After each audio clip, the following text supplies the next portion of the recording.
Hello and welcome back to another Genshin stream. This is a bit earlier than normal because I was supposed to stream yesterday, but I didn't get a chance to, so we're starting today's stream a bit earlier. Let's get right into it. Okay, why didn't I hate it when glasses like this? Okay. Wonderful.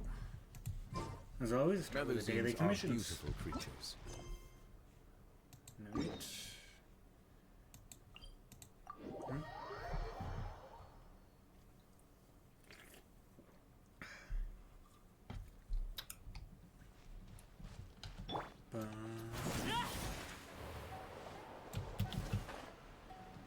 What is this thing?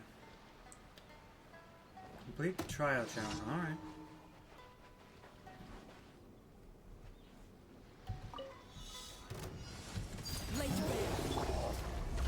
My guiding star.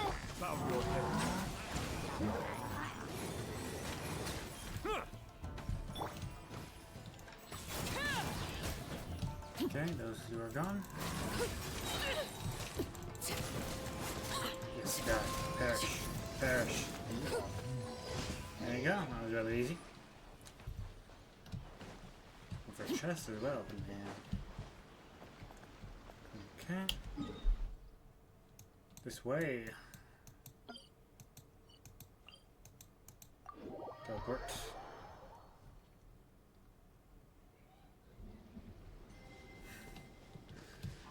Okay. Give me that butterfly. Another challenge one? Oh, okay. These are probably more common here.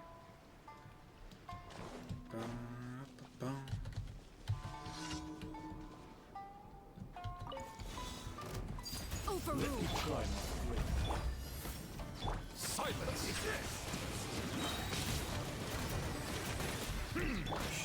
Die. Perfect. Okay. Those are rather easy. Right there. I'm looking through next to these things. Quickly heal myself while I'm there.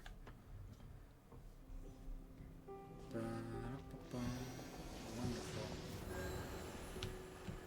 There you go. Up.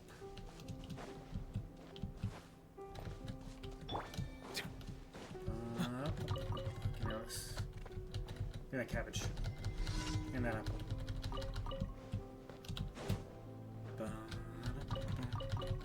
Today we are going to be doing Act 5, I believe is what it's called. On the Fontaine Archon quest.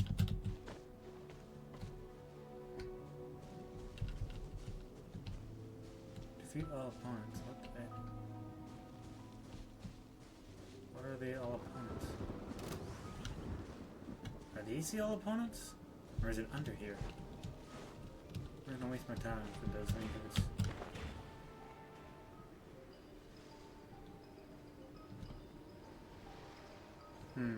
Must have been up there. I hate the floaty things. I don't know what to do. Alright, I gotta go back up there.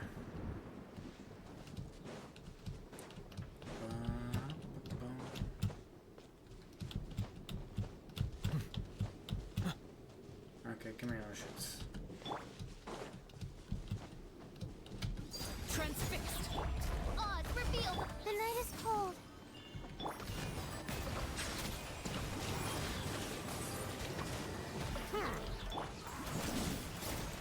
Die. Okay. Reinforcements coming. Doesn't matter to me, you're all dead. Or going to die. I think, where is it? I see that one. Can we come down here, please?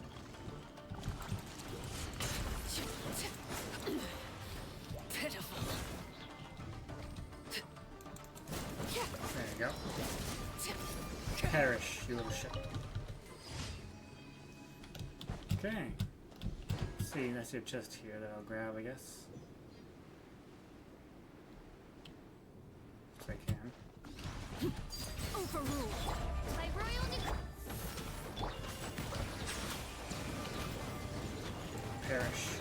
Uh-huh.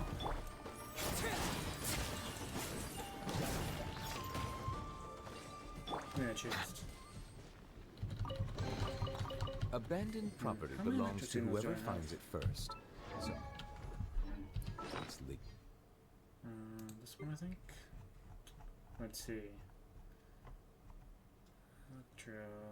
Only 8. I've got 26 of these ones, so 4 more, and I'm good for that. Another upgrade. Oh, great, another chest. Alright. We'll do that too as well.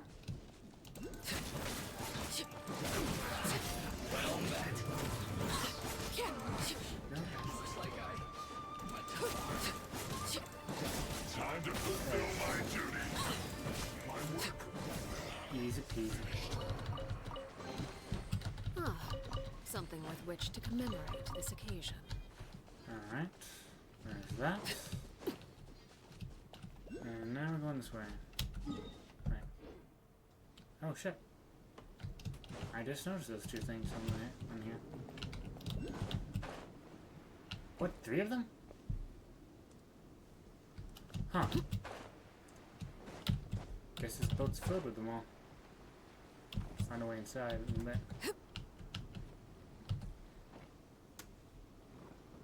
Where is it?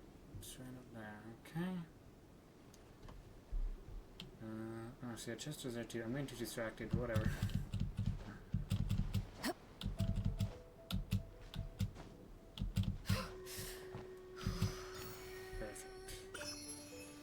There as well. Is how do I get in here? Ah, I see that, so. Let's see, so I have to go all the way around it seems.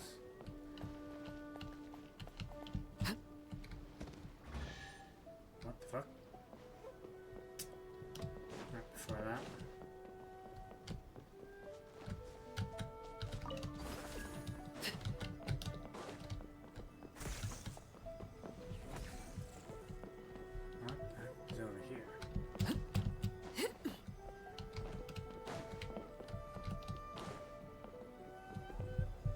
Electro thing somewhere.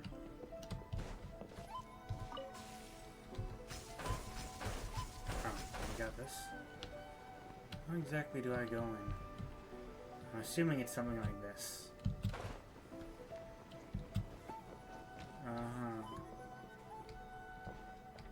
Tattered notes. Where sword and halberd meet, your treasure doth do you greet. Sword and halberd. Is this the boat reference? I'm not very good at boat references.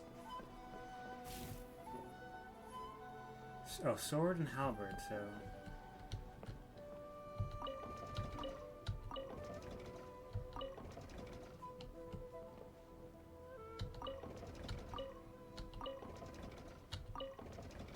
Okay, so that's that.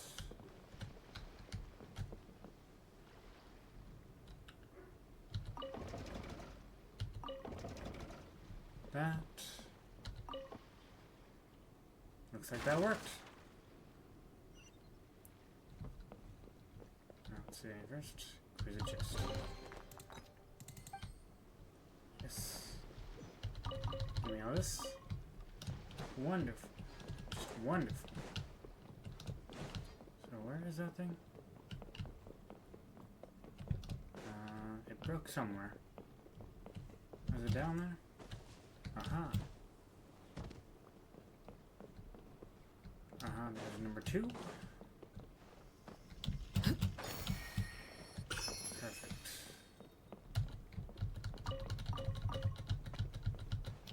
I'm definitely getting off track here, but whatever. We'll take the stuff we can grab. We got time anyway. For a couple hours already. Okay, couple of nuts.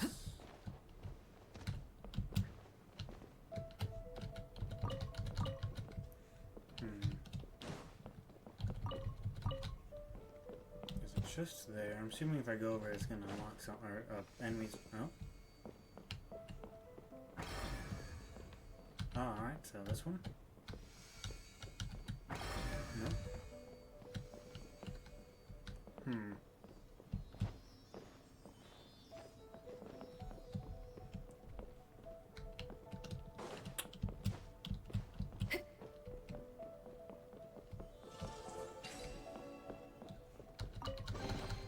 What greater pleasure is there than the Rust-worn unexpected? key. Okay.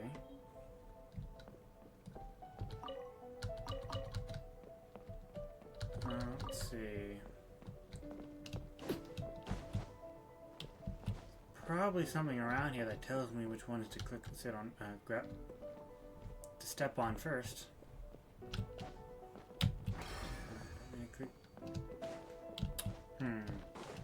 Let's see over here.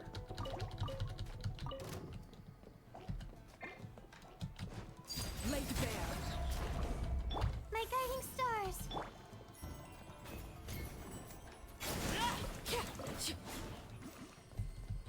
Okay. Any more gonna spawn? Nope. Anything on the roof?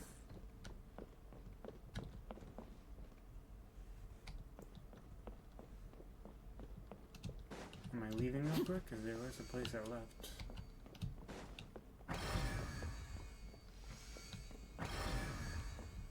Is that hurting me every time I click it wrong? No, okay.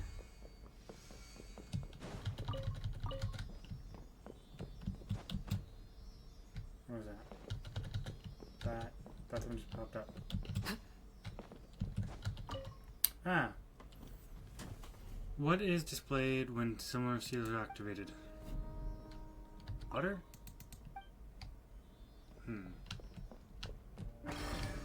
There's okay. So this one. And this one. This one.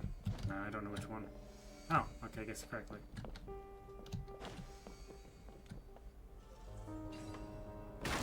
Oh, I guess we're going deeper. Figured it out. I'll grab that chest. Chest. Oh, What greater pleasure is there than the unexpected? there is none. I guess there is, but okay, now where did that open up to?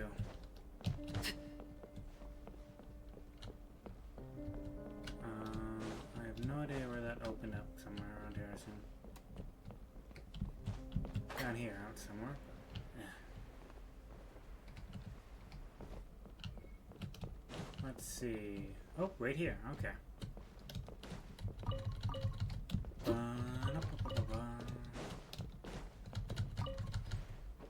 Torn pages. Was that green? Okay, I thought it was green for a second. I don't like those chests because they don't give me a... All they do is give me pots. Or not pots, parts for that. Overruled. Don't know why I pressed D there. Didn't really need to. But I think so.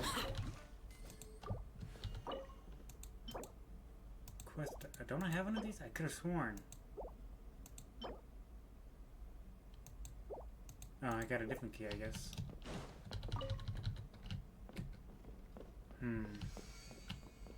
Oh, there's another one of these things?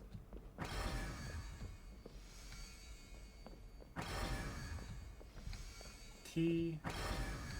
That. Oh god, this is gonna be a shit to remember.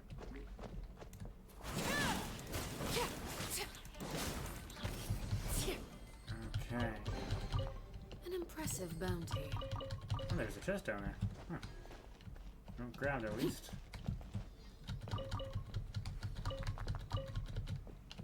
Making sure I got everything. Intact key. Oh, there you go. I'm guessing where that goes, but I'll do that in a second. First, let's figure out this damn puzzle.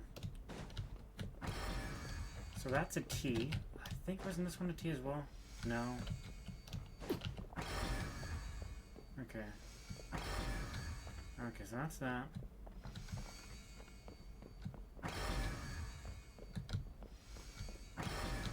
That's that, and that's that. Okay, that's that one. So that's T, wasn't... Okay. One of these two is T. Good. I think that over there is that. And over here is here.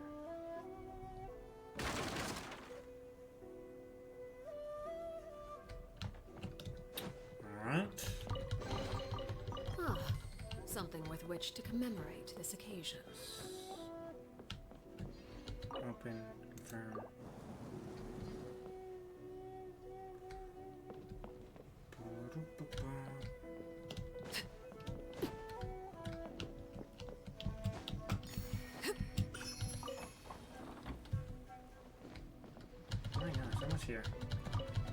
Didn't even expect to do all this stuff right now, but whatever, I'll take it. Alright, now let's open you.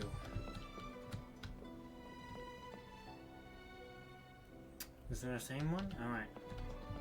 Well, I'm assuming you're gonna have to go like that.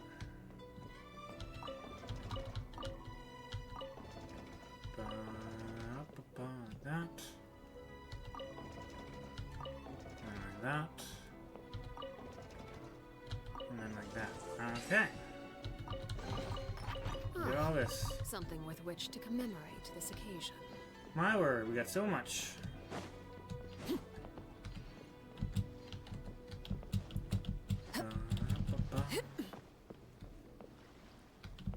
There's a couple more chests here I want to look at too. There's one over there, I believe, as well.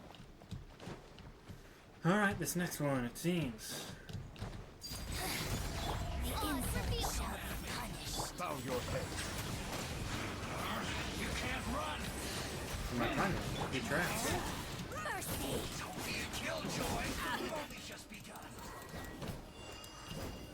Where'd you go? Die. Die, you little shit. No, I'm still trapped in here. Shall eventually come. Hey, Wiki, how's it going? Squeeze a chest. What greater pleasure is there than the unexpected? That's nice. I was just doing the daily quests, and I got caught up with this whole pirate ship thing that I just finished. There was a something around here. There was a little sprite that went outside the boat that I never actually finished. Question is, where did it go?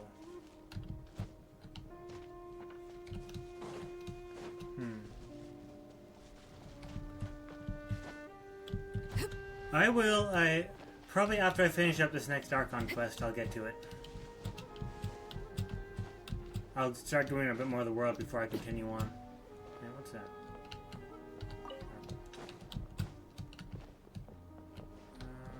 Where did we... down here? There was a dude, a small blue one that went outside the boat, but I don't know where it went.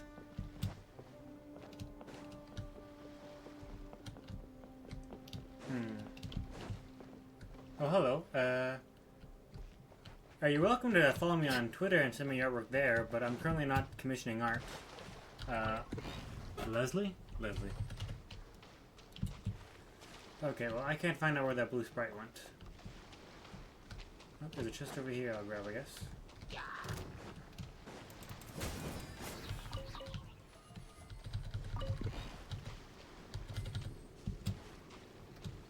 Kill these things.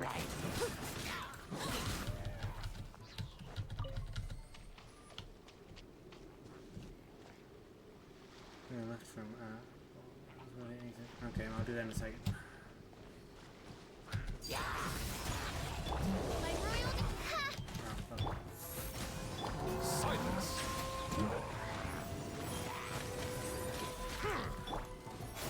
Nope, I wanted to go for this guy right here. Die, you little shit, die. Ow. Oh, fuck. Did she die? I think she's got like 1 health. Wow, I didn't realize she was gonna take that much damage. Shit. Be sanctified. When the tide comes Okay, well he's dead. I shall return. Can you? Come on, you're almost there. Oh, I'm swimming, that's why, you little shit. Okay, that guy just fucked me up.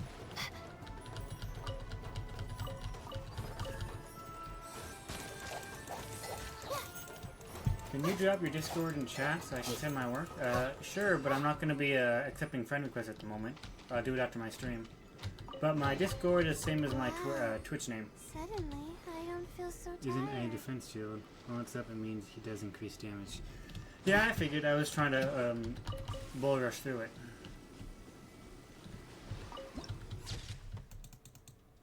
Okay.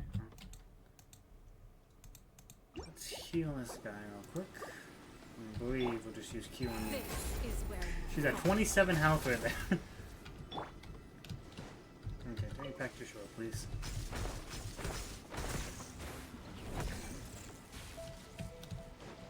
Alright, now what did you say to do? Try using, for example, that was where they exit the grapple thing. You mean where it came out of? I'd go back in the boat then. Put it on this side.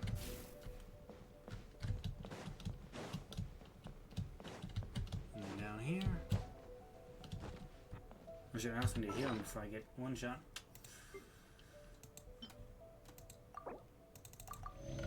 Perfect. Now, where did he go out again? It was, I think it was around here somewhere. I think he went out that door, if I'm not mistaken.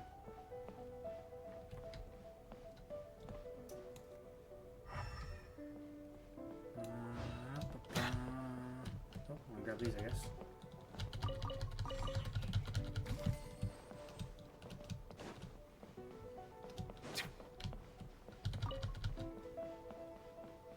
I guess he didn't, if there's a...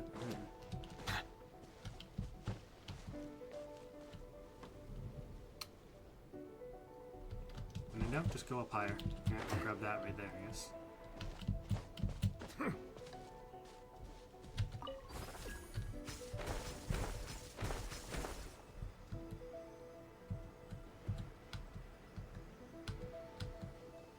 Okay, let's see if I can see him.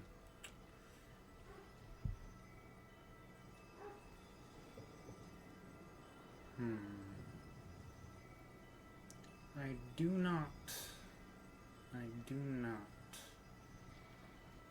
Unless he flew straight up or something and I just... Water comes in many flavors to the discerning palate. Mondstadt's water is crisp and pure, while water from Liyue has an enduring aftertaste.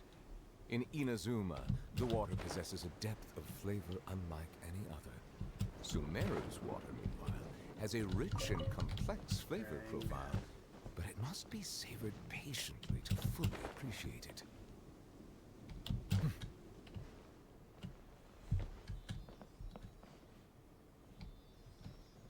Is that the Celia I'm hearing right now?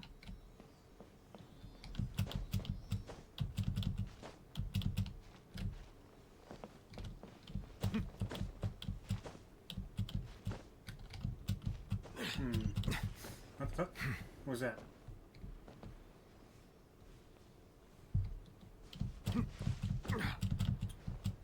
What's not?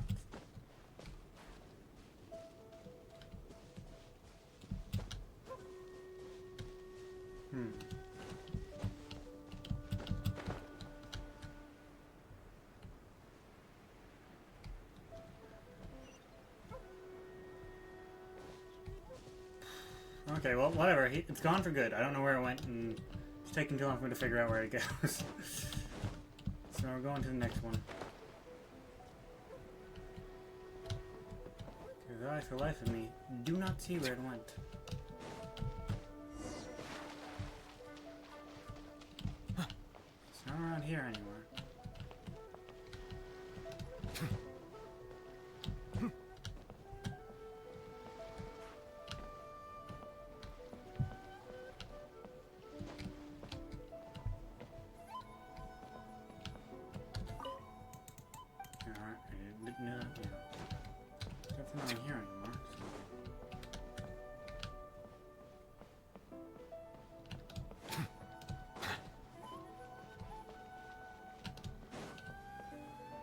Oh shit.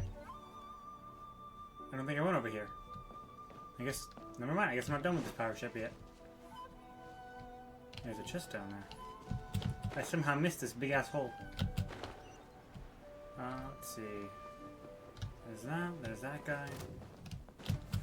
See if I can get over there before he hits me off. Laid bare. My royal, my guiding star. Shit. And then I jump off. There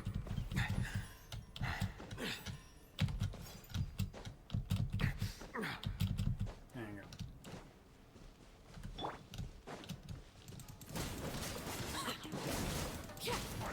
Perish, little shit. What greater pleasure is there than the unexpected? Okay, what's in there? Anything of value to me? Yes, there is. So I need to find an electro thing.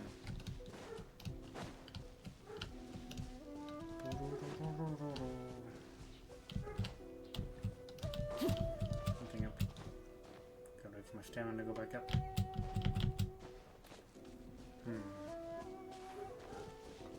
Well, looks like it can be destroyed.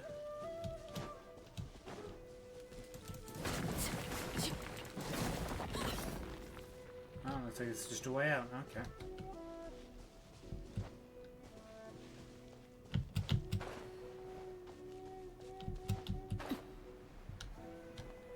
There's that. Aha!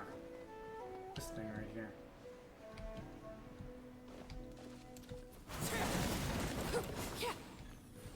Oh, not something. Can I not take that? There you go. Where's this gonna take me, actually? The ship has many parts, it takes a while.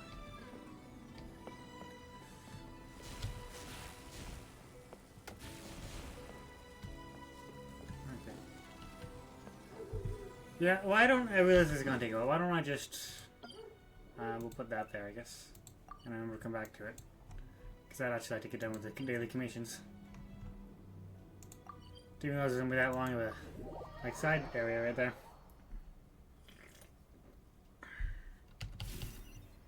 Right, take me up there. Jump.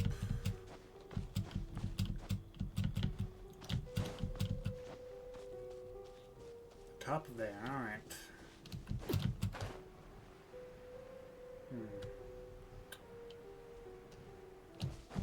How many acts does a Fontaine have? Because I believe them be starting on Act 5. Assuming that's probably the last, maybe the second to last.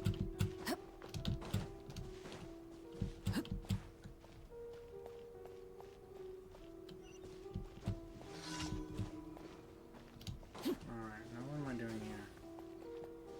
There's a time limit. Aha.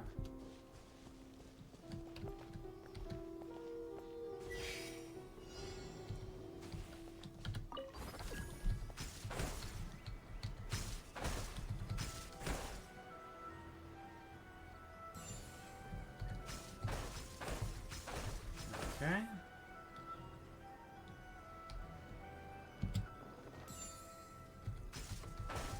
Down there.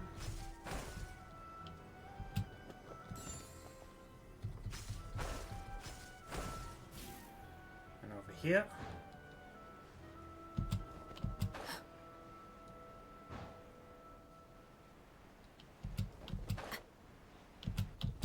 Oh, that just messed me up.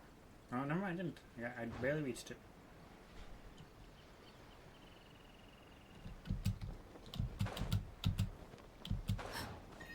There you go. Plus one Dainsleif act afterwards. You mean like an interlude? Okay. So I guess we'll be finishing up Fontaine today, because we only have one more act to do. Alright, let's go get those rewards. Where am I going? Around here, right? Teleport.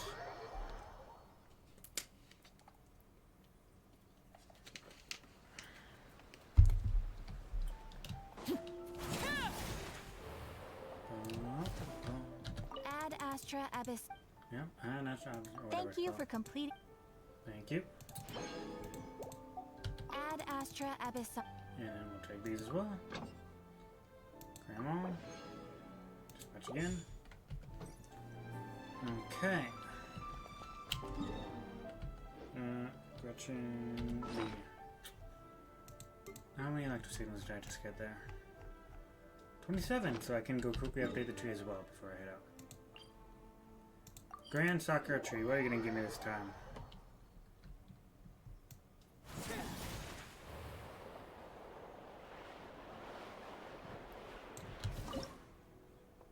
Any other stuff? Offer. Rewards. Claim. Ba-da-ba-ba. There. How many levels is this thing? 50, I think? 50, yeah. Alright. Navigate. Crap, I thought you were done with the fortress thing.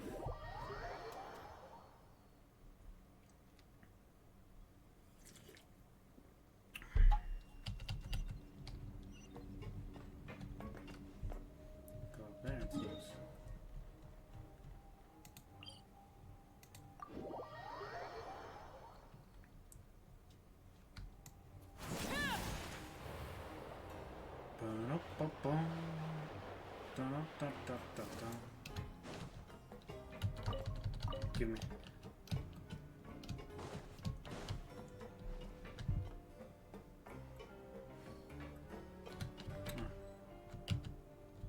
God, I can also do this.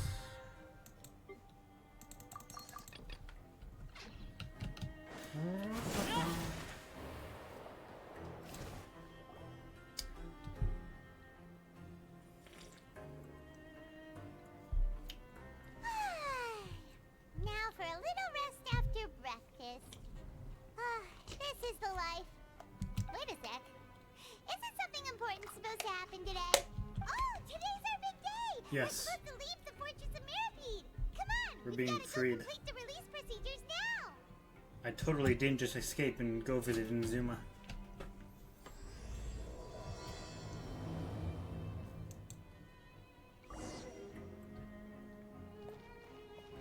Okay.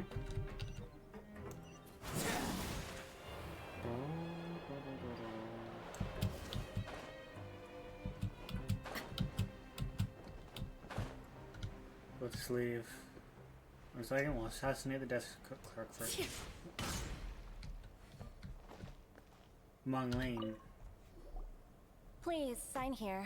This document will be effective immediately upon signing, and you two may exit the Fortress of Mirapede via the regular channels. Ah. It's been so long since we've been to the surface. Let's hurry up and...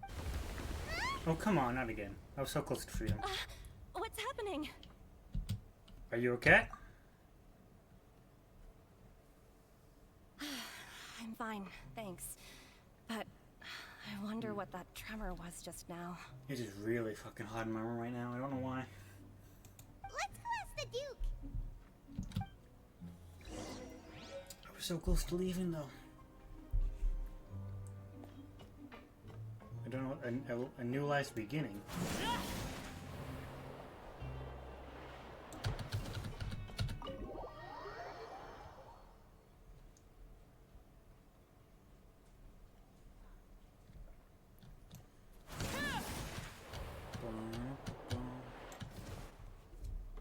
Your Grace? Ah, good to see you two. Is there something you wish to see me about? Yeah, what was with that earthquake just now? Ah, that. The tremor didn't originate from the seafloor. In fact, it seems it came from the surface. Huh. Over the years of serving as the warden here, I have developed a sense for distinguishing between what occurs on the surface and what occurs underwater. So the fortress is okay? If you recall our last incident, if there really were a problem, there would be crowds of inmates in a panic right now. Huh, you've got a point. Okay, seems we need to get back up to the surface and ask about what happened. By the way, do you know what day it is today? I believe today is this month's pipe cleaning day. Wait, seriously? Actually, today's the day we say goodbye to the fortress. Ah, yes. Have you completed your release papers? Yep. It's you two. Oh, yes, Are you the leaving nurse. now? That's right. Today is our last day in prison. But now that Paimon says that, it doesn't feel like we were confined here. It's actually been pretty nice. A lot of people have helped us out. Oh yeah, Paimon feels fond of this place now. Then be sure to come back and visit. I'll miss you. If you've signed the release papers, then you're free to go. The guards will escort you out. You're not going to see us off? I knew you'd ask. All right, sure. Let's go. Well, you actually agreed. No worries, you must be busy. Paimon was just joking. Ah, so you do have a polite side, I see. After being down here for so long, I imagine you must feel like you're lacking companionship. Shall I come along too? No, that's alright. No, that's not right. It's like we'll never visit again. Well, unless I have to. Yeah, don't worry, we'll come back to see you. Paimon really likes the cafeteria here. The chefs sure do know how to make good grub. I hope you won't be here as convicts the next time I see you. No Do our promises. best to stay out of trouble. Well, it seems our work in the Fortress of Mirapede is finished. That's the end of another chapter in our journey. And since Nervlet was the one who asked us to come here, we should probably go report to him now. Next up, the Palais Mermonia. Palais Meronia. You're going to see Monsieur Nervlet? Please pass on our kind regards. I'm sure just your regards will do, no? I believe it would be the polite thing to do. You're right. I've heard the Palais has been terribly busy these days. Tell him that I hope he hasn't been overwhelmed by the recent string of troubles. We also heard that last time we heard that Nouvelette was also, or he told us that he was the dragon, water dragon, which I guessed. Like I said, I guessed already that. So I have a sixth sense.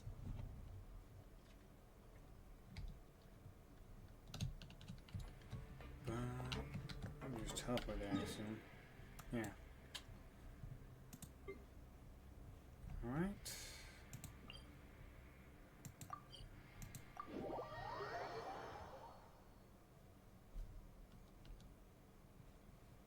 This way.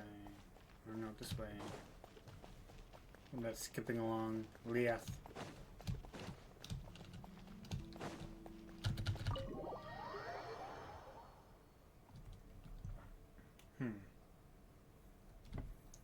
Okay.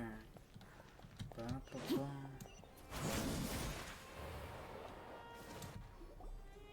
The Palais Mermonia sure is buzzing with activity today. Halt! Huh? Oh, it's you two. How dare you halt Apologies. me? Monsieur Nouvelette did say you'd be welcome at any time. Excuse me. Would you mind helping me take a look at this report? I'll be right there. Sorry, I've got my hands full here. You can see yourselves in. Alright. Everyone's so busy. Seems a lot has been happening.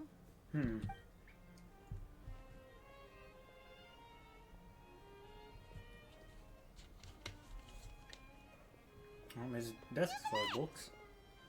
Hello. You've come at the right time, but you'll have to wait for just a moment, as there are some urgent matters I must tend to first. Oh. In the meantime, please, have a seat. If you'd like to have something to drink, let the Melusine outside know. That's all right. We just ate. Very well, then.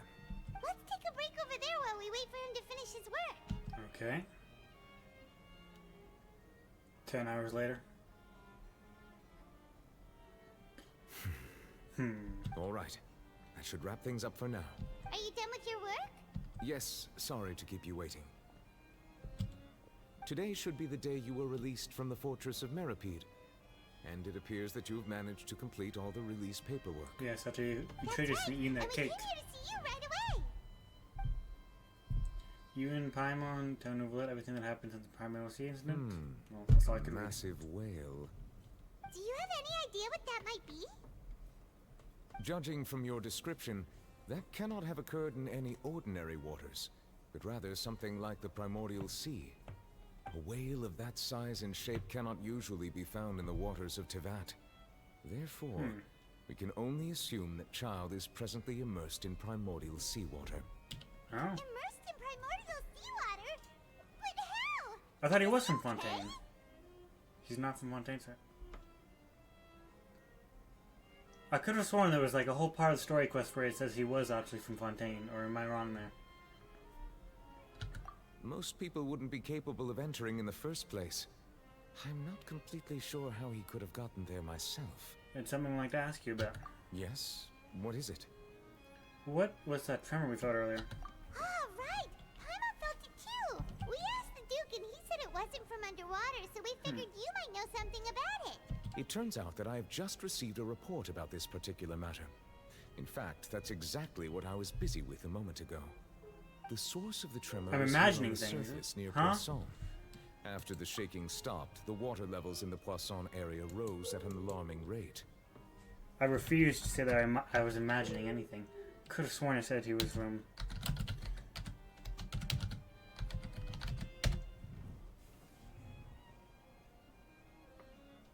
His child from... Was that like a...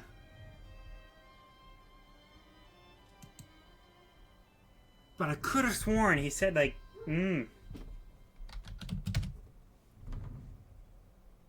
Okay, I guess I was wrong, huh?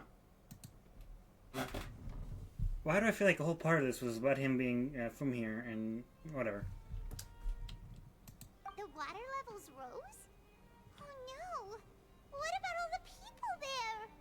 Fortunately, the water levels only rose for a short period of time, and have already returned to normal now. However, I still have a bad feeling about the whole phenomenon. If the change in water levels is connected with the leaking primordial seawater, then the situation in Poisson may be much worse than it appears. Navia should be in Poisson, right? We need to go check on her. Yes, Spina de Rosula headquarters is there. I would also like to go there as soon as possible, but I'm afraid I can't leave just yet. Don't worry, I We have your must character, immediately so you can formulate come with us disaster whether you like it or prevention not. plans for the surrounding coastal areas to avoid potential catastrophes. I'll have to ask you two to go to Poisson first. I'll meet you there to check on the situation once I finish things here. Sounds like a plan. There's no time to lose. Let's get going. Yeah. Please be careful. No. I don't... Careful isn't a vocabulary. Reminds me, how many wishes do I have? 92? Almost 93. Wow. Purchase. Do I have any normal ones? No. No, yeah. Okay. Well, I'm stocked up for the next banner.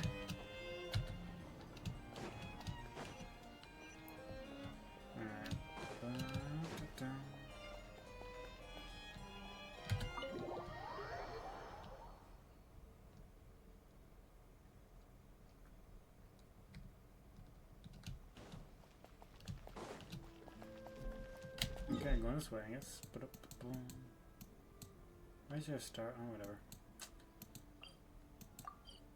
I forget like half the things I put little markers on the map for.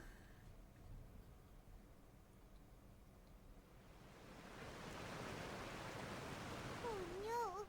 What happened here? Oh shit. Well, the buildings here seem to be in pretty rough shape. Nobody's around. Were they all dissolved? No, let's not seem the worst yet. Navia should be around here, right? We need to make sure she's still... Paimon means we need to check on her. So we let you label the map. Yep. You realize there's a pin you forgot you put down somewhere and you have no idea what it's for. Oh, there's somebody on the roof there. We haven't seen a single soul all the way here. Oh, this is getting scary. Whatever do now? Look, there's someone on the roof over there. Hello? Just stay put. We're coming up. Watch your balance. All right, just hurry. Disaster victim. Nice name.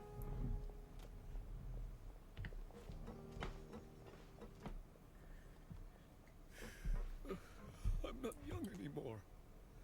How will I survive on my own? Desiree? Have you met that person before? My Desiree. Oh, he looks pretty sad. My leg! My leg! How could This- this have happened? It hurts. Okay, I guess she's dead. Just hang in there. Help is on the way. You can hold my hand if it makes you feel better.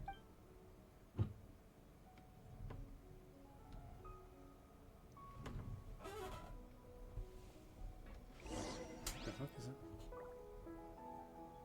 Come on, that. Come on, Navia, be alright.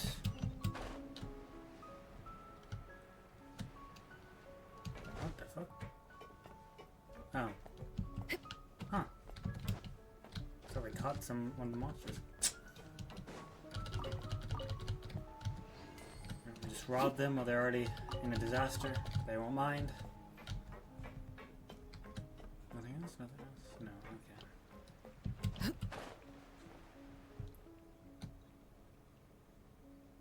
Oh, it's Navia. She's over there. Hey, Navia, are you okay?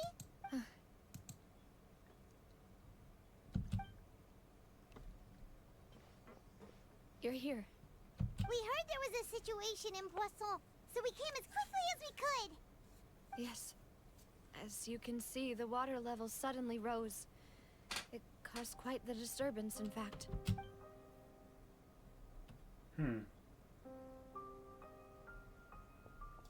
Demoiselle!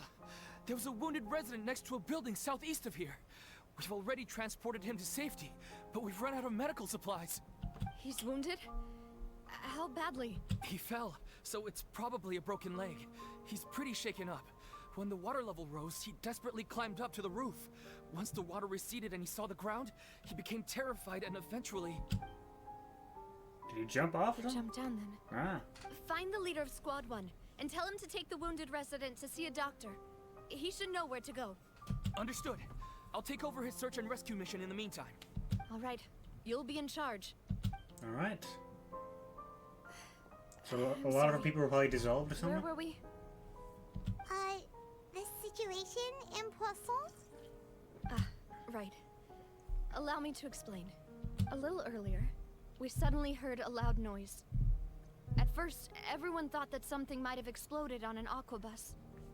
But before we knew it, water started pouring out from everywhere. The rushing water seemed a little odd, almost like the unique color of primordial seawater. Some people didn't realize the danger and thought it was just ordinary water, leaking from somewhere. Everyone on the street who happened to be close to the water didn't have a chance to escape. Oh, As shit. the water levels rose, they suddenly disappeared. Those who realized what was happening started to flee in a panic, desperately trying to get to higher ground. Many were injured in the stampede, and some people fell from significant heights. The Spina di Rosula initiated rescue operations as quickly as possible, but there have been a lot of casualties. Fortunately, the water began to recede after some time, and the chaos came to an end. The water that flooded the area contained primordial seawater, so the lower levels of Poisson are still hazardous. To ensure everyone's safety, I've asked the people there to leave as soon as possible. No one knows if this could happen again. All we can do for now is try our best to help evacuate the residents. We still haven't completed the head count, but we'll have some numbers soon. How awful. And all of this just came out of nowhere. It was quite frightening indeed. I only wish that everything that just happened was a bad dream. Is there any way we can help, Navia? Yeah, we're here to help. Thank you for being so willing to help in a moment of crisis like this. You don't know how much it means to me. I really... We'll start scooping up all the water that dissolves people. Wait, we're missing some people, aren't we? Don't say Oh that, shit. Navia. Her bodyguards That's what also? they're for. The old guy and the guy with blue hair? Yeah, where are Melis and Silver? Demoiselle! We've got a situation here! I'll be right there. Sorry, I need to go for now. Oh shit. And out she goes. Seems it might be a while before she can take a break. Navia walks around talking to many people and organizing various matters. Her decisions are clear and reasonable. The wounded are being tended to, and we finished a preliminary head count. More support has just arrived, so I suppose I finally have a moment to focus on my own matters. Of course, we should remain ready for anything, and continue doing our best to rescue others. I'll be sure to have everyone at the Spina di Rosula ready to render assistance. Traveler, Paimon, would you two accompany me to my father's grave for a moment? Sure. Right now? I understand. Thank you. You gonna teleport there or are we actually gonna go ourselves? No, alright. First I saw this stuff with it again. Let's rob disaster victims.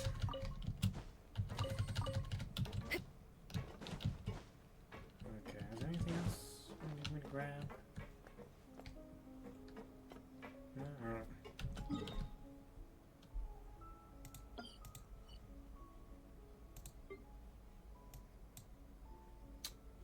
I guess this is the closest one.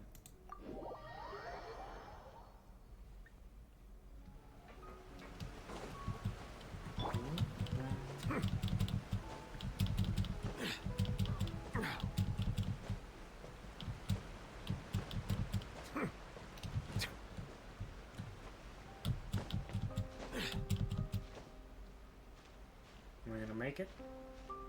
Yet.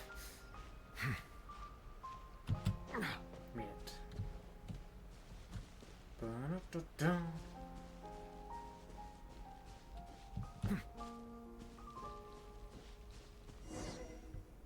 Here we are.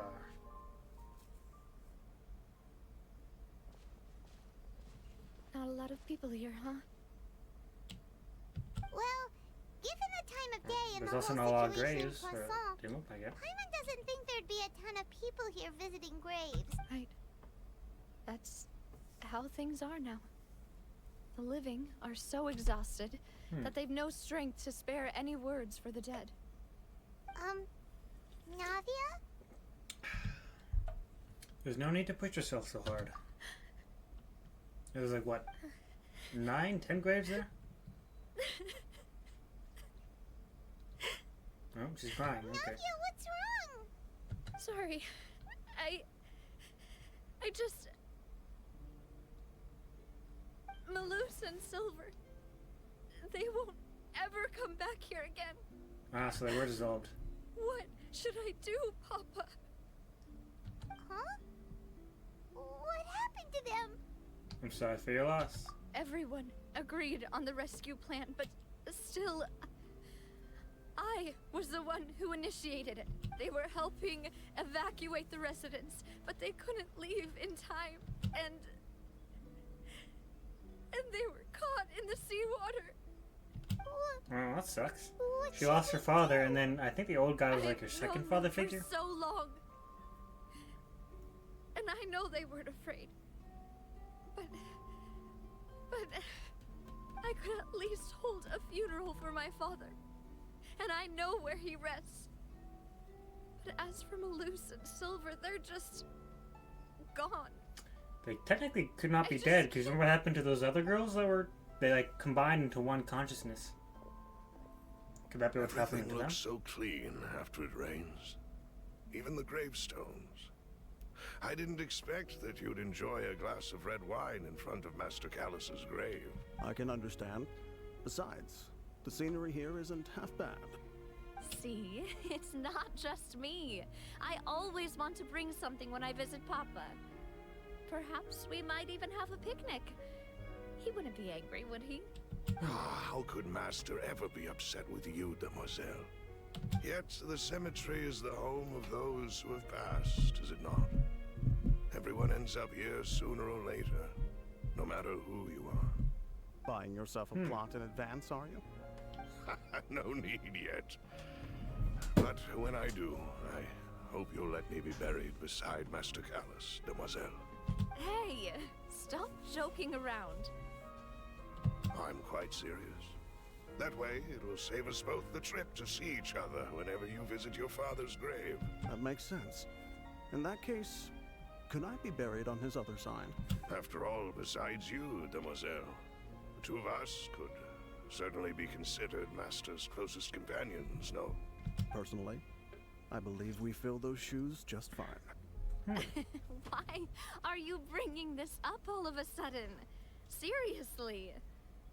All right. I'll remember your requests. But I'd really prefer not to talk about this stuff. And what do you mean by saving me a trip?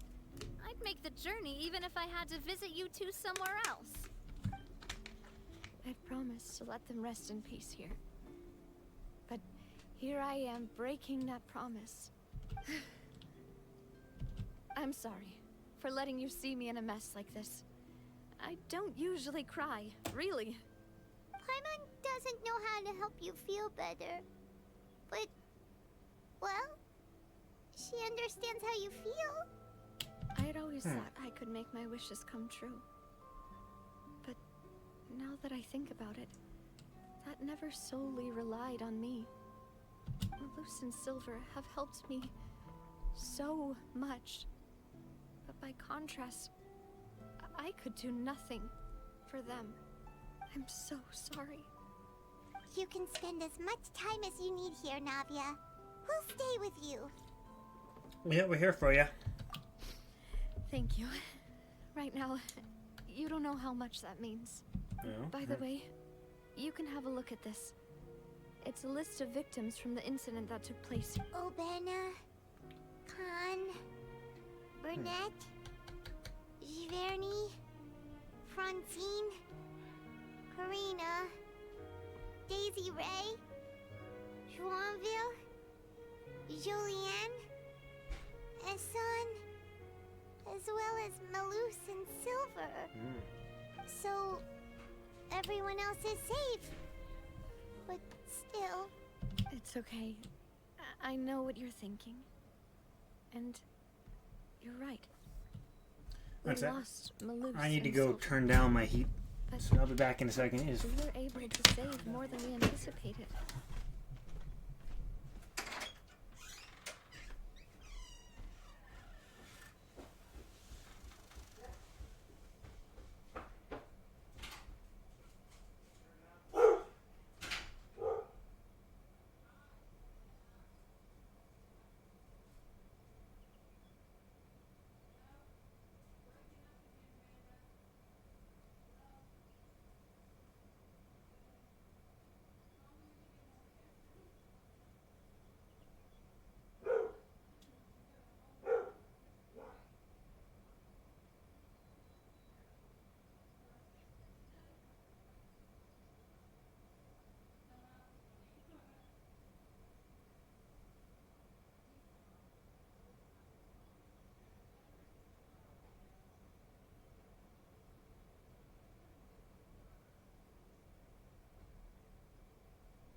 Sorry, I'm back. My microphone was saying it was picking up a lot of noise for a second there, but I couldn't figure out what was making it. Okay. Well, let's see how this goes. The overall outcome indicates that the cost was worth it. No one sacrifice is truly necessary. Right! Don't think that way, Navia. One person might be saved at the expense of another, sure, but that isn't something we should ever consider a trade. Malus and Silver were not the price for saving anyone. They're heroes. You're right. Thank you, Paimon. What you said just now was pretty amazing, actually. Excuse me, am I the one that said that they're not worth, no one's truly worth sacrifice or whatever? seems you've become more eloquent in the time Oh, since we goddammit. last met. The knave? What are you doing here? Is everything going well on your side? Yes, my people are carrying out the mission according to your request. All the residents of Poisson have been evacuated, and we're preparing to relocate them to higher ground. I guess they know each other. As for these supplies, we have everything taken care of. There is no need to worry. Thank you very much. Wait, do you two know each other? We just met recently. Right, Miss Navia? Usually, I would call this a coincidental encounter. That doesn't quite fit this time. Besides, it never even crossed my mind that a Fatui Harbinger would come looking for me. Thanks to the Knave, Spina di Rosula received generous support from the Fatui, which allowed us to complete the rescue and evacuation work so quickly. Mutual aid is essential to fostering positive developments. We were already in the area, in any case, so it was nothing. That said, I must say that you're a lot sharper than you let on. I'm sure you understand what I mean. I apologize for all the ways in which I tested you previously. We've never worked with a Fatui before, and it's extremely important for us to know who we're working with. My subordinates have reported that Fatui soldiers have been observing water levels and taking head counts in various locations. I hear that they've also prepared a large amount of emergency supplies. I'm quite surprised. This is nothing to brag about, nor do I intend to. It is simply the way of powerful organizations to act forcefully, whether they are doing good or ill. You've witnessed that firsthand, in any case. As I've told this traveler before, I know of the prophecy, and I intend to prevent the impending disaster. Lending your organization a hand was a natural first step in accomplishing that. As such, do not be troubled by this token of our sincerity. Perhaps one day, you'll also be able to help me in the same way. Without your help, there would have been many more casualties. I won't forget your kindness. Furthermore, I sincerely regret what happened to Malus and Silver.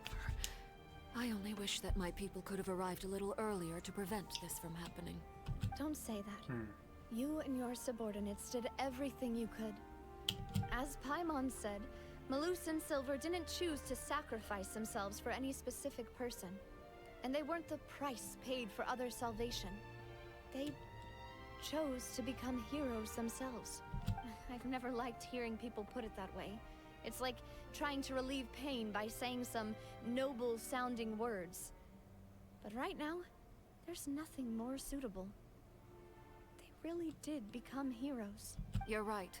I'm sorry for your loss, Miss Navia. Water is life to Fontaine's people, and it also spells disaster.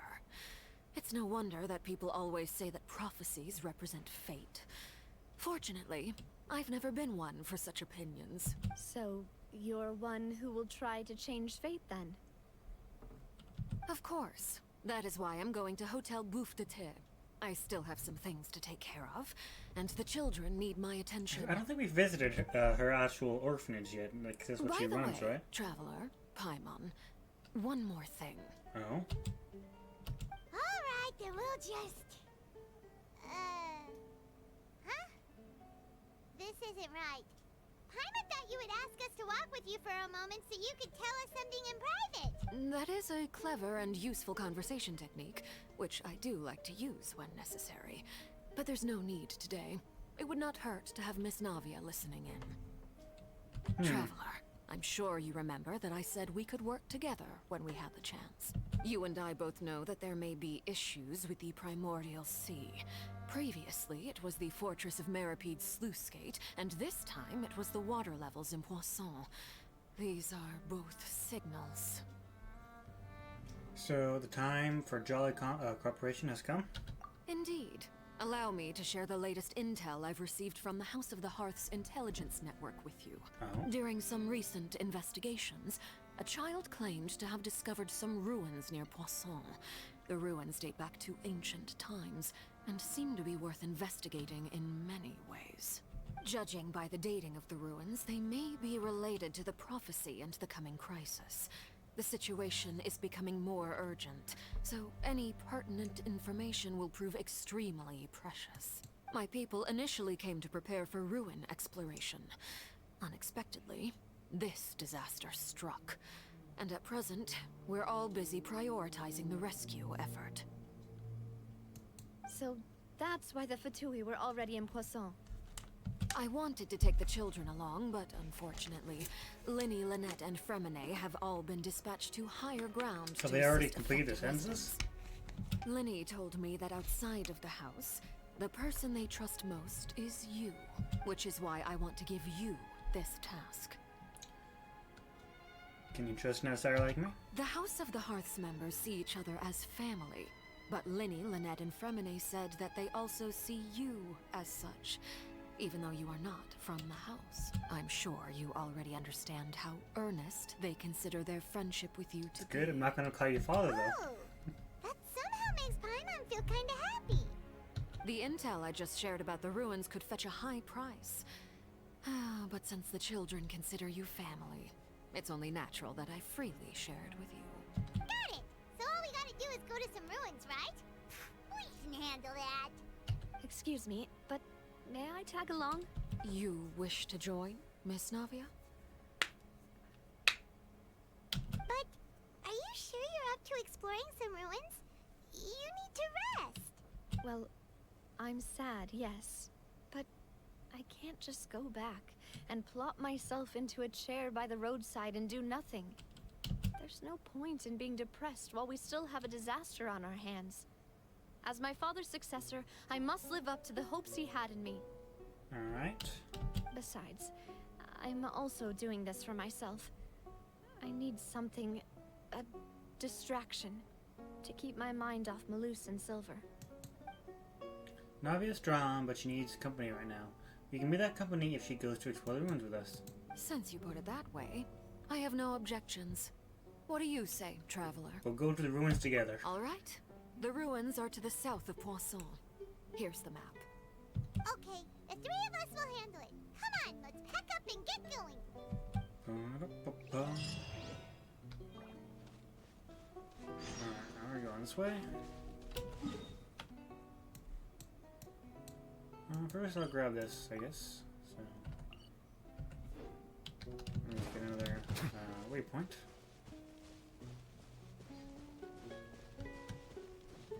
I'll also get this. Overruled.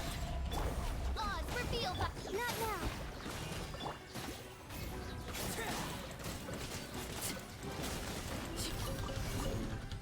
Give it all to me.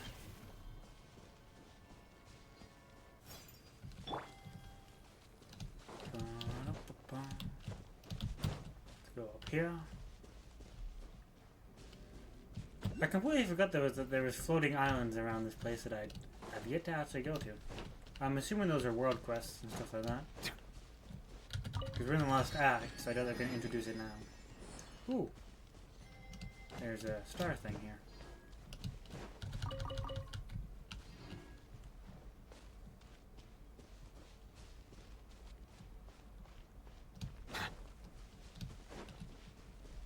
Nope. It must be underground or something, like some cave.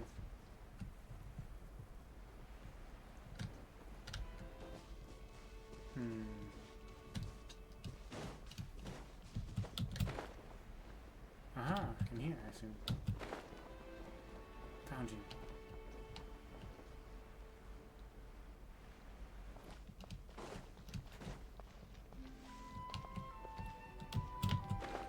Okay, can get it down.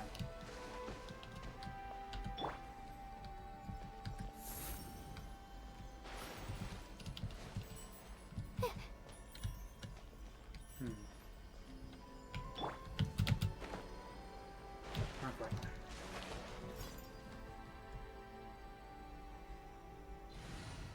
See out real quick. What's his name? Want me to join? That is not what I wanted to do.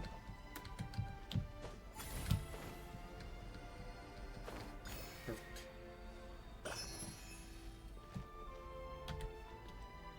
Perfect.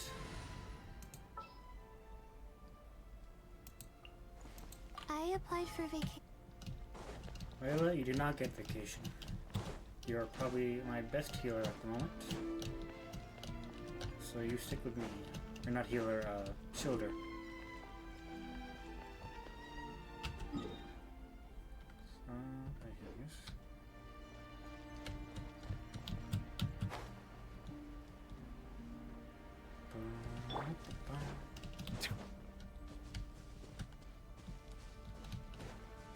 Grab these, I guess.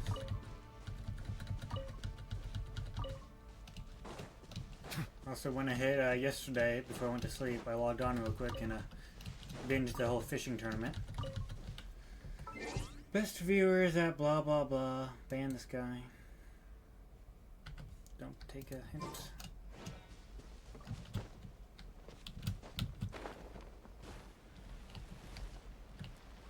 Slide all the way down.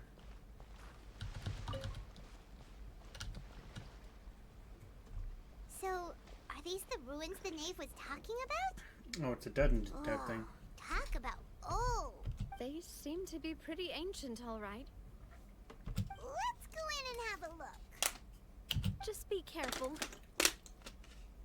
How do I get to play as first of all?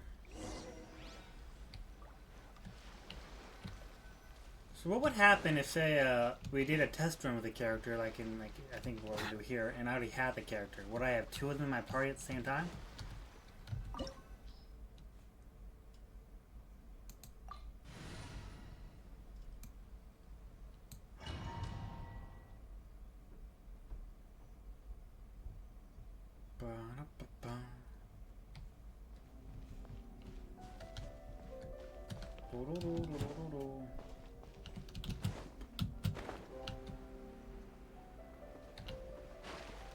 There's water here. Okay.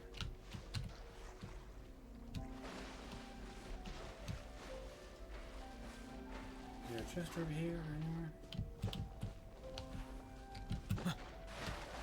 No side.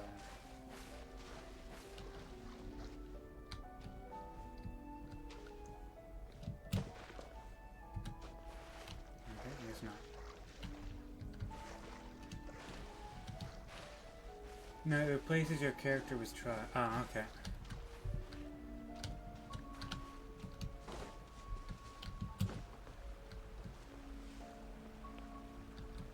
No chest down there. Okay. Guess we're fighting. My ruin, my guiding star. Silence!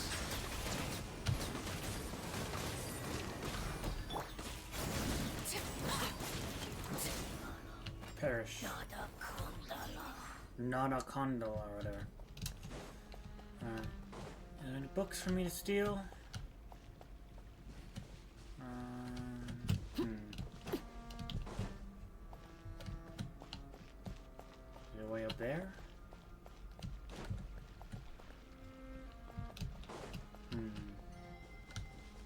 Books? Nothing? Waste of time.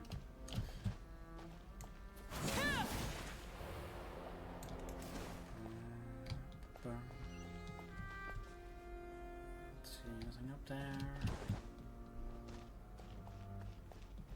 Oh, what the f- Floor here isn't safe. Yeah, figured that, Paimon, thanks.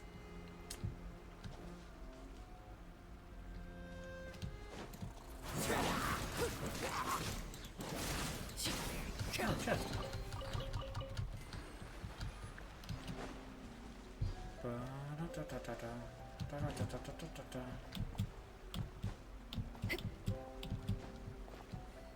So that's where I'm going. Is there anything marked down there? Nope.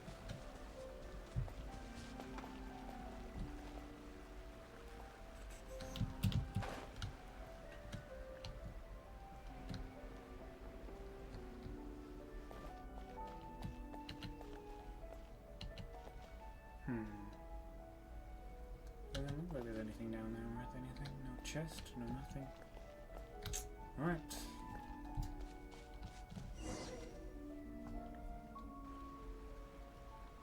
This place has also been contaminated by primordial seawater. Oh shit. Yeah. And A lot of it, too. A Fontanian would most likely dissolve the moment they fell in. We should go back to safety, Navia. Right. Technically, half my team is Fontanian. It's too dangerous, and it won't be any help for you to just stay here. Don't get by my wrong. We're not saying you're useless. It's just that... You put more risk while you're here. You're right. I can't do anything in this situation. From I'll the look leave of this things, maybe there's no way back. Oh yeah, we did jump. So I guess she's staying there. That complicates things. In that case, do you want to wait for us here? The water levels here are unstable, and there's a chance the water will rise. So, staying here wouldn't be safe either. I'll go together with you. Perhaps we'll find the exit just up ahead. Alright, but you cannot go in the water. Come with us for now. It'd be kind of bullshit, but also a bit cool if any of my Fontanian members, like, on my team wouldn't be able to actually go in the water. It would, like, kill me or something. Oh no, it's a dead end. Let's try climbing over from the side.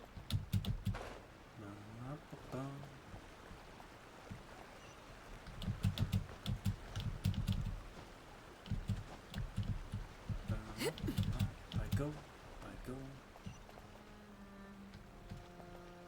Going over there, it seems. Any hidden chests? No, but lots of items here. Potato. Yeah. Nope, can't make that pot. Alright.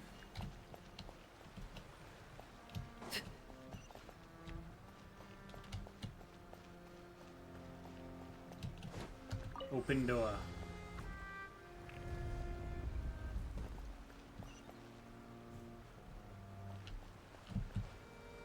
Guess we're going that way. Quite the big cavern.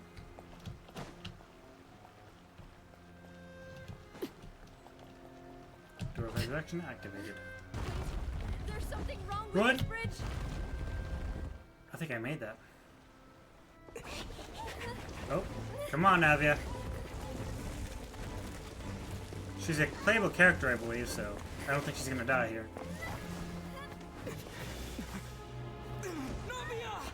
Navia!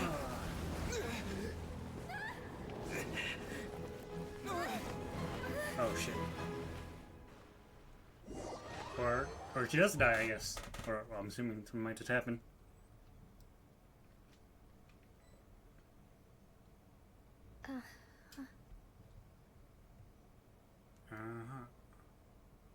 Are we back here? Demoiselle. Huh? No, she did fall in the water, I assume then. Demoiselle, what are you doing here by yourself? Would you be standing here till dark if I hadn't come to get you? Maybe she just wants some time to herself, Malus. Hmm? Oh. Was I sleeping? Yes, it would appear so. I must be tired. That's quite possible. However, you were the one that suggested we go out for a walk. Oh, right. I nearly forgot. It must have slipped my mind when I dozed off. This is a familiar feeling, yet something's a little strange. Is something the matter, Demoiselle? Oh, no. No, I'm fine. I was just trying to recall why we came out for a walk. Okay. Do you remember Mr. Giverny? He'd requested our help before with foreign merchants who had a debt dispute with him, and we'd resolved the matter not long ago. We were headed to see how things were going with him at the moment. Ah, right. Yes. I remember now. Oh? Miss Navia. Ah, Mr. Malus. And Mr. Silver, too. It's good to see all of you. How have you been? I've been great.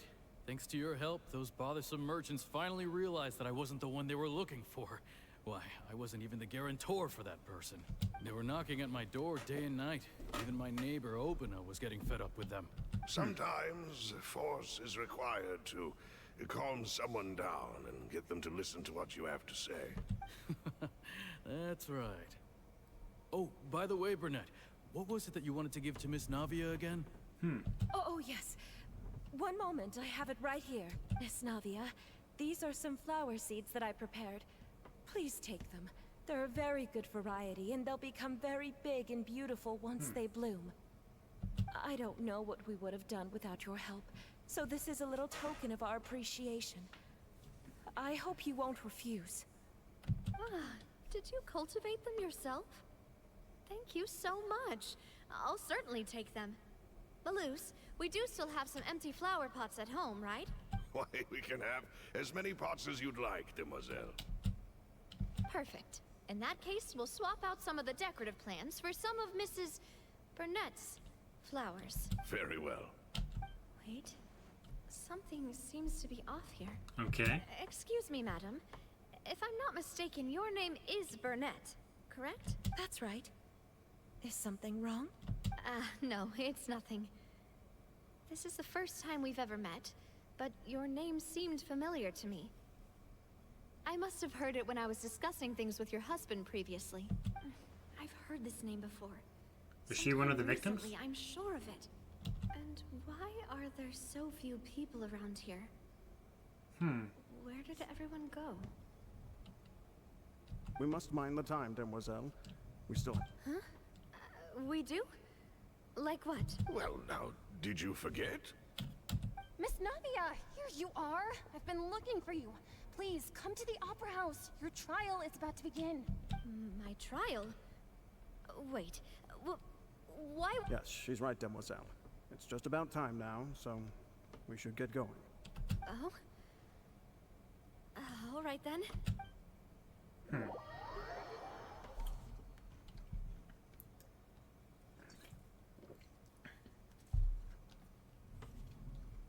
Look, it's Navia. She's here. And her two attendants are with her. Goodness. Oh, Everyone's finally here. were they the names of people that she said earlier? Like the ones who were lost? I remember Julianne. There are a lot of people here to see the trial. And they all seem to be oddly excited about something. I even know some of these people. Karina. Desiree. Okay. Joyville. Jolien. Essen. Why are so many people here? Yeah, Desert with her father were mourning him. And as for the judge... huh? Where's Monsieur Neuvillette? Please sit in the defendant's seat. Don't worry, Silver and I shall accompany you. All right. But are you sure you can stand behind me? Typically, it wouldn't be allowed, but today is an exception. Hey, what kind of place do they think this is? Come on. Do they have any idea what they're doing? Seriously. Enough with the whispering! Could someone please tell me where Monsieur Neuvillette is? And why I'm standing trial? My dear Miss Navia, have you not yet realized what you've done? In that case, allow me to explain. As all here know, you are Master Callus's successor. Yes. The head of the Spina di Rasula. Someone held in high regard by every soul in Poisson. After you took over the Spina, you treated all of us just like the late Master Callus had. If anyone in need reached out to you for help, you responded. Not only you, but your butler, your subordinates, nearly everyone in the Spina di Rasula fought for the well-being of those in Poisson. Wait a moment. Aren't you just proving that I'm a good person? Yes, correct. Absolutely right. And that is why you stand accused. You have helped so many people get through so many difficulties. You are one with us. We are sounds familiar. inseparable. We are one big family. All of us who are from Poisson, inextricably linked. And with you being so important, we couldn't possibly do without you. Therefore, this fair and honorable court shall declare you guilty, and you shall stay here. You will be together with us forever. Huh? What are you saying? Everything you have said is correct. I have indeed done a lot for my hometown, and I would be willing to be with you all, but what is the purpose of having me stand here like this? What is there to discuss? Ah, well, if that's what you think, then I have no further comments. How wonderful, Miss Navia! I know all these people. Why are they laughing? I seem to remember now. Yes, I get it. This trial is... Wait just a moment. This isn't right! Malus? What was that, Mr. Malus? Our conclusion is very clear and unanimous. Let the court judge her now. She's guilty! Stay here, Navia! You're one of us! Demoiselle, don't admit guilt. This trial means to keep you here forever. I wish to exercise my right to defend Our Lady. Mistress Ronville, you only know of Navia's goodness, but nothing of her utterly independent mind. She was born a free and independent spirit. She has never been tied down by anything. Indeed, even the death of Master Callus couldn't stop her. Her actions cannot serve as proof that she identifies herself as part of any group. She merely acted as an individual, extending her hand to help others. Please do not mistake her actions as being otherwise. Really? As an individual, you say? Don't forget, we are all Fontanians here. This is the nation of justice, the nation of Hydro. Even if Miss Navia only voluntarily rendered her assistance, that doesn't change the fact that her beautiful soul must return to everyone. Water accepts all, blends with all. It will surely accept her kindness. Everything is measured here in the nation of Hydro, and in the end, everyone shall meld together. Thus, when a unanimous opinion emerges, that opinion represents justice. Now, I speak for everyone. Our opinion is consistent. Navia should stay. We and Navia are one. And you would call this justice? Preposterous. You are merely jealous that Demoiselle still has a chance to exist as an individual. Have you forgotten how much you all once longed to become individuals? To become independent? Do you mean to defy our justice? If your justice is flawed, then why should we acknowledge it? As you said, we can also have our own justice. Silver and I shall defend Demoiselle. And that is how we will enforce justice. My head... it hurts. Demoiselle. Silver, it hurts. My head is spinning. All I can see is stars swirling in front of me. I remember now. Everything that seemed odd from the very beginning.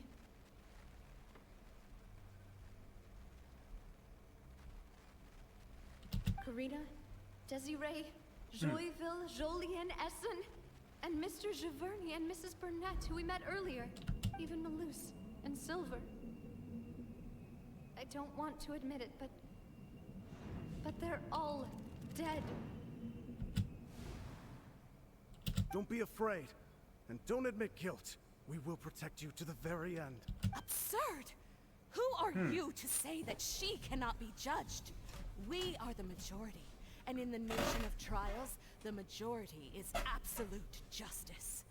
We are the will of all. Don't let them escape!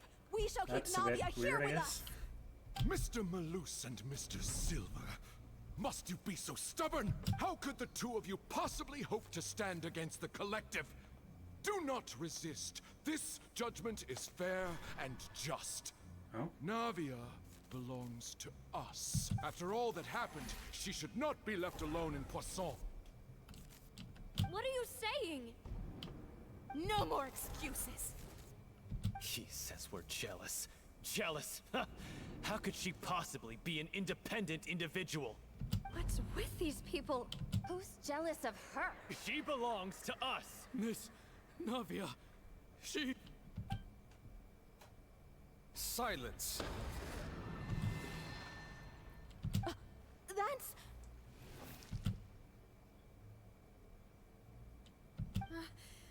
Neuvillette! Such commotion is prohibited in the court. The accusations you just presented are nonsense and cannot constitute a proper trial. The court will adjourn for the rest of the day. In this, I shall hear no objections from any unauthorized party. Our thanks, Monsieur Neuvillette. Please leave with me, Miss Navia, while there is still time. But... Go on now, demoiselle. This is your only chance to leave this place. What, can't bear to leave us behind or something? Malus. My apologies. I couldn't resist making one little joke once I realized that this shall be our last goodbye. Malus. Silver. Quickly, you must come now. Goodbye, demoiselle. Farewell.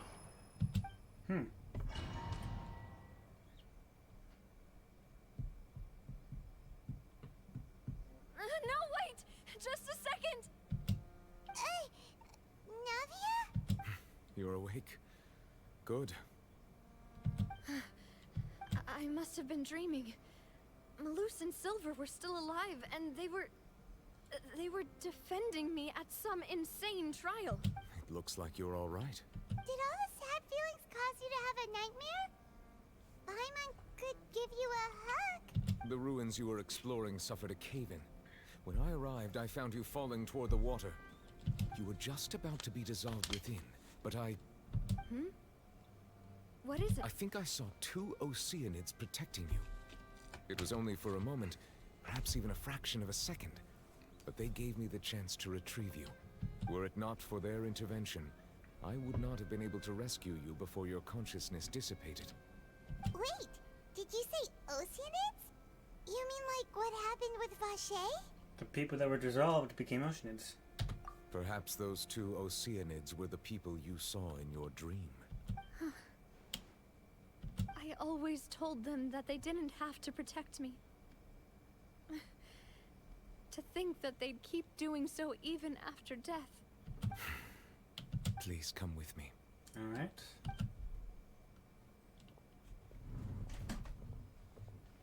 Neuvillette, are you okay? Oh, I am quite all right. Perhaps there's something we could chat about? Why do you look so stiff all of a sudden? Oh, Paimon knows. You're the type who feels awkward when there's nothing to talk about, right? I merely thought that we should give Navia some time to herself. Huh? Why didn't you just say so then? Don't you think it's even more awkward to call us over like this and then have nothing to talk about? I suppose so. By the way, I don't know her name again. Singwin? Sends her regards. Ah, Sigewin. Sigewin! I hope all is well with her these days. Her work in the fortress of Meropide has not been too much for her, has it? No way! Don't worry. She's doing fine down there. She's an amazing head nurse. I see. Well, that is good. I have always worried that Sigewin would need a lot of time to understand the world of humanity, just as I have. Oh, and the Duke also says hi. Even though Sigewin made him do that. He hopes that you haven't been overwhelmed by all that's happened lately. Thank you. I have indeed been busy lately, and I also hope that everything is going well in the fortress of Meropide. He still doesn't know what to talk about. Let's chat about something else then. You're the expert here, Paimon. What should we talk about? So, Neuvillette, you're probably quite the swimmer, huh? Yes, of course. This isn't going anywhere. Let's try something else. How did you find these ruins? Did the knave tell you? Yes, in fact. I had arranged to meet you in Poisson, but when I arrived, I discovered that the Fatui were helping the residents evacuate. They had even transported a large quantity of supplies to the area. Amid my astonishment, I ran into the knave, and we had a chat. She informed me that she had asked you to investigate the ancient ruins here. Yeah, we originally planned to meet up with you, but we thought you might still be busy with all those official documents. We didn't think exploring the ruins would take very long, and who would have thought you'd wrap things up so quickly? I hope Nave can get back on her feet. Alright. I guess we'll continue investigating. I'm sorry to have kept you all waiting like that. I'm feeling much better now. I guess we should get going again. Will you come with us, Monsieur Neuvillette? I feel like if we go around, there's Yes, gonna be a if you chest wouldn't somewhere. mind my company. All right! Another one joins the party! Let's get going then!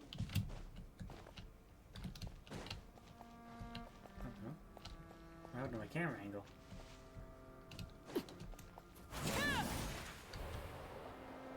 Oh no! Another unstable path! Watch your step! Alright, should I be going up here?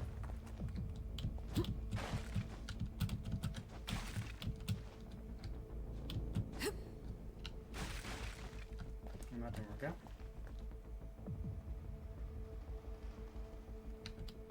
Go wait for Miles to get back up. Wait for a bit, I'll probably back for. Alright. Can't wait to see you come back. Nope, back that is too. Perfect. Did I just skip something? I feel like I should have gone down there first.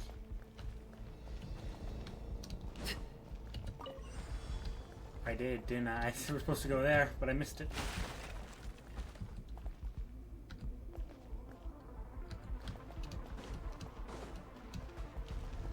Watch out! There are rocks falling over here!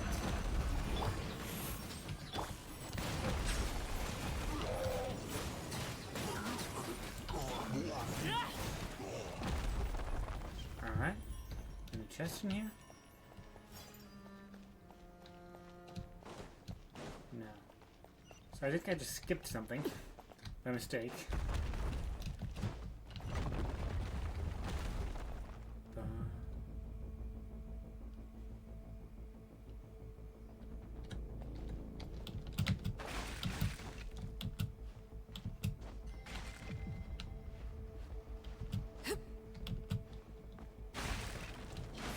We're almost at the top. Keep it up! Well, there's a chest here as well. Gimme, gimme, gimme. Alright. And just around here. Oop, oh.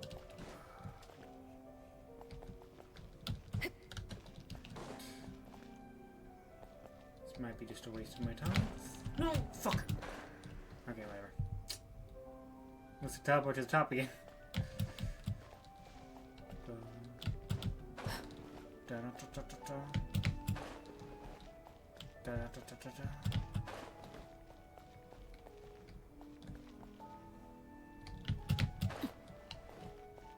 Yeah, there's nothing back there, it seems. Absolutely nothing. Here, real quick. Witness my rise.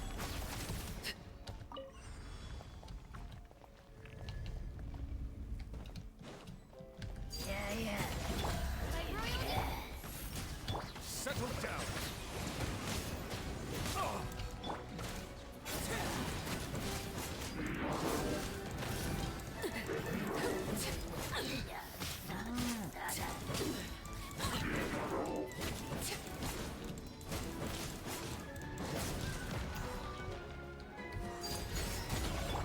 Shadow Raven, let night fall! I summon!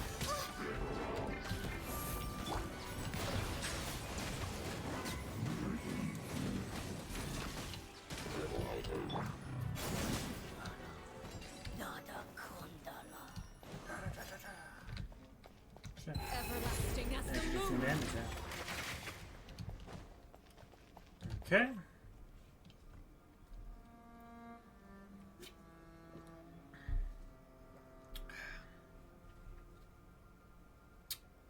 There's that thing in there. Take me up. Alright, is there gonna be a chest around here? Come on, give me some. No? Alright. Send me away to the promised land. Ba-da-ba-ba.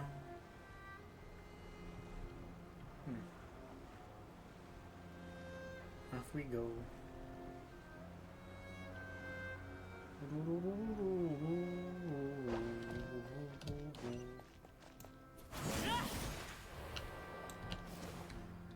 Chests. Want to make sure there's no chests around here.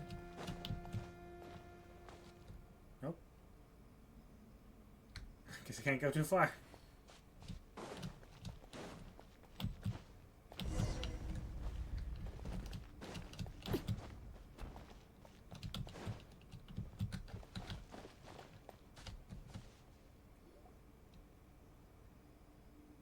Looks like we've reached the end. This is the place? There should not be any other hidden spaces in the vicinity. The path sure had some twists and turns, but it turns out that this place isn't actually that big.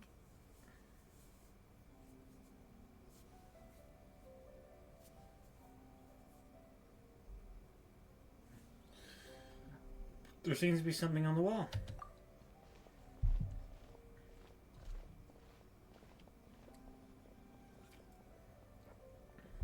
Stone slates. It seems like they were put here as an offering. Could we take them down and have a look? Second. I'm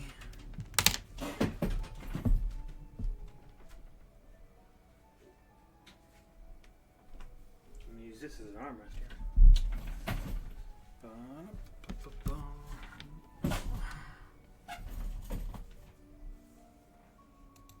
Perhaps we should just leave them be for now.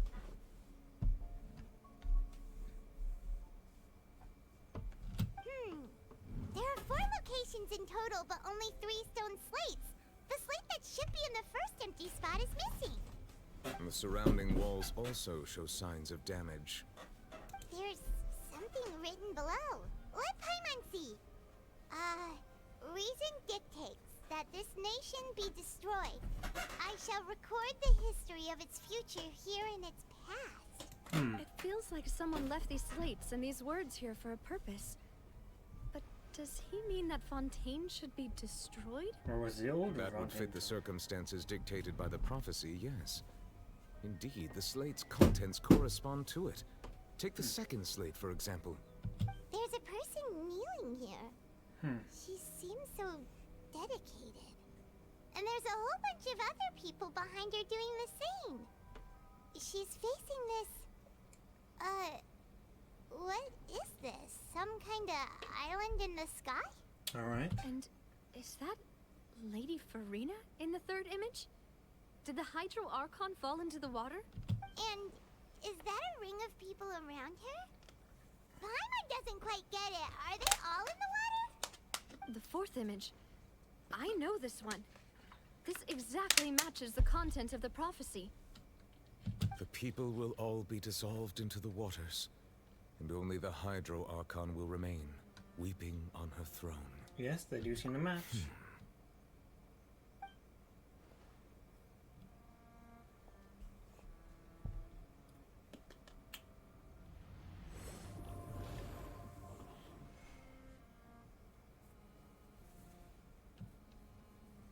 More information should be hidden in these slates, but I fear I cannot easily uncover it. Most likely due to us missing the first slate. I am very sorry. Don't blame yourself, Monsieur Neuvillette. Deciphering ancient stone slates isn't one of your duties. Ooh, Paimon's getting the chills just looking at these slates. This says that it's the history of the future, right? That means the prophecy's sure to come true. I really hope it doesn't mean that. Still, Paimon feels like these images are kind of weird when you look at them together.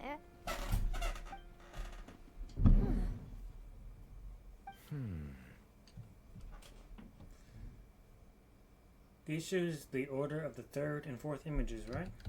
That's right!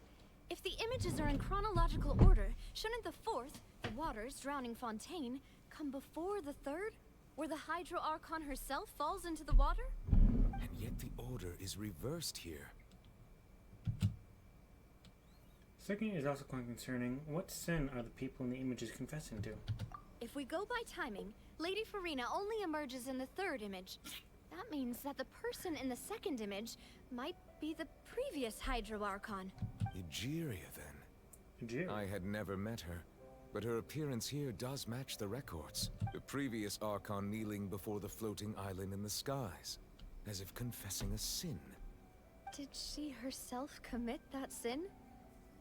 And if if not, why would she be in such a posture? Also, I'm still wondering why these ancient stone slates are here at all. Judging from their contents, could this place be the origin of the prophecy? Does that mean that someone, or some people, once saw these slates? But who would have created these slates and left these words here?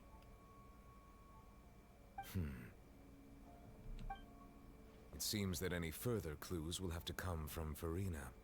In that case, there's no time to lose. There's nothing else to be gained here, so let's head back first. Yeah, we'd better get somewhere safe for now. Honestly, who created the slates doesn't matter now. The real question is whether things will truly play out as prophecy foretells us or not.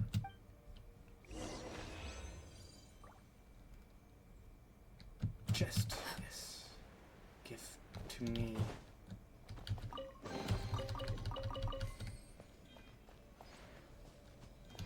Alright. Is there anything else in here?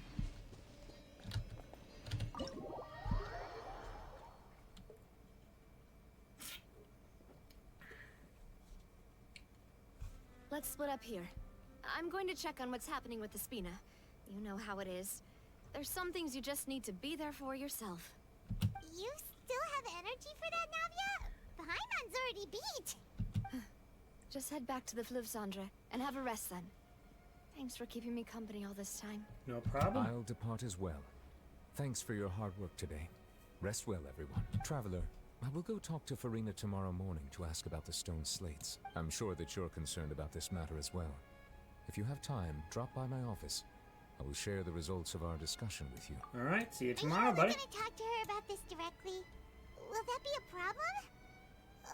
Paimon's getting a little scared now that it's come to this. She has long been harboring secrets and will not give them up easily, which makes it all the more my duty to ensure that she understands the present situation. Alright, we'll leave it in your hands then. You're probably the best person to talk to her anyway. I will be carefully considering my words tonight. Traveler, Paimon, our safe house at the Fluvsandra is always open to you as ever.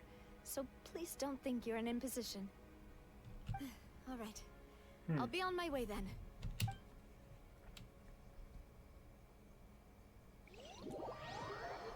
Post depart, yeah, head to the spin. Okay.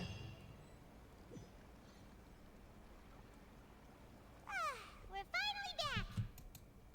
Finally back. We've got a special menu prepared for you two tonight. Oh? Yay! And there's good food too! Navia, no, the boss is the best. You did great as well, Paimon. Ooh, desserts! Nice! These Yum. are all Paimon's! Paimon's already starting to forget what happened today. Oh, who's that? Oh, that voice. Is that who I think it is? Huh? Mona. In her full name, Mona Magistus, the astrologist, is far too long, so she prints her out and declare Mona. Alright, now. What are you doing, Fontaine?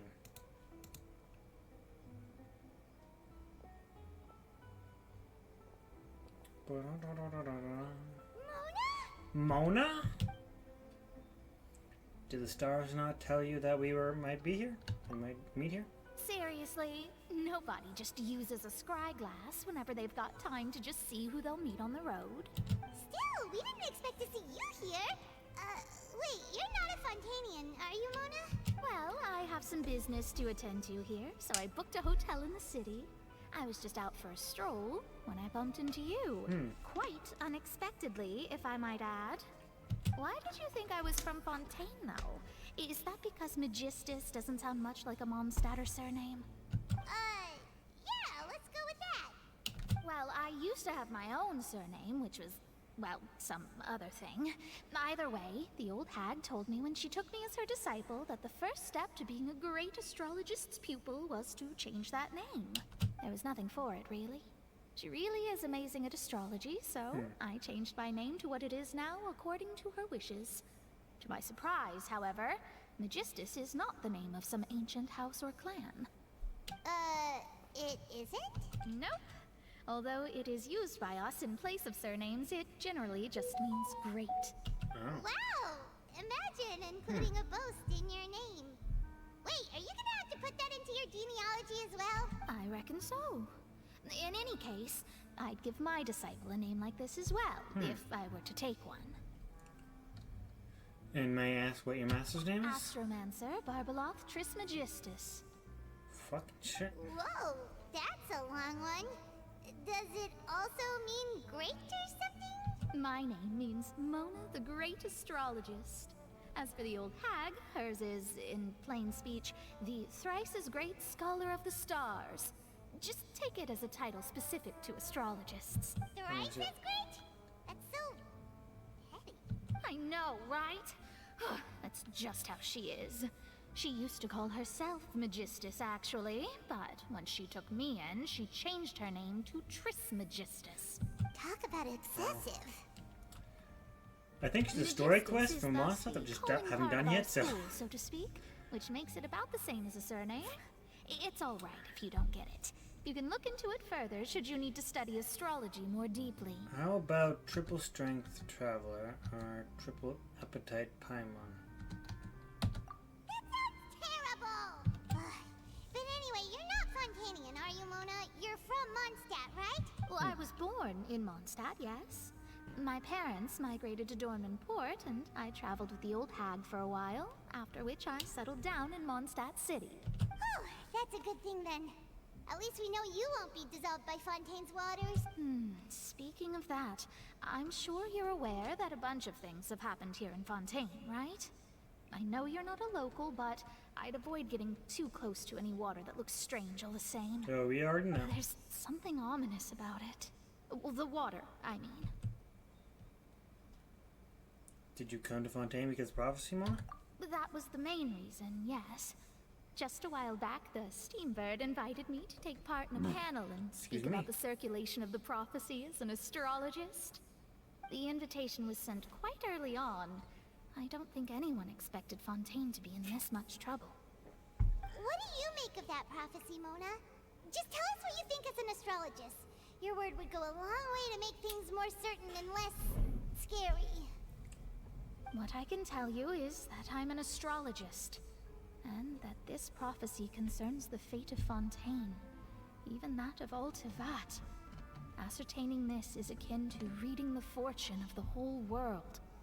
I'm afraid that this is not something that just anyone can do. If I could do it, you would no longer call me an astrologist, but a visionary. But on the flip side, the prophecy is so huge and powerful that it must surely come from a powerful visionary. Its contents involve the fate of the world. Disregarding it would be a mistake. A visionary? Sounds really powerful and all, but does such a person really exist? Of course. The old hag could do it, and I'd bet there are others amongst those Hexenzirkel colleagues of hers who could do something similar. I need to ascertain the accuracy of the prophecy. Could you help me get in touch with your master? Are you sure?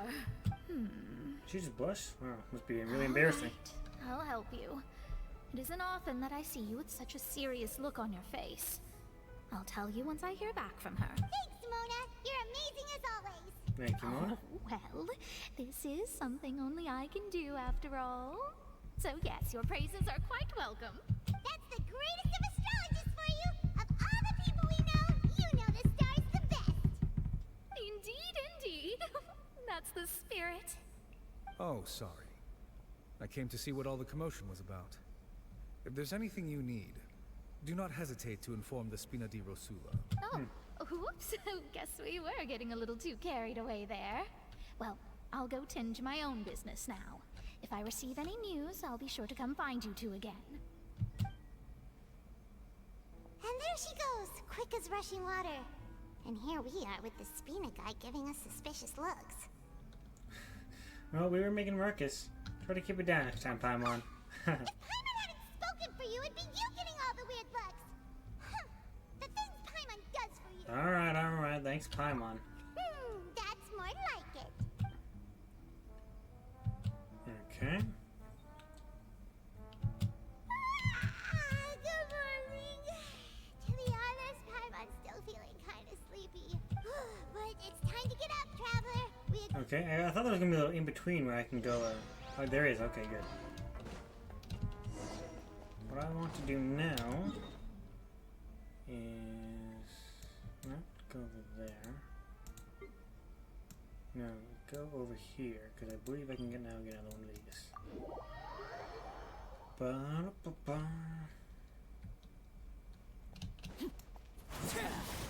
Fly.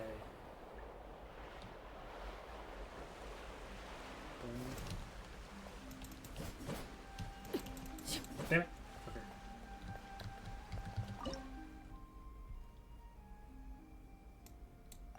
Alpha.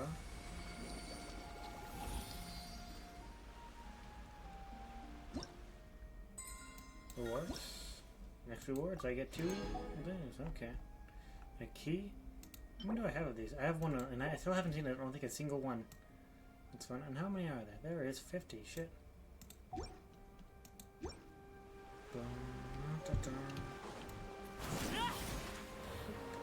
Alright, let's go see Nouvellette. What is this? Icewind suit. Fishing Association. Alright, you. Ba-da-ba-ba. Yeah, I'm fully healed. Give me what I guess out there real quick, see if we can read. Since we can.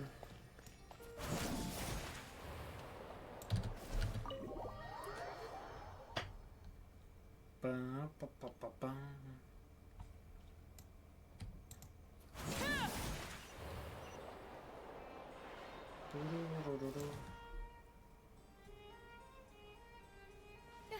You're here! Finally! Is something wrong? Monsieur Girvelette and Lady Farina, they seem to have gotten into a dispute. Please go see for yourself. Let's go on, I guess. Like I said, I've already explained everything. And yet the problem has not been properly solved. There is little space for excuses between us. It is not my intention to offend you, but please, tell me where you stand. You are the Hydro Archon Focalor, are you not? Look at this. This is a list of the victims from the recent Poisson incident.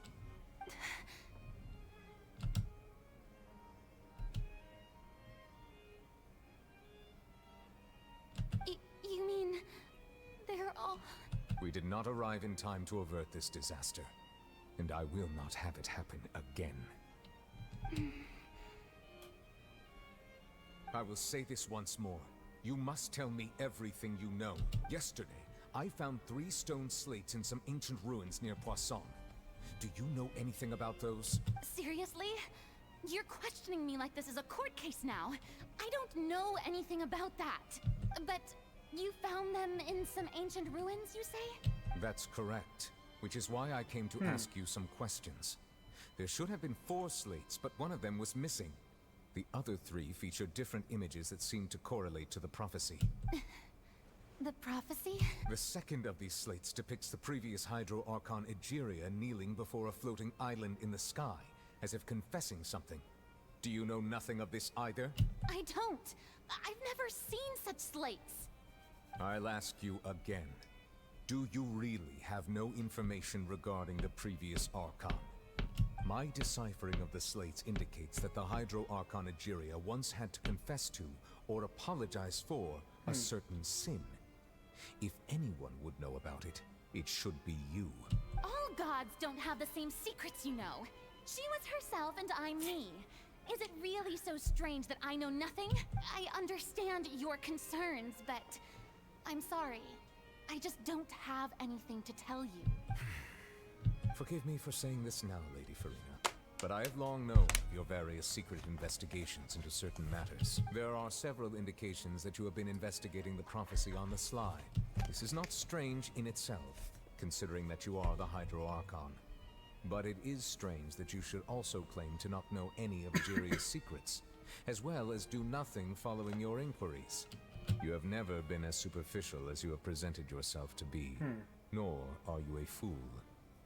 And yet, Your behavior is very inconsistent.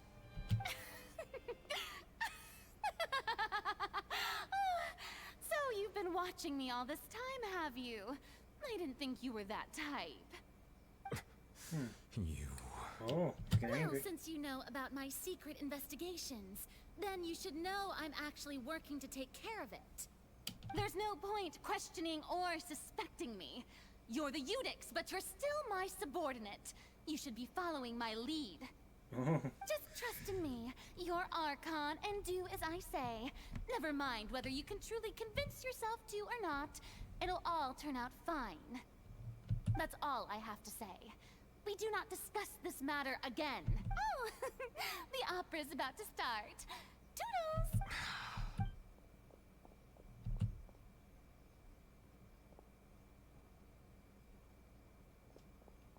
Huh. Okay, I guess we weren't gonna get Did Farina not notice us standing by the door? Wonder what's up with her. She was smiling. Huh. She didn't seem in the mood to care if we were listening in or not. She seems deeply troubled. It seems like she's deliberately hiding something.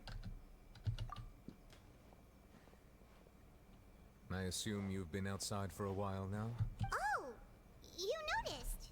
Seems Farina didn't even realize we were here. She was in a great panic, though I cannot discern the reason. Our discussion reached impasses time and again, a state of affairs that we cannot allow to continue. Still, I do not understand. Dialogue is the basis for understanding, so why did she keep refusing to engage? I'm afraid questions alone might not suffice. We need to make her understand how dire the situation actually is. Everyone in her inner circle has noticed that she is hiding some secret. The issue is her attitude. I fear that she will not reveal anything unless absolutely forced to. We may have to create a situation in which she will have no choice but to speak. Yes, slide to an Archon. Oh? Like... Normally, people will only reveal the truth when standing trial. Perhaps we must have the Hydro Archon experience just such a scenario. But Farina's seen so many trials, and she's really good at dodging questions. How do we make sure that she won't just slip away at the first chance? Bring her to justice in the court. We will need to consider this thoroughly, join forces with various parties, and then do what we can. If at all possible, I would prefer to recuse myself from this affair, but we must prevent the prophecy from coming to pass. This may be cruel to her, but all Fontaine is in crisis. The information a god possesses is too precious, and so we must take a chance on this. In that case, we will need help. But who will lend us their aid to do such a thing? Well, I think I know who to call. A few days later, on a boat somewhere in quiet Poisson.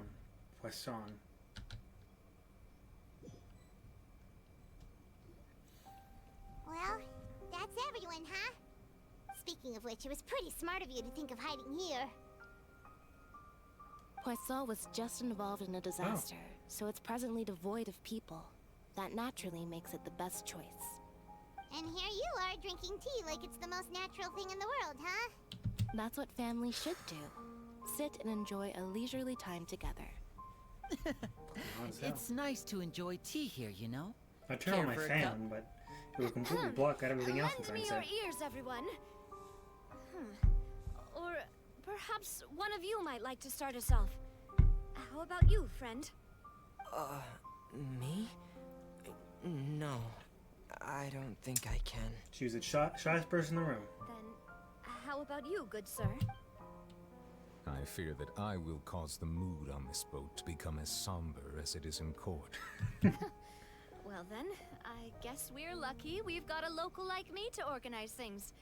Wonderful, the spotlight at last. I guess I'll be facilitating things from here. That was a little long-winded, don't you think? Oh, you might be right. Anyway, to cut to the chase, our friend here, the Traveler, has brought us together to discuss something. As for what that is, well, let's start by saying that we'll be pooling our efforts together to create a series of traps. Oh, how intriguing. Well, it's just an expression, really. One that I just learned from Chlorand, and used on the spot. So, let's invite her to explain in detail. A round of applause, please. Huh? Didn't you say that you would be facilitating this? Oh, come now. Your work doesn't involve much public speaking, right? This is a good chance to practice. You might even pick up some fancy oratory tricks to impress your boss with in the future. I see. And what does my boss say? He is glad that you consider him your boss. Do go on. Well, Nouvellette just giggled, it seems, or had a small laugh. In that case, do any of you have experience hunting? Not that I recall. Fremine and I once used a wooden stick in a basket to catch wild rabbits when we were younger. As for Lynette, oh, right. You were sick that day, weren't you? I've also gone diving to catch some fish before. Does that count? I guess so. Since I'm afraid not. No, I guess not. You may or may not have heard, but Fontaine once played host to a group known as the Marechaussee Hunters. Though that was their name, they did not hunt animals, but rather various monsters left behind by the ancient dynasty of King Remus. Today, Fontaine's monster population has already thinned greatly, so the hunters have blended back into society, taking up arms in other lines of work. They even left a unique methodology of hunting in their wake. A trap comprises of the following components: bait, a trigger, and a containment device. Sometimes a lethal implement will also be necessary to deal with the prey. So, if we were to build a trap together, right now, what would you choose to build it with? For me, I would prefer something basket-shaped. Pigeons and rabbits will see the bait and naturally enter the snare. Our line of work requires a deft hand, and we're some of the best in the industry, so I don't think you Fruna's can gonna count get on under our a basket, techniques. You used some of those techniques while moving the people of Poisson, didn't you? My subordinates mentioned that you even performed some magic for the bawling children. Yes, and I even managed to gather some intelligence in the meantime. I'm quite the multitasker if I do say so myself. I'm afraid I can't claim that as my strong suit. I prefer more stable methods, like placing bait in the water and waiting for the fish to come within reach. Calm and steady. Exactly the kind of person who would catch loads of fish. And I can be their assistant. With discretion, I'm sure. I'd probably use some sort of mechanical animal. Papa once bought me some small clockwork squirrels, mice, and such. When placed in the forest, they can attract others of their kind. I remember that you liked those too, didn't you? I did. And that would be a good way to go about it. If they're realistic enough, animals of the same kind will follow them all the way to the trap. What about you, Monsieur Neuvillette? I fear I do not have any related experience. Oh, you're a dragon, right? That You makes just sense. ate your prey, didn't You you? usually solve problems directly, without the use of any such tricks. But I do have one more question for you, Monsieur. If we were to create a trap now, how would you design it? Would like for it to be effective, but bring no harm to the prey. A more gentle trap would be ideal. Kind, as always. However, our intention doesn't necessarily change the containment device and the type of implement we need. If we wanted to kill the prey in one strike, we would need a powerful implement. However, that also goes for prey that must be captured and safely contained. Wait, why is that? Only a hunter who's a true expert at subduing their prey can snare it without harming it. The line that divides life and death is often exceedingly thin. So, are we going hunting together? Huh. We hadn't thought of seeing ourselves as hunters. It kinda works, but Time to hunt. maybe it's still not the best The most exotic of creatures. If our means of Frina, capturing and Frina. dealing with our prey is to put them on trial, then the hunting metaphor is actually quite accurate. But we shall require much more courage than any hunter to judge a god, a being whose seat is an exalted throne. That's right.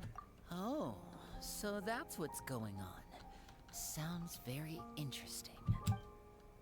Korean hunting metaphor is just a metaphor. You will not call this a hunt because it's not what you should do in present, nor will the relationship between you and Frina reach such a dire stage.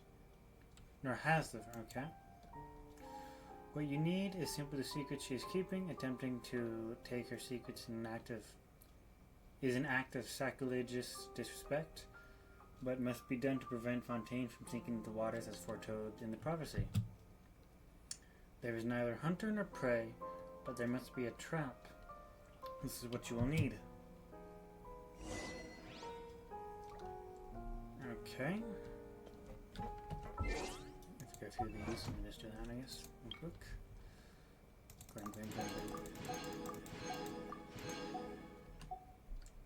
Let's see, how many of these do I have as well? Only 4.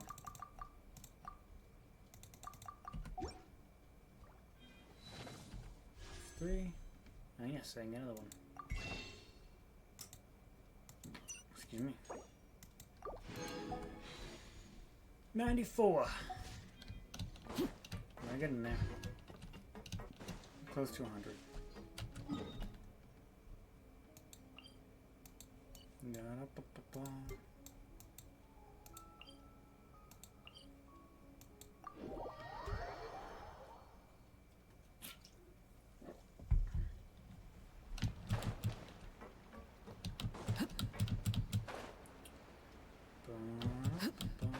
Ooh, let me rob this person blind. Look at that, a book. Thank you for that.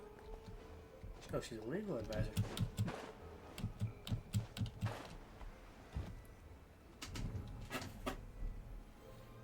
It's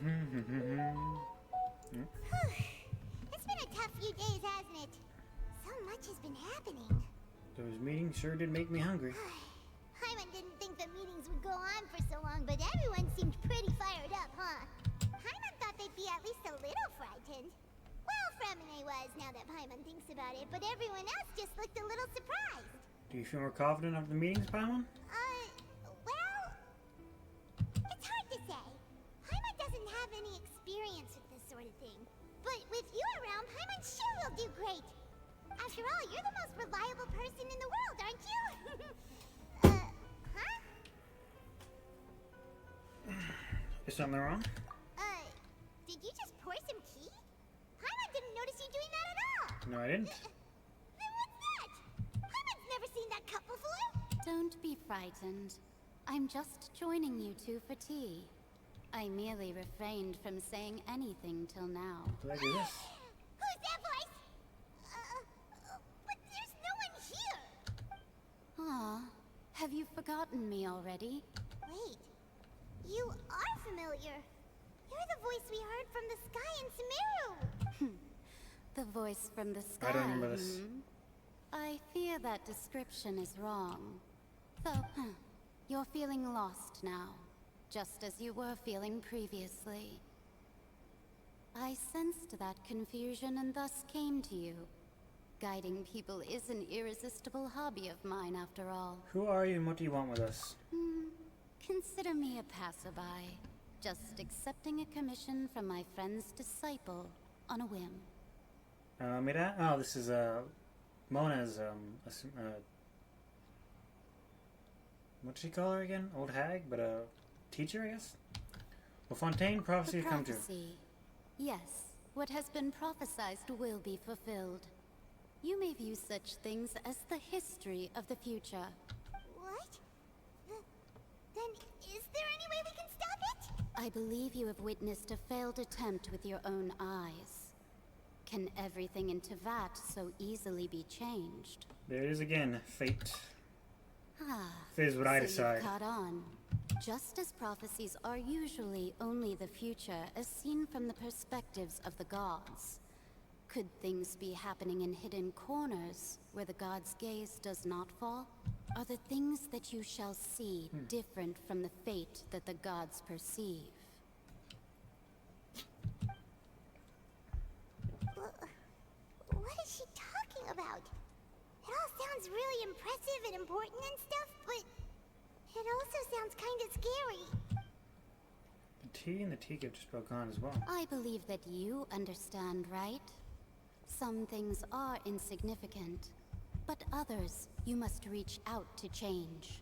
Ultimately, fate shall serve as your only guide, no matter what will happen in Tevat's future. This was good tea, by the way. Thank you for your hospitality. I didn't even make the tea, so... That'll be all for today. The voice. It's gone. Mage N. Is this a clue you're leaving for us? When expecting you to come away feelings, you lie in bed.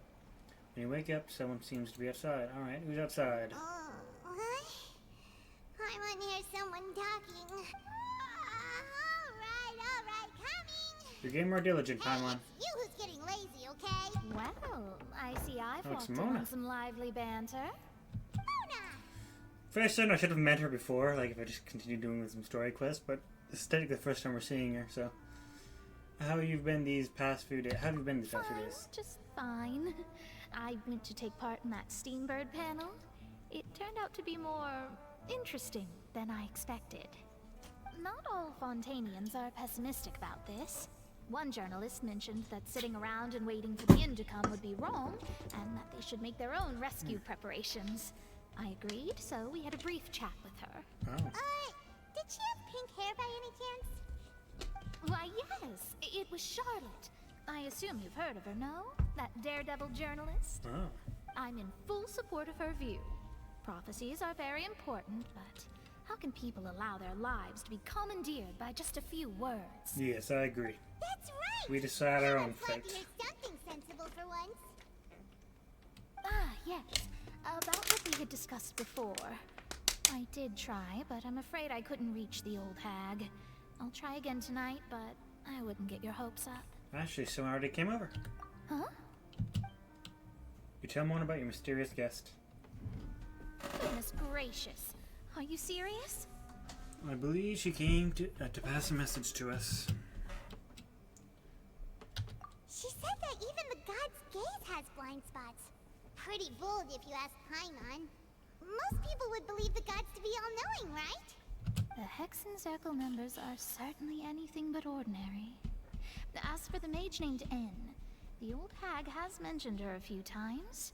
She said that N's sense of direction is incredible, and that she loves guiding those who are lost. But I've never met her, and if she were still alive, she'd be... well, suffice it to say that the hag's at least a few hundred now, and N's been around for longer than that. Whoa. The Hexen Circle sounds like a scary group. But they must really stay in shape to live so long. Their abilities alone are pretty terrifying. If she came to see you personally, then the problem you're facing must truly be of great importance. Well, it's not like Paimon could understand anything she said. Yes, she was quite cryptic, but I suspect she means that there is still a way to turn things around. She didn't say when or what that would be, though, so... perhaps it is something that you cannot know right now. Perhaps. True, her words were meant to be helpful mint. But when will we realize their value and meaning? Yes, that was the best answer with my questions could have gone. Traveler, Paimon, are you two all right? Oh, we're fine. We're just a little down right now. It kind of feels like the end is coming, you know? I see. I feel that same sense of desperation, too. I guess you could consider me someone who has often witnessed fate. So far as I have seen, it cannot be swayed. But even so, I still hope for and believe in miracles. Astrology is eternal and rational, but fate may not be. It is cruel, but it can also be beautiful. Perhaps that's what N was trying to tell you. Not to lose heart, and to believe that what you are seeing playing out before you is not yet set in stone. I did originally think of steering clear of all this, but I couldn't. Even if this is all futile, I still wish to help everyone. If we don't struggle to the last, then how can we face the end when it comes? I guess so. Okay. You do have a point. There I go, talking about astrological principles again. Sorry about that. The moment I start talking about work-related stuff. I need to get going. Don't worry about it, Mona, and thank you. It was worth trying to comfort you, even if only a little.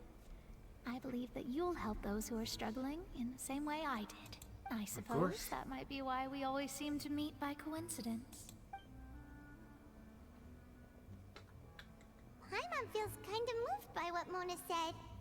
But also kind of sad, too. Hey, Traveler.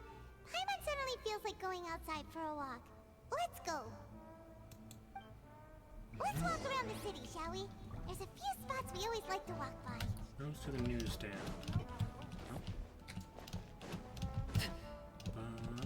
Is there anything around here for me to check out? No secret chests? What the heck was it? I thought that was a net for a second there.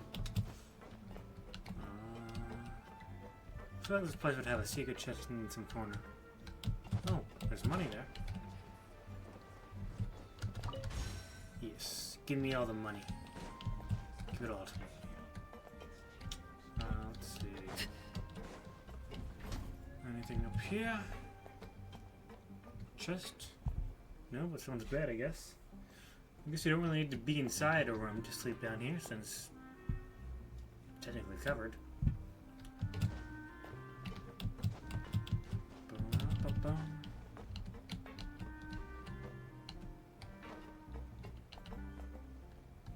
Can I climb this area? Can go over there, I guess. Might as well.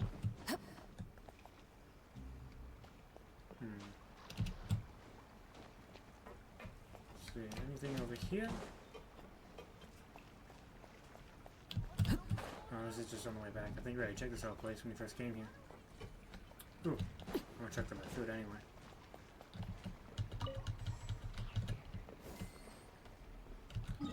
Never mind, the food's on the top area.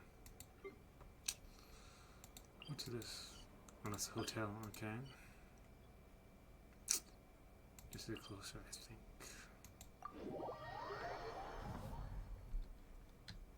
Children be up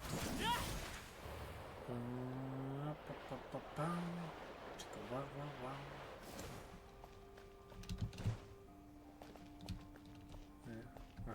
Hello there. If I attack you, oh come on, let me fight you. They are. Oh, done the kids in front of me. Yeah. Go down the sewers. Okay. Huh? Our names are written in this newspaper. Maybe we're famous. Let Paimon see. Oh, it's gonna be something bad, The isn't it? underwater stronghold, the Fortress of Meripede, has continued in its noble autonomy. But that does not mean that others cannot interact with it. My recent attempts to enter the fortress bore little fruit. Huh. Guess Charlotte still hasn't given up on that. Thus, did an Outlander friend become the focus of this report? A blind adventurer with their white fairy, legends trailing in their wake. It is said that this mysterious traveler once visited the underwater fortress. So while the fortress's interior remains a mystery behind closed doors, do not fear, for the tales of the traveler contain surprises in spades.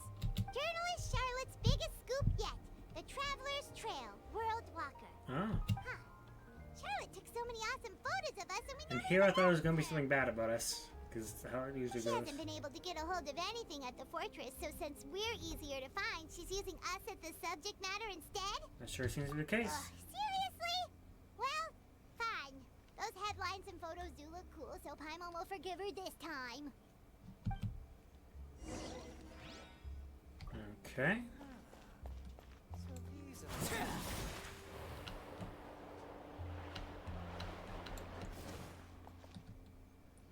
Ba-ba-ba. We're here! Paimon's hungry. Should we go in and get something to eat?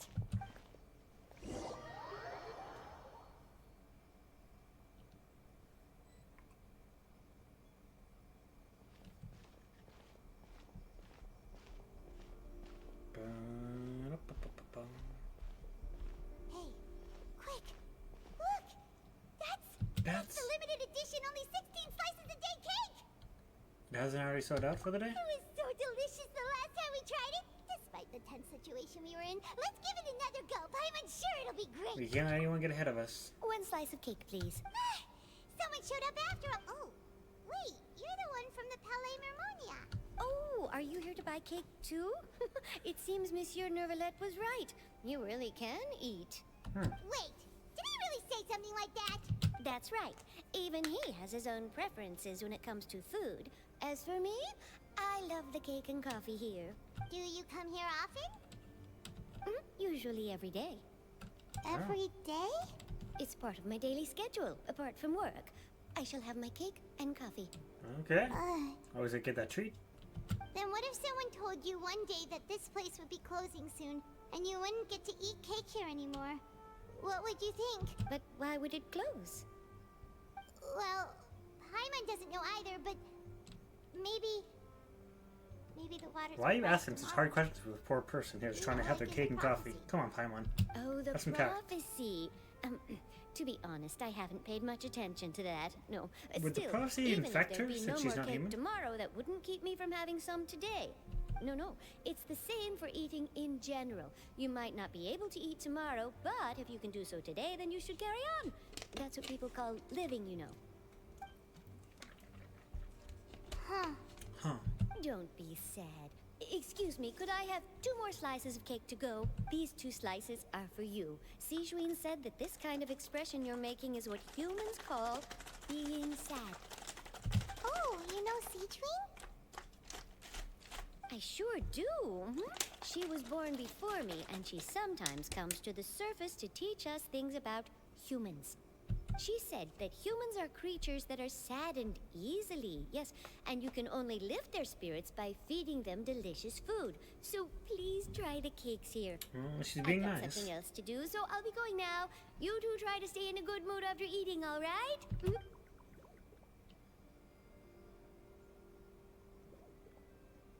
there she goes. There she goes, off in the wind. Let's dig in. Paimon's sure this cake will be delicious. Yes, food, sustenance. Give it to me. It's more delicious than last time. And the flavor gets even better with a sip of tea. It sure would be nice if we could always eat delicious food here. Alright, leave the hotel. Actually, what do you sell? Let's see the menu. Ooh, recipes, alright. Let's get all these then. Purchase. Purchase. Purchase. Luckily, I got plenty of money to do this.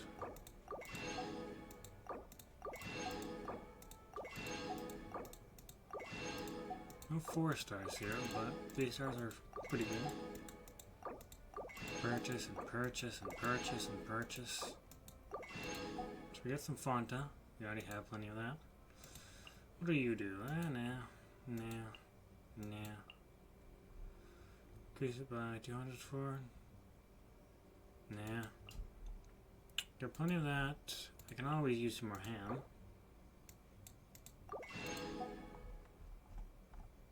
Let's see, I'm good on jam, good on crab roll. Alright.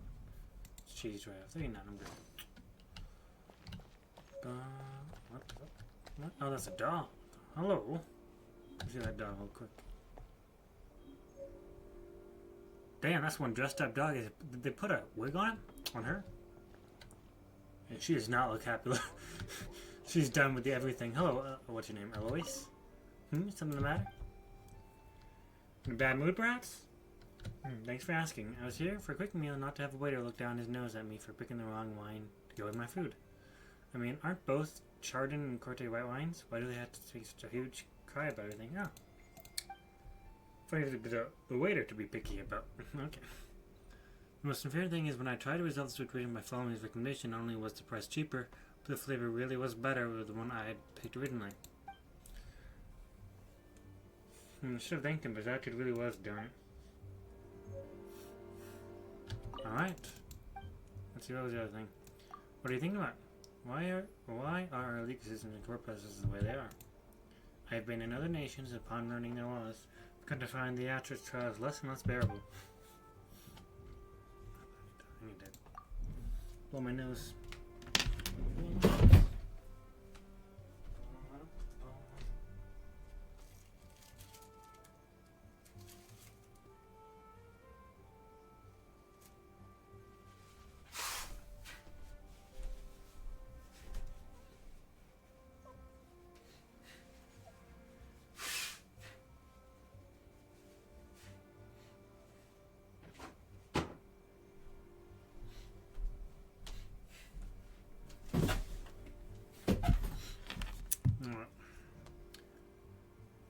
Such drama and laws of effect.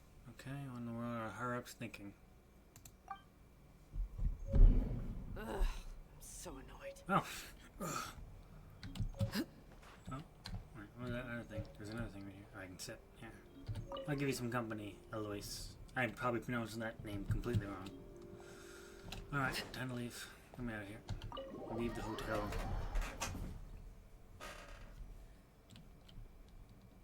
Oh, we're near the Seabird office.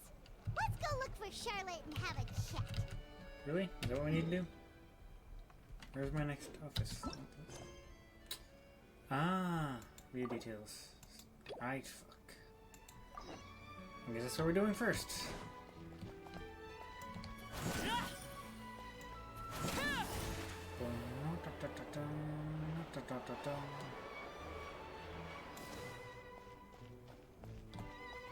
Trying to see if my steps actually. It looks like they're floating, kinda.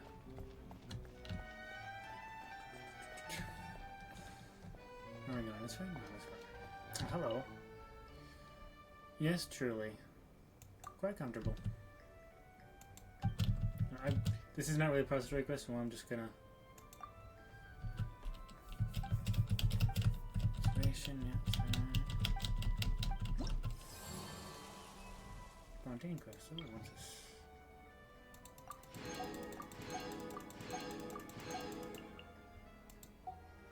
So for you, anything here? Nope. Close to that 20% though.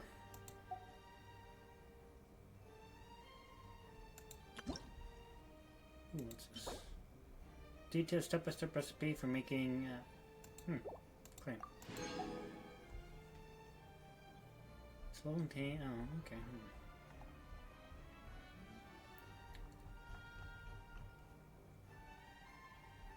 Alright. Thank you. I don't care. I need to interview? Okay. Now can I move on? Wow! If it isn't the Traveler and Paimon! Oh, have you seen the article I wrote about you? Mm-hmm. You've got some nerve! You just used us to make some quick mora! Can we negotiate a profit split? Oh, you needn't worry about that. I heard that you were in Poisson some time back, so I sent you a letter to discuss just that. It appears you didn't receive it, though.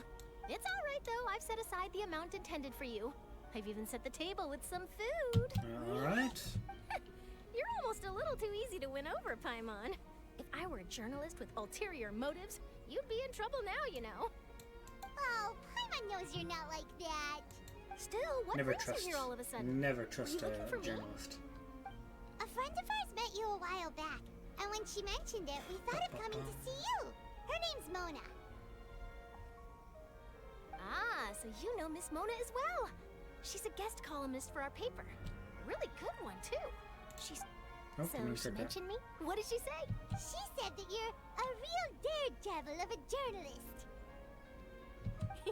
Nice. In which case, can this daredevil journalist dare to request an exclusive interview with the legendary Traveler and Paimon? Huh? So your article and... Oh, of course it doesn't. No interviews, please. That was more like live photography. What I'd like to do is dive deeper and ask you to talk about the things you've seen and experienced. Seriously, want to interview? Yeah. Are we even qualified enough? Why not? If I say you're worth an interview, then you're worth it. But not right now, of course. I'll need a few days to prepare. Go for it. In that case, we'll just chat when you have the time then? Oh, so that's a yes? Ooh, splendid! I'll tell the editor-in-chief that... Ooh, so much to get done now. So much to get done. Wait, Charlotte. Paimon's still got a question for you. And what's that?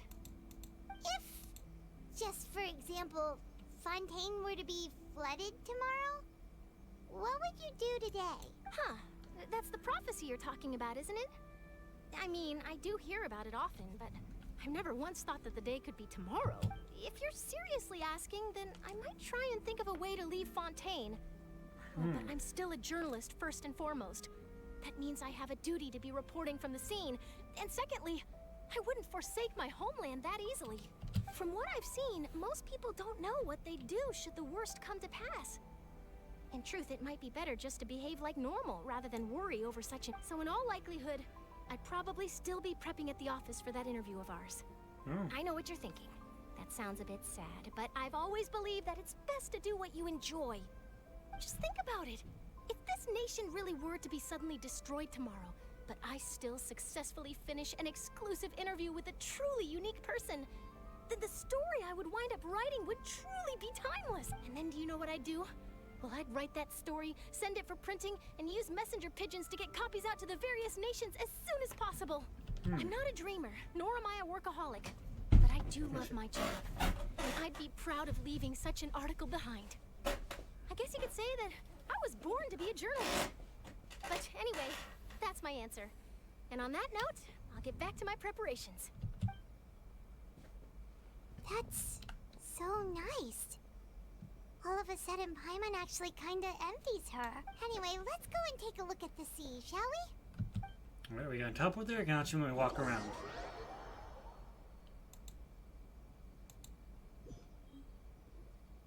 The sea breeze and scenery can be a pretty soothing combo, huh? Paimon's been thinking. Oh no. Yes. If it wasn't Fontaine, but all of Tevat that would be destroyed tomorrow, where would we go and what would we do? Yeah, it is very long. Paimon should ask, if you could choose, what would you like to do? If I could choose, huh? Just like Charlotte said, suddenly trying to consider what to do is pointless. We've always been moving to the next destination, so we haven't spent much time thinking about these kinds of things. We didn't have to either, with us always being on the road and whatnot. Until that moment comes, I think I'll keep journeying on. You mean, still traveling? Yes, cherish every single moment that I have to look upon this world. Huh. Wait, isn't that what we've always been doing? Your banter goes back and forth between the two of you as time slips by. As night falls, you return to your accommodations and end the busy day. Next few days are just as calm. Charlotte comes to find you and conducts an interview in the Spina di Rosalina safe house. Navia has finished her business in Poisson and even drops you to take a photo with two of you. All goes well.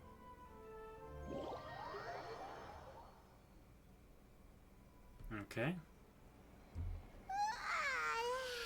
I will say the cutscenes of this one are quite long for this Archon quest. But it's still better than the Fortress of Mirapede, that's for sure. It's not only damp there, but salty too. Ah, so the two of you are still here. Wonderful. Oh, you're from the Palais I'm surprised. I think it's even gonna be longer since we apparently need to trap an Archon. I'm Isadora. Or trap Monsieur Frina somehow sent me to in look trial. for you two before. I heard that afterward you went to the Fortress of Mirapede. So, are you under the impression that we might be wanted criminals? Not at all. I'm well aware that you're friends of his. Actually, I'm here to pass along a message from him. Oh, alright. Let's hear it. Yes, inside the Opera House. Oh, shit. The Maréchaussée Phantom has declared Okay, I started the stream earlier than normal. Riot. A riot? Oh, alright. Well, that said, I don't personally think it was that serious. Lady Farina was watching a performance at the Opera House, and while she was resting during an intermission, some other audience members suddenly started harassing her, loudly accusing her of doing nothing about the prophecy crisis. And before she could respond, others started to join in. The crowd continued to grow, and protests against the Hydro Archon started to break out. Shit. So people have started to put the blame on Farina. Guess they finally found an outlet for the pressure they've been under due to the prophecy. I agree. People will naturally rely on gods. I feel like this act could have been like cut into like two maybe. So gods are also the first to be blamed. So what happened how long after it appears that? to be. Is Farina okay? Seeing that the situation was spiraling out of control and that further argument was pointless, she claimed that she'd gotten tired of this and left in a hurry. The Maréchaussée Phantom had their hands full maintaining order and did not catch where Lady Farina had gone. Only when things had stabilized did we realize that she had gone missing. So, you mean she's still missing? That's right. The Maréchaussée has dispatched many people to search for her, but we don't have any leads yet. That said, I don't think there's much to worry about. She is a god after all. Even if she were to fall into the hands of rioters, what could ordinary people do to her? Well, apparently she's pretty weak. So, at least that's what I get the impression of. Monsieur Nervillet sent me to tell you about the situation, but He didn't say anything else. Don't worry, this is more than enough to go on. Thanks for keeping us informed. Is that so? Well, alright then. In that case, you two take care. I'll be heading back to the Palais now.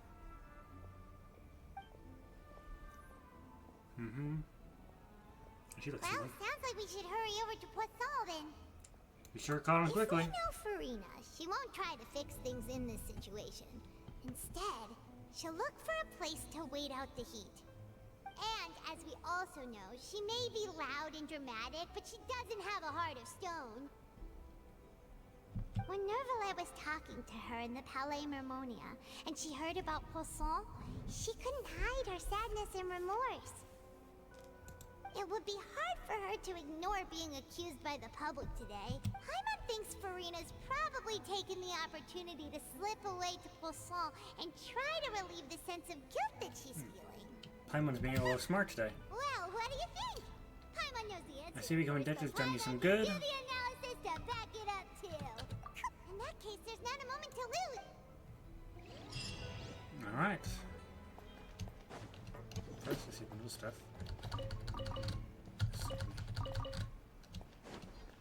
Is there anything down here?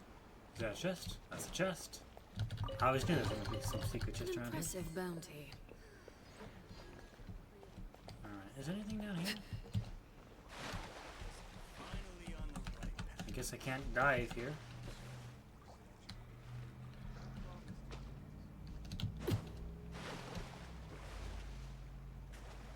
Nothing? Nothing at all?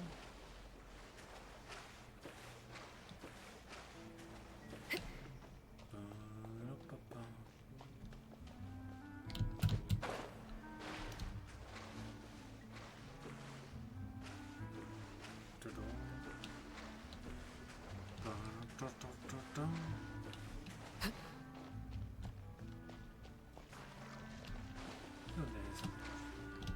There you go, some money.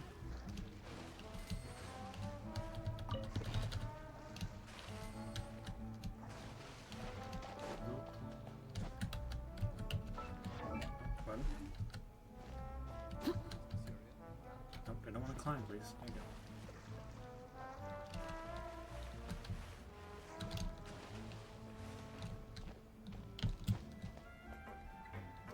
There's a pipe here. Oh, some more money. Always good to do some exploration. Alright.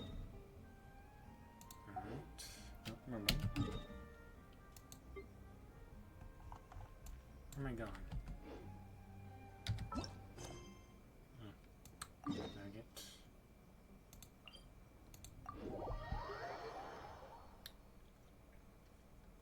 This place looks deserted. Guess all the survivors must have evacuated already. All that's left here are signs of devastation. Could Farina really be here? Let's try to find her as soon as possible.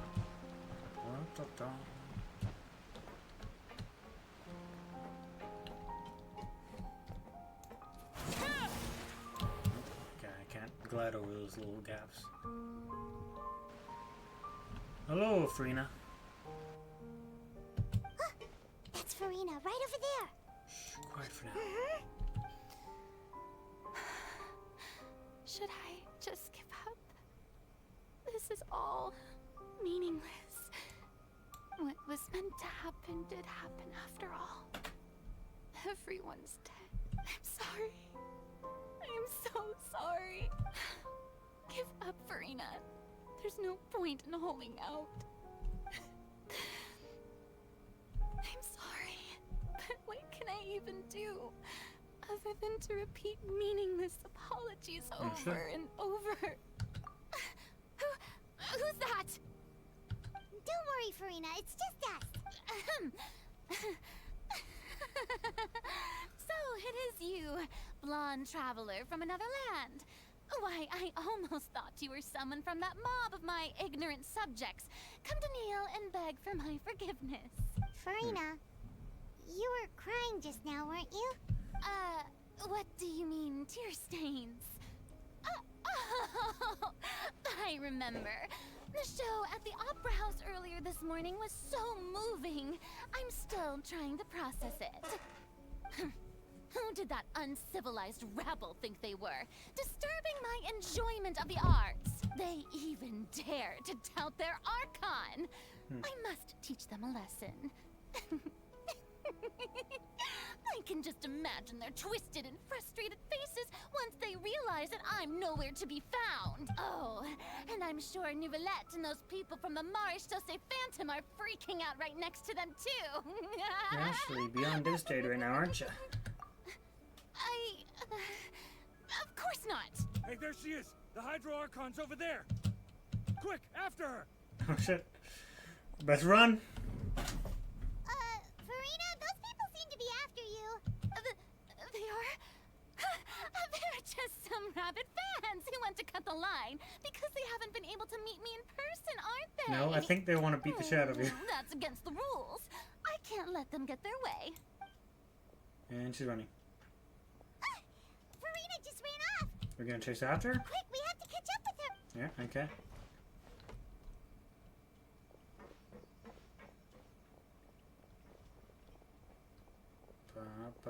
Ba.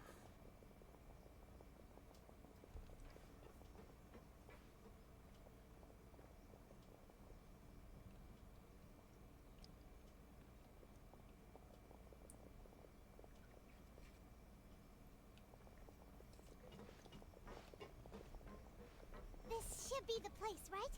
Hey, Farina! There's a good hiding spot over here. Quick, come to Paimon before the rest of them catch up to you. What is this place? Hurry, they're almost here. Fine. I suppose haste is warranted. Lead the way. Okay.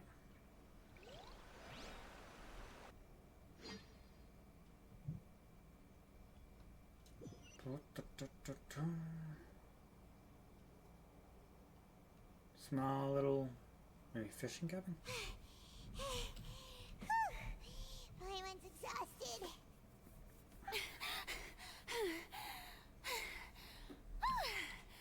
I'm so tired.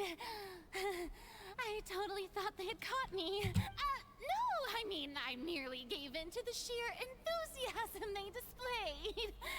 You might want to lower your voice. Stay hidden. You're right. Yep, that's a good girl. What's happening? The ground's shaking. Is it an earthquake? Another disaster just struck, I suspect. Yeah. A quake of this kind preceded the flooding in Poisson, didn't it? It can't be. It's happening again. Well, there's no need to worry too much about that. Nouvellette's made some emergency plans, so the evacuation should go a lot smoother this time. Yeah, I hope you're right. But the people of Poisson, they've already... As Rhina finally reached her limit, now that she's talking about her actual feelings, she started to look far less stiff. Begin talking with herself as Rhina slowly calms down. It's true. I've been investigating the prophecy for hundreds of years. I once had informants all over Tevat, searching for clues and feeding information back to me. I've tried all kinds of ways too to hold back the sea. Anything to keep the coastline from advancing. But all my efforts proved to be futile in the end. Really, the truth has been clear to me for a very long time. We cannot make an enemy of the divine. No matter what we do, the will of the heavenly principles will have its way, and the prophecy shall be fulfilled. You still haven't given up, right? Give up. I do love the sound of that phrase. It would mean finally coming to terms with fate, but also for me to finally be free. But that would also mean that all hope would disappear. Indeed. I've thought about giving up so many times, especially after we almost lost Poisson. Fate is really unreasonable, isn't it? It has no heart and obeys no rules. The prophecy has only just started to come true, and so many people have already lost their lives. But just now, it all became clear to me. I still don't have the right to come to terms with fate on behalf of everyone else. As long as the final moment hasn't come, it's still not too late. Don't worry. I will keep hope alive for everyone until the very end. Well, that's enough for now. I got the impulse to play the stricken maiden, but honestly, considering my rank and station, that wasn't a good fit at all. Don't take any of what I just said seriously.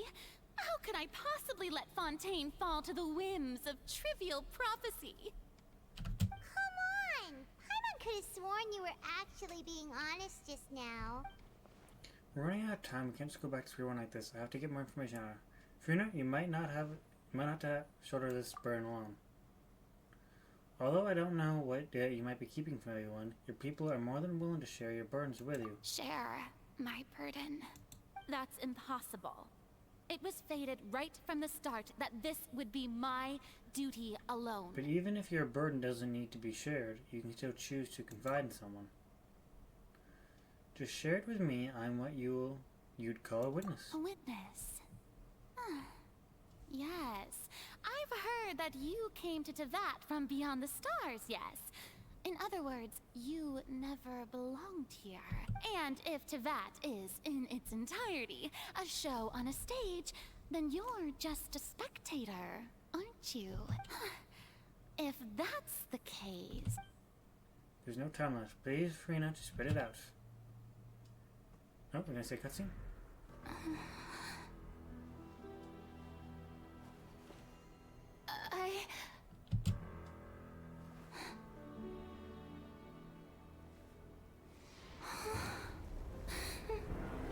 Come on, so close.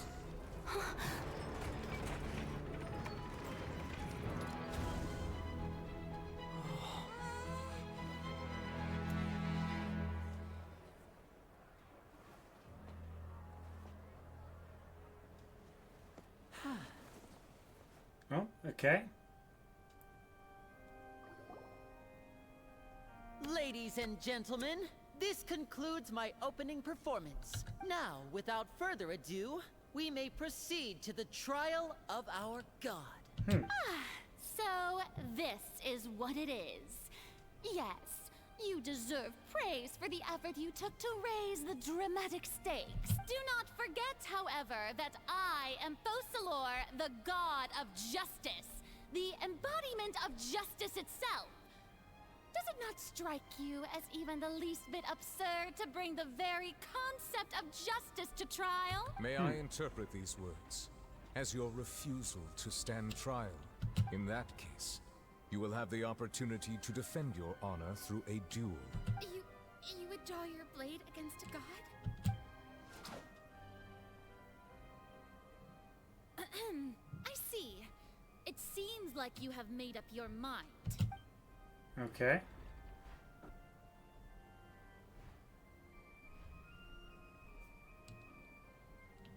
Paimon can't believe it. She just surrendered. What the heck is going on? Did I just see an Archon surrender to a human? Wow, how utterly humiliating. Lady Furina, what is the meaning of this? It would seem that there has been a misunderstanding. To be clear, the raising of both hands is not always an indication of surrender. Looking for excuses again, huh? I raised my hands just now to indicate my acceptance of the trial. No duel shall be necessary. I will admit that I've been running away for a long time. I'm sorry, everyone. I was unable to protect the people of Poisson. It is my duty to stand trial for my crimes. You are not the only ones to be disappointed in me. I, too, am exceedingly disappointed in myself. But now, it is time for the Hydro Archon to show you her courage and resolve. Okay. I, Furina, will use this trial to show the world the true meaning of justice. This time, I will protect you. I'm still a bit confused what's going on here, but okay. Well, I know what's going on, but what her reasons are. one of the most outrageous and fantastical arcs known to the opera epiclese is now unfolding before your eyes. Mark my words, this shall be one of the most exhilarating and brilliant shows ever to grace the stage of Fontaine! Woohoo! Oh, now we're making history! Why does it feel like Farina just took over the whole thing? Like, come on! Didn't she just get forced to stand trial for her crimes? Also, even though she's still acting super dramatic, she is taking this seriously this time, right? Small step forward. Alright then. Who will be my opponent in this trial? The court asks the prosecutor to please take the stand. Oh. Thank you, Your Honor. Is that so? Very well. Then please speak, witness of Tivat, my accuser I'm gonna have to do one and of these damn fated things again. opponent. We're so close to getting her to tell us the truth, and now it turned out like this in the end. It's okay though, as long as we can defeat Farina in court, we'll have a chance to figure everything out.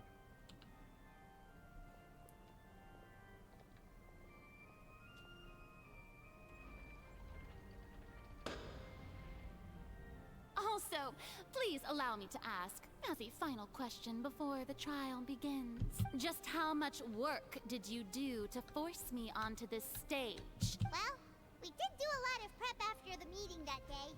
I can go over the tasks assigned to the Spina di Rosula, since they were rather straightforward and easy. Navia, the president of the Spina di Rosula. Most of the people who participated in the disturbance this morning were my subordinates.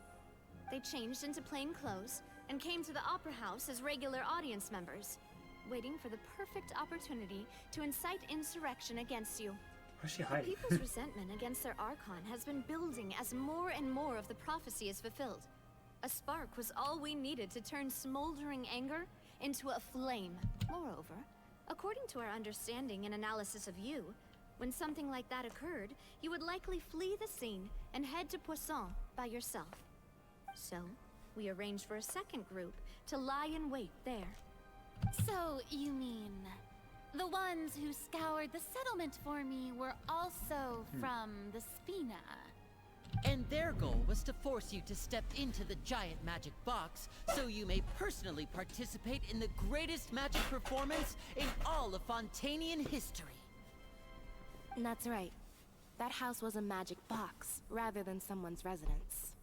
As the super ultimate version of the setup that I used when I first performed at the Opera Epiclese, the volume of the box was increased by a whole order of magnitude, and the distance it traversed was the entire gap between Poisson and Areneas.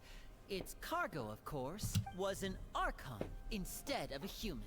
And whatever I My thanks, Farina. Without your help, we could never have pulled off such an extraordinary performance. You're welcome? Of course, this performance was only made possible with Father's support. The House of the Hearth spent a massive amount of labor in Mora to pull this off. We had to select a location, construct the giant magic box, dig a tunnel, and open up a path through the water. It was a lot of work for all of us. So, in other words, the earthquake that we felt in the giant magic box was just a normal tremor from the transportation of the whole house? That's right. It wasn't a sign of another disaster to come. Sorry about that. We just see you back there. Then, I can guess Nervilette and Cloran's parts. You gathered a crowd, prepared a stage, and made sure that the champion duelist would be immediately ready for a fight. Also that as soon as I appeared on the stage, the trial may commence without a hitch. Yes, that is correct. Well, Clorand, I must commend you for your courage. Only the most outstanding champion duelist in all of Fontaine would accept a duel with an Archon without flinching. Thank you. As for you, Traveler, I suppose your role was to keep me distracted with conversation once you found me in Poisson. You'd make sure that I didn't notice anything amiss before revealing yourself as my prosecutor once we'd arrived onto the stage. No, you guessed wrong. Oh? My mission was to give you one last chance. We hoped that you'd share your secret with us before the magic box arrived to the stage. Is that so? Then I suppose I must have missed my final chance. No? It's fine. It matters not. What's done is done. The stage is already set, so there's no reason to disappoint the audience. Let's see this trial through to the very end. Yeah, the only thing we can do now is judge the Archon. Still, I can't help but be a little bothered by the conversation earlier. What did Fiona want to say to me right before we arrived on stage? Sir Prosecutor, please allow me to pass this along. This is a document that Miss Charlotte applied for and received permission to share with you during the trial. According to her, it should speed up the proceedings. Oh, alright. Charlotte wanted to give us something? Oh, so she's here too! Hey, Charlotte! Hello! Oh, let Paimon see. Isn't this the exclusive interview that she did with us before? I wasn't even there for She's that. already finished it, huh? Wait, and that means this document is a perfect timeline of everything that's happened ever since we stepped foot in Fontaine! So in other words, we can refer to this anthology of evidence every time we want to use something from our journey as evidence for an It's a super argument. practical gift. I never would have thought of using it in this way. Let's quickly confirm the information in it. Just think of it as a refresher, alright? Okay. You defeated the Hydro Archon in the very first duel you took part in at the Opera House. That's one for the history books, all right. I didn't think that you'd wind up getting to the bottom of the case I'd been following all this time. I guess you could also see this as a happy coincidence. This is the first time Monsieur Nervillette had a difference of opinion with the oratories. Even the Hydro Archon can't figure it out. A Fatui Harbinger. She's an extraordinary person. Her instinct must mean something. The fortress of Meripede was almost destroyed in a single day. That I didn't witness that scene personally will always be a source of professional regret, I think. According to Monsieur Nervillette, both Child and that whale should have been in the primordial sea at that time. I nearly lost my awesome friend Navia. To be honest, that still gives me shivers. The words of someone as extraordinary as a witch can probably only be truly understood when something surreal happens to you. Okay.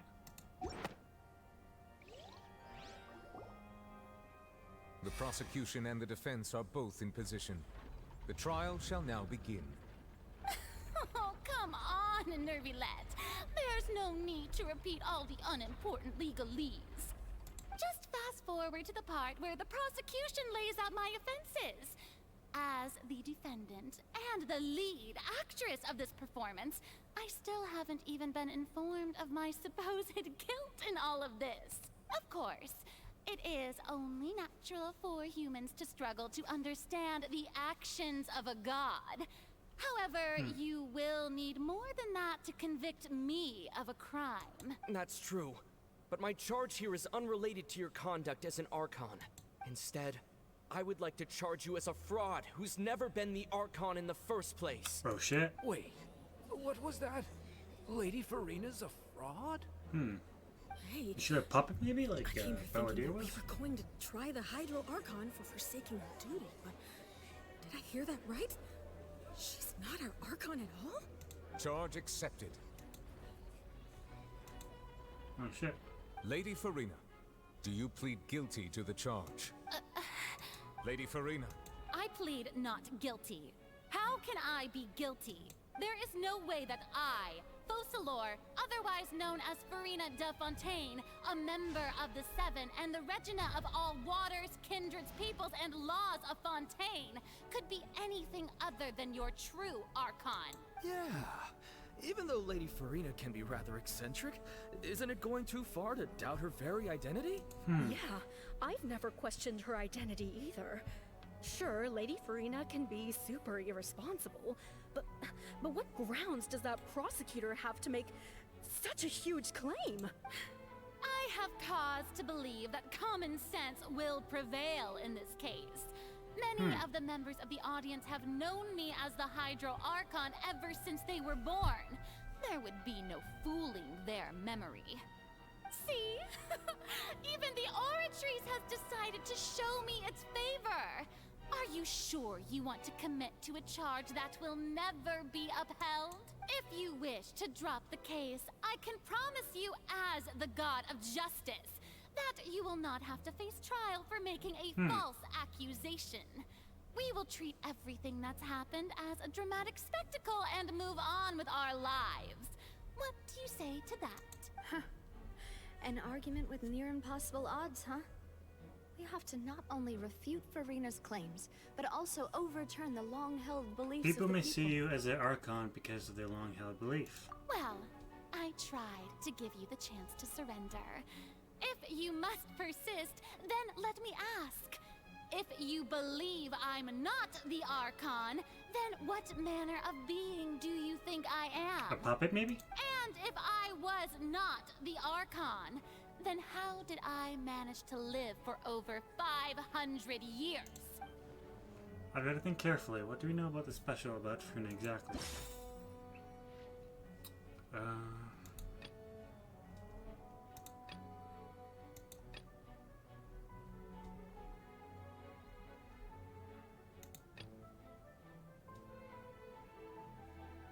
This one, maybe? Some sort of curse. That's probably it. Irrelevant, irrelevant. And that's irrelevant, so I can't click that. Boost signal power. What doesn't need to give up all hope? Yeah, I'm gonna assume it's this one. First of all, you may be a member of another long-lived race, which would allow you to naturally possess an extended lifespan. And second of all, even if that wasn't the case, there could be other ways to extend your Could she be from Carmilla? They are crippled with mortality. Who gave you that idea? Was it the knave? You'd sink so low as to use a harbinger's words against me. It doesn't matter who gives us the information. What matters is the veracity of the claim. A curse? I once thought it possible that the aura of an Archon might naturally resemble a type of curse. But in light of this claim, perhaps what I sensed was not your divinity, but a curse after all. Neverlet sensed it too, huh? So, Furina, instead of an Archon, could you just be a cursed human? Lady Furina is actually a human? Ah. Well, it is true that it's extremely difficult to tell humans and gods apart just by looking at them. It's not impossible.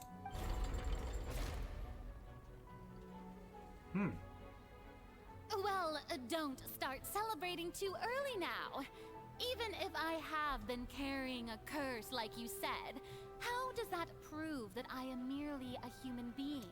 Besides, everyone knows that the main difference between a human and a god is the possession of authority. Gods can do what humans cannot. That's why they're worshipped as gods. For centuries, manifestations of my authority have served the nation of Fontaine. One need only to turn their eyes towards the Oratrice Mécanique d'Analyse Cardinal in this very opera house, or consider the indemnitium that is used in every aspect of life. Wait, this... Well, what try to prove the opposite? If I actually had no control over the Oratrice after all. This one, I think. You tried to reference the Oratrice, but weren't you as confused as all the rest of us when the Oratrice declared Child to be guilty without any proof? Otherwise, you should have come up with a good explanation for that by now. Didn't I make myself clear at the time? The decisions of the gods are naturally difficult for humans to comprehend. There is no need to provide an explanation. But you're on trial, so yes. Lady Furina, I believe a reminder of your current circumstances is in order. While the court is in session, the principles of justice and the law must come before all else. While you are an Archon, you are also first and foremost the defendant in this trial. You will prove yourself unable to defend against the prosecution's charges if you continue to withhold vital information against the rules of the court. I never thought you'd use that kind of rhetoric against me. That was no trick of rhetoric, Lady Furina. I've merely reiterated the rules of the court. Rules that all should respect and follow. Okay. So, you neither knew why Child was declared guilty, nor did you understand the structure and operations of the Oratrice. Instead of having been created by you, the manifestations of authority you mentioned have been made by the real Hydro Archon, haven't they? The real Hydro Archon? Well, now you're really losing me. It is true that I did not know why the Oratrice gave out a guilty verdict that day. But the Oratrice handed out that verdict unilaterally, and it has been operating independently ever since it was first created. You can't argue that just because a divine creation is flawed, that the god behind it must also be no god at all. She's still throwing out all kinds of excuses. Seems like she's confident that we won't be able to produce proof that she has no power over the Oratrice. Sure, we can put the Oratrice aside for now, but then, Miss Furina, could you give us a brief demonstration of your powers as an Archon? My power as an Archon? There are many ordinary citizens in the audience. How can I just carelessly demonstrate the formidable power of an Archon? If that poses a concern, I'm prepared to extend my protection to the audience. You don't need to go that far. A brief demonstration of your powers over Hydro should be quite harmless. Surely an Archon can at least match the capabilities of a human with vision. Aren't you the Hydro Archon? Or is it that you can't even wield the power of Hydro, much less the authority of a god? Indemnitium! Yes! It's all because of Indemnitium! All Archons derive their power from the faith of the people, and I've converted the people's faith in justice into Indemnitium. Thus did I give up all of my divine power to provide everyone with energy for their daily lives. Have you ever seen a more magnanimous god? Isn't that a huge stretch? Yeah, no matter how generous an Archon can be, how could they give up all their power? Can a god with no power even still be called a god? Oh shit. It seems like nobody's buying Furina's excuse. Hey, come now, everyone. Please don't stare at me as if I was a liar. I'm still the same Furina you knew, right? The one that you loved. Shouldn't you want to believe in me, please? You've got to believe me. If what the prosecutor said is true, she really has committed a grave offense. Did she deceive all of us? And all of our parents and grandparents too? And all of our ancestors? Ever since they were born? Enough. That's enough. Tell me then, if I'm not the real Hydro Archon, then who is? If you have no evidence of another Hydro Archon's existence, nor can you find anyone who can back up their claim to be such, then what grounds have you to say that I'm not actually the real deal? Wow, she came up with yet another argument. How can we refute her now? Seems like she really doesn't want to give up. If we can prove that she isn't the Archon, we can try to prove that she is just a human, and if she's only human. Okay. Could again, their identities out. Trying to find a way to bring his wife back, who has been dissolved. I did that one. I did that one. She is sealed beneath the Forbidden Zone in the Fortress of Millipede, and recently the Promised Sea has nearly broken out. It's only temporary, pushed back by Novelette's power. Okay. While exploring the ruin near Poisson, we began to collapse and found the water containing primordial seawater. Only the protection of the dead members can... okay. So I don't think it's that one. Don't think it's that one.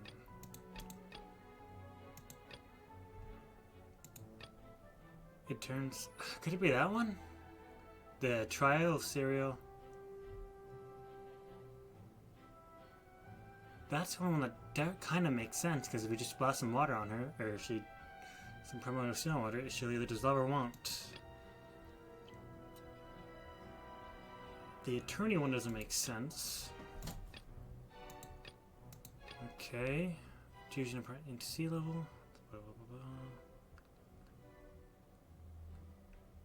No, that one doesn't. The intrusion of permanent seawater doesn't technically pertain to this question either. So doesn't Navia's falling into seawater. That doesn't really do anything, so it's gotta be the truth behind the Seal disappearance. It has been established that all Fontanians can dissolve in water from the primordial sea.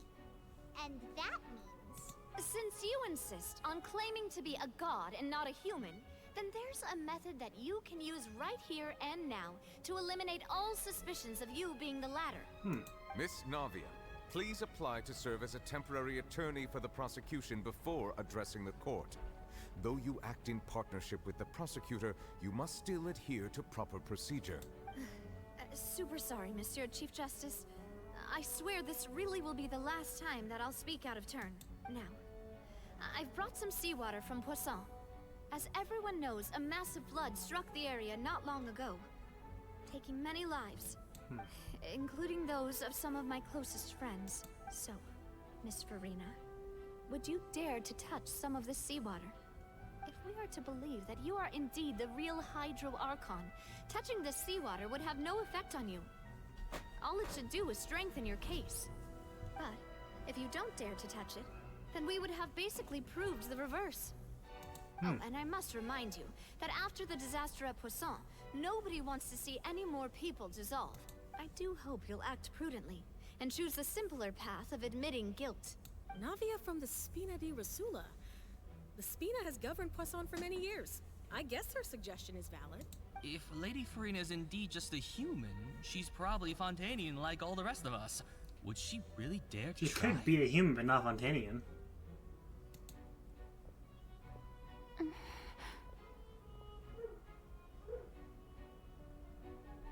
Farina? Lady Farina, this test has been unilaterally proposed by the prosecution.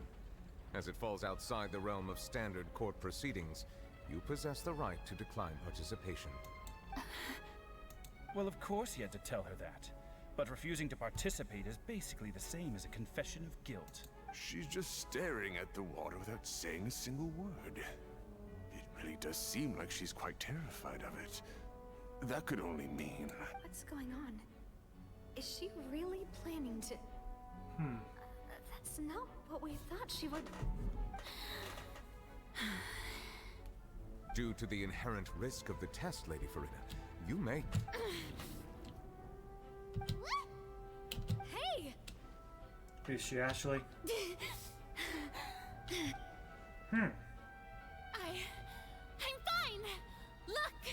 Look at me, everyone! My hand is still here! I haven't been dissolved! Will you believe me now? I really am your Archon! I'm nothing like a normal human who would fall apart as soon as they touch this water! Really? Was this not the most obvious thing in the world? Miss Siegewin? If you're present, Miss Siegewin, please come forward and attend to the defendant. Siegewin? Don't be nervous. It'll just take a few seconds. She could also be a puppet. She might be like the balladeer. Please announce the results of your evaluation to the court, Miss Siegewin. As everyone doubtlessly saw, Miss Farina was displaying symptoms of hyperventilation and flushed skin.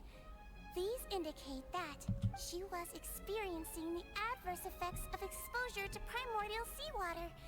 The extent to which she was affected is the same as other humans when exposed to primordial seawater of a similar concentration. Thank you, Miss Siegewin.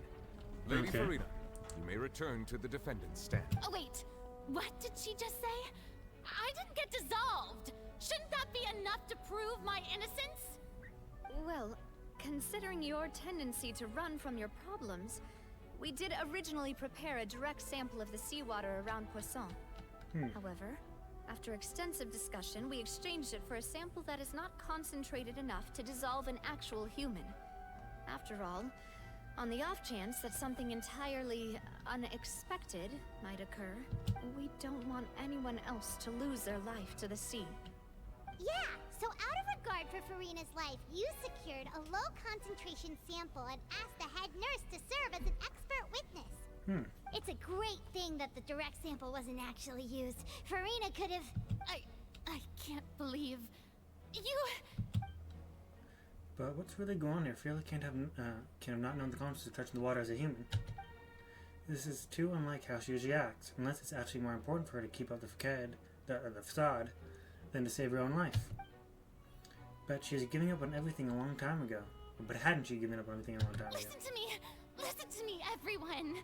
Please don't give me such cold and disdainful looks! What happened just now didn't prove a single thing! Think about it! How can you conclusively prove that an Archon can't also be affected by the primordial seawater? I'm friends with quite a bit of them. I could probably... Also, if I was really just a human, why would I dare to just put my hand in that kind of water? Huh? Please, everyone, anyone, just listen to me. I swear, I really am your She's getting desperate. Archon.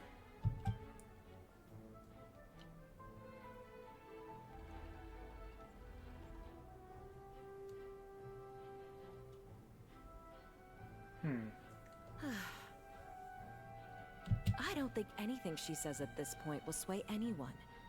The odds are just too stacked against her now. With all the things that have been said, Paimon doesn't think there's any way left for Farina to win. Here she comes with a I believe curveball. the time for arguments and presentation of evidence has come to an end. If there are no objections, we will move on to the final judgment.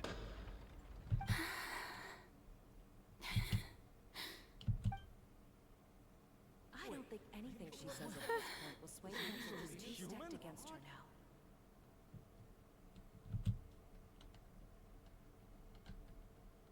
now. Oh, it's gonna happen. She about to freak out? In my capacity as Chief Justice, I shall now render judgment on Farina's misrepresentation of herself as the Archon of Fontaine. As a human who knowingly deceived her fellow citizens, Farina is... guilty. Holy shit.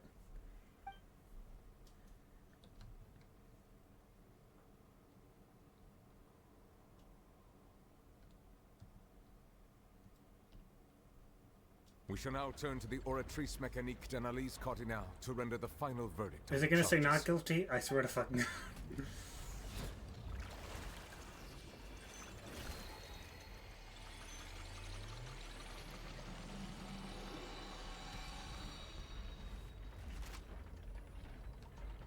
According to the judgment of the Oratrice Mécanique d'Analyse Cardinal, Farina is... Well, what's wrong? What's the Oratrice's verdict? Did the Oratrice declare Farina to be innocent? No. The Oratrice also displays a guilty verdict. Isn't that correct then? However, the exact wording of the verdict is thus. The Hydro Archon, guilty to be punished via the death sentence. The death sentence? That's actually one of the available sentences? I've always thought that it was just a myth. The one and only time the death sentence has been handed out at the court, and it's been given to the very person we've worshipped as the god of justice? What an unexpected twist. Farina's been sentenced to death by the Oratrice? We just wanted to use the trial to show her the seriousness of things so she'd tell us the truth. How did things escalate this quickly? This outcome is indeed quite strange. According to Fontaine's current definitions of justice, as well as its recommendations for criminal sentences, is this sentence really appropriate for the crimes that have been committed? Yeah! Even Vacher wasn't sentenced to death by the Oratrice. You know, the real evil mastermind behind the serial disappearances case. What's more strange is instead of Farina, the Oratrice rendered judgment on the Hydro Archon. Indeed. Not only is Farina's sentence overly excessive, the very point of our trial today was also to prove that Farina has never been the Hydro Archon in the first place. What if she was, just is not anymore, somehow turned human? The Oratrice seems to have deliberately invoked the title of the Hydro Archon. What does this mean? Well, that's what?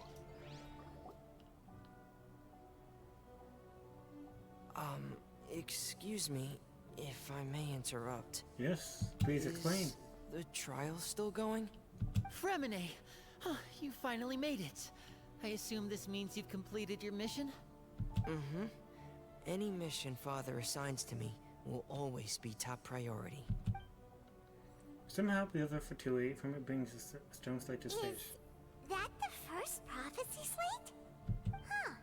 So the knave privately arranged for Fremine to try and find the missing slate. I looked everywhere and finally found it at the bottom of the sea.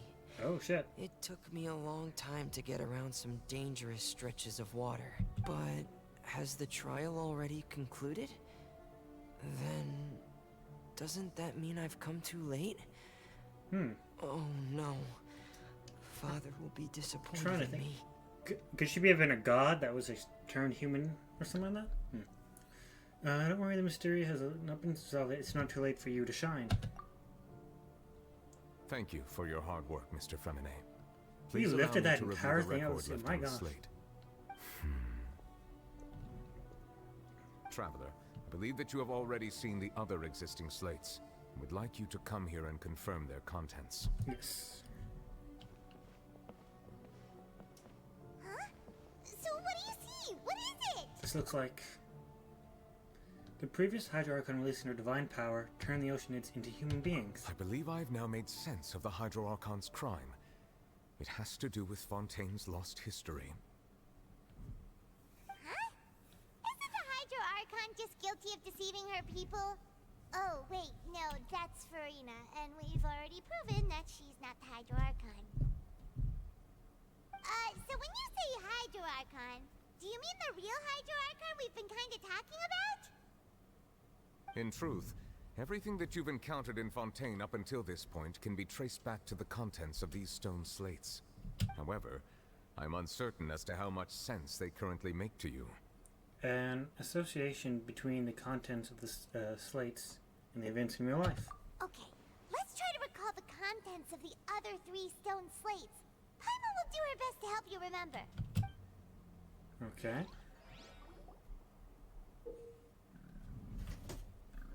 Select to check the description of the stone slates to extract key information from them. You can find scenarios related to the stone tablets, context, and incidents recorded in the interview book. There you can verify content. As the verification process continues, the fountain of water the manual starts to rise.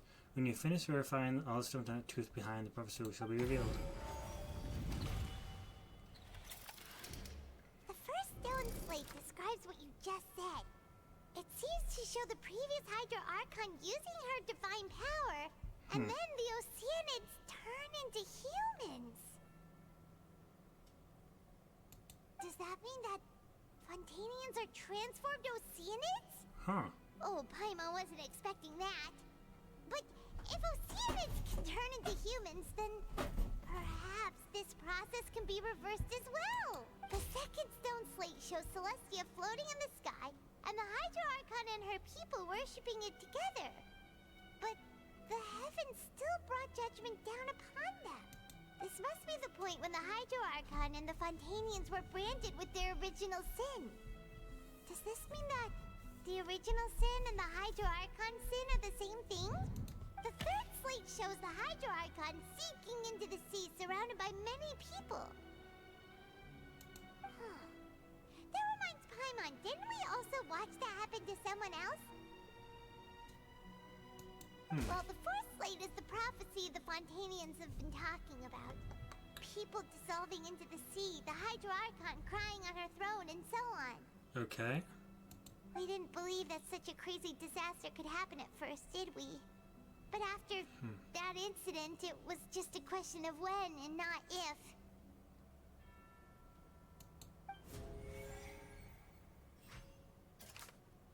Verify truth. Okay.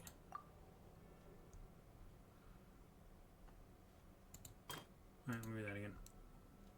History and future. This beast seems to Archon used to turn. Okay. Verify truth. Water can be dissolved from it over the years. Cannot dissolve group. Okay. That might be it. His conviction will be it now. Prophecy for truth. Okay, what's power? Fall into seawater. Obtaining dead member. That might also be it, dang it. happened, but all need to give up hope. Okay, so it's either Navia or the truth behind the serial disappointment. Okay. Verify? That doesn't sound... Alright, then it's... I believe you. Nah, alright, We it was that know one. from the case of the serial disappearances of young women that Fontanians can be dissolved in primordial seawater. And this might be the reason that Fontanians can dissolve. I just skipped that, but okay. The fact that Fontanians can dissolve primordial seawater to become ocean is proof of their origin. Okay, pause slate number 2. The stone slate in the ruins showing the prophecy describes the history of the future. This is the second slate. It shows Celestia floating in the sky and the Hydra Archon and her people worshipping together, but the heavens have brought judgment down upon them. What am I even trying to prove here? Just prove it? Okay. Judged him as guilty. Primordial sea, beneath. He's only... Okay, that.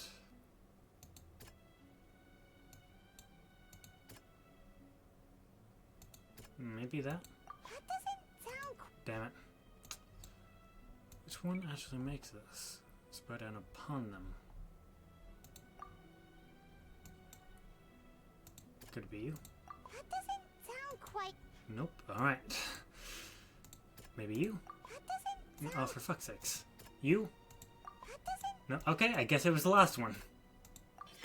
Perhaps what is about to take place has all happened before. The true sin of the Hydro Archon that Nervalet mentioned, and the original sin cast down on the people of Fontaine by Celestia, as recorded on the stone slates.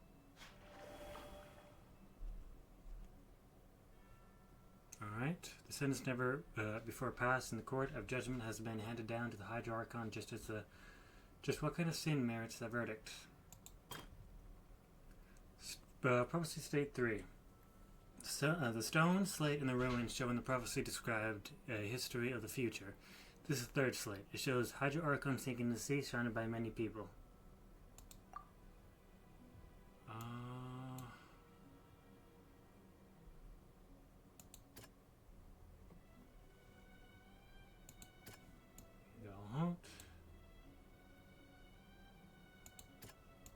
Well, she was surrounded by people when she fell. Like, verify? Ah, okay. It's not as simple as falling into the sea. When Navia fell into the sea, her consciousness was subjected to judgment. The stone slates show the people gathered around the Hydro Archon in the sea. Could that be alluding to the same thing? Alright, we're getting there.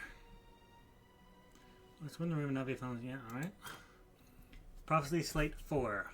The stone slates in the ruins show the prophecy described a history of the future. This is the fourth slate. It shows a scene that is basically identical to that described in the prophecy circulating throughout the Fontaine. Fontanians will eventually be dissolved in the sea, and the Hydro Archon will sit alone upon her throne and weep.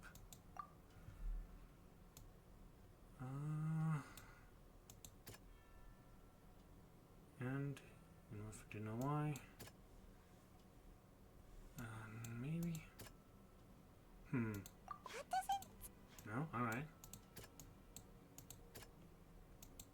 Alright. The prophecy from the stone slates found its way into society, but not many people believed it at first. The fortress of Meropide was nearly flooded with primordial seawater, which we know can cause Fontanians to dissolve. It seems increasingly likely that the prophecy may come true. If we hadn't dealt with it in time, things could have gone very badly. They'll dissolve into the primordial sea but won't cease to exist. Their essence will flow in the seawater, converge, and take the form of an oceanid. The Hydro Archon was sentenced to death in court, shocking everyone present. Perhaps this means that her sin was actually Fontaine's original sin. Navia fell into the water inside those ruins, and she nearly dissolved. She was surrounded by the people of Poisson in a court within her consciousness, and was forced to take part in a trial meant to make her stay. eruption of the primordial sea at the fortress of Meropide was the surest sign that the prophecy was about to come to pass no matter what. The stone slate's contents can all be verified by recent events. If we combine what we know together, loads of truths should come to light. We've done it. The vacation complete.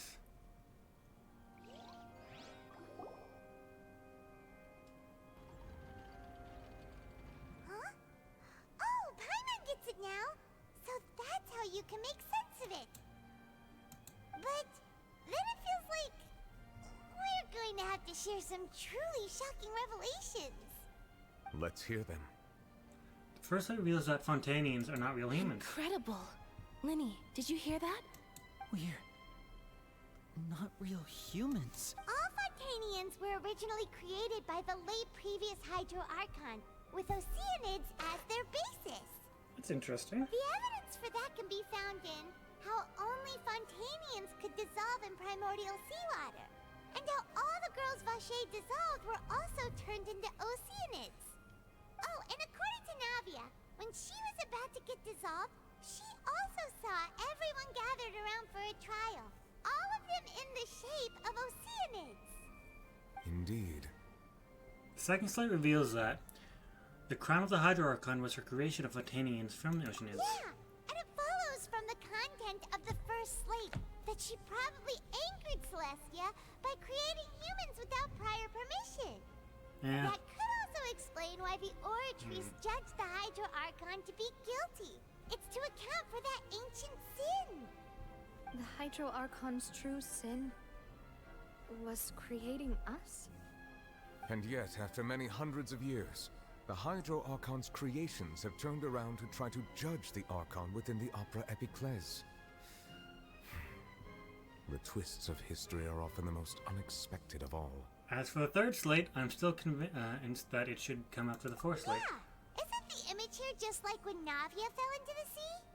So wouldn't it be trying to show the image of the Hydro Archon also falling into the sea once the prophecy has been fulfilled in the fourth slate? The fourth slate depicts the fulfillment of the prophecy that is already widely known. In the end, the people will all be dissolved into the waters, and only the Hydro Archon will remain weeping on her throne. Only then will the sins of the people of Fontaine be washed Once away. they're all dead, turn back in Oceanids. Get all that right? Honestly, why punish the people, though? You've made some keen deductions. Celestia kind of sounds like a bitch say, in this given one. how much you still don't know, it is impressive that you've already managed to connect so many pieces of the truth. However, while you were able to decode all the information on the slates, they've also been etched with an additional layer of hidden information using a different power source. Oh? When we were at the ruins, I tried to decipher the hidden information recorded in the slates. But since we only had 3 slates at the time, I was unable to come to a full conclusion. Now that the slate collection is complete, I shall make another attempt to decipher the narrative recorded within. If everything goes well, we should finally be informed of the unadulterated truth.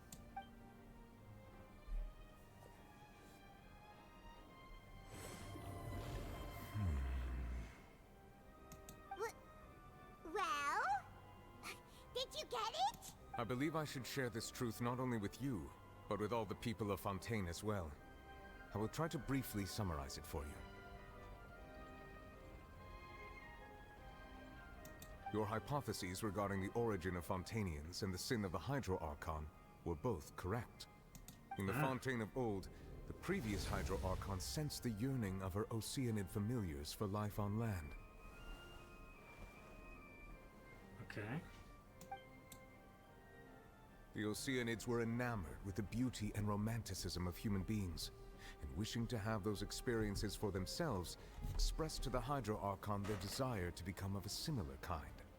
However, even though water as an element is intricately linked with the power of life, the Hydro Archon, as one of the 7, did not possess the authority to create a new form of human life. Not one to give in, she eventually found a way to create permanent humanoid bodies for her familiars by appropriating the power of this planet's primordial sea. She poured primordial seawater into the Oceanids' blood vessels, creating humanoid mimics in the process. But if Fontanians were to ever come into direct contact with water from the primordial sea, the power within their bodies would escape these artificial restraints and return to the sea. As a result, their forms would collapse, and they would be reverted to their original forms as Oceanids. Of course, the Hydro Archon never received permission from the heavenly principles to create a new human race. And thus, the Hydro Archon and all of her creations came to shoulder the original sin of appropriating the power of the primordial sea. That is the true history of how the people of Fontaine first came into being. So we were all Oceanids before we Or turned your into ancestors human were. beings? That's way too much information for me. I think I'm just going to pretend that I never heard a single thing. Wait, but if that's the truth, we can't let the Hydro Archon be sentenced to death. After all, her only sin was creating us. This really might be too much information for your regular Fontanian, but it does answer a lot of our questions. Alas, your hypothesis regarding the third and fourth stone slates was inaccurate. The slates' respective positions are, in fact, correct. So they are in the right order? What is the third slate supposed to represent then? A key point of the visual on the third slate is how all the individuals depicted in the water are humans rather than Oceanids. They have not been dissolved, which implies that the water depicted in this slate is not water from the primordial sea. The nation of Fontaine is the nation of Hydro, as well as the nation of trials and justice. Instead of being the literal element, the water in the scene symbolizes judgment and justice.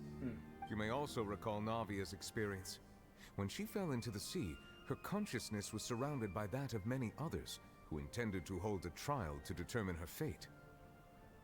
Therefore, the meaning of the third slate is that the people of Fontaine shall try the Hydro Archon at the court of justice.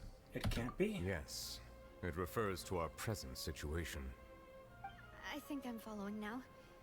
So, what you're saying is, even though we decided to put on this trial to avoid fulfilling the prophecy, in truth, everything we've done has happened exactly as the prophecy foretold. So now, it seems, we're the ones making sure it comes true. What should we do? I don't know, it feels like there's no way out of this. Huh. No matter what, the prophecy will be fulfilled. Is this what it feels like to be a prisoner of fate? If that's the case, does that mean the scene in the fourth slate will also be fulfilled soon? Traveler, I would like to point out another small fallacy in your deductions. Go for it. About the fourth slate. You probably thought that the eruption of primordial seawater beneath the fortress of Meropide served as the surest sign that the prophecy was about to come to pass, yes? However, I believe that rather than being a sure sign, that eruption could in fact only be a small warning of something far worse to come. As for the root cause of the catastrophe, I believe you've already encountered it once before. Wait, could it be? Oh, come on now. What is the true source? This eruption is just a small warning of the things to come. We must find the root cause of the disaster.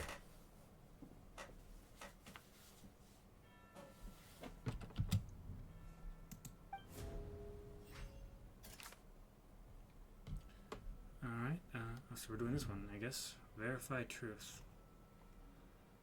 Has been predicted. Disaster will likely spread from here.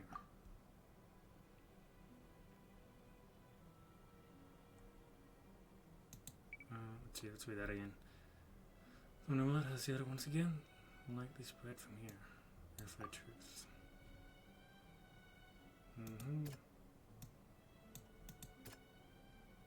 Meeting with the knave.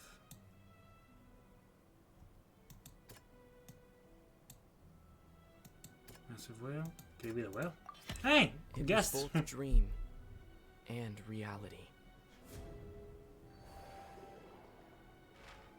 If we're talking about a true culprit, that could only be that thing inside the primordial sea, right? The truth, the original sin, the trial, Holy and the shit, root this cause is... of the disaster.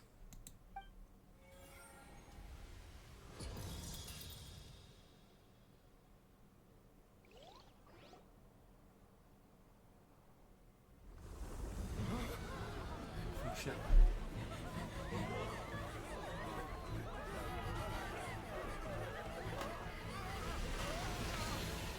Oh shit.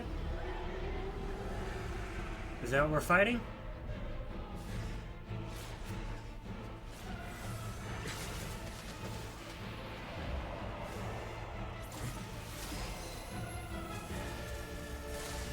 Oh, it's gonna break there.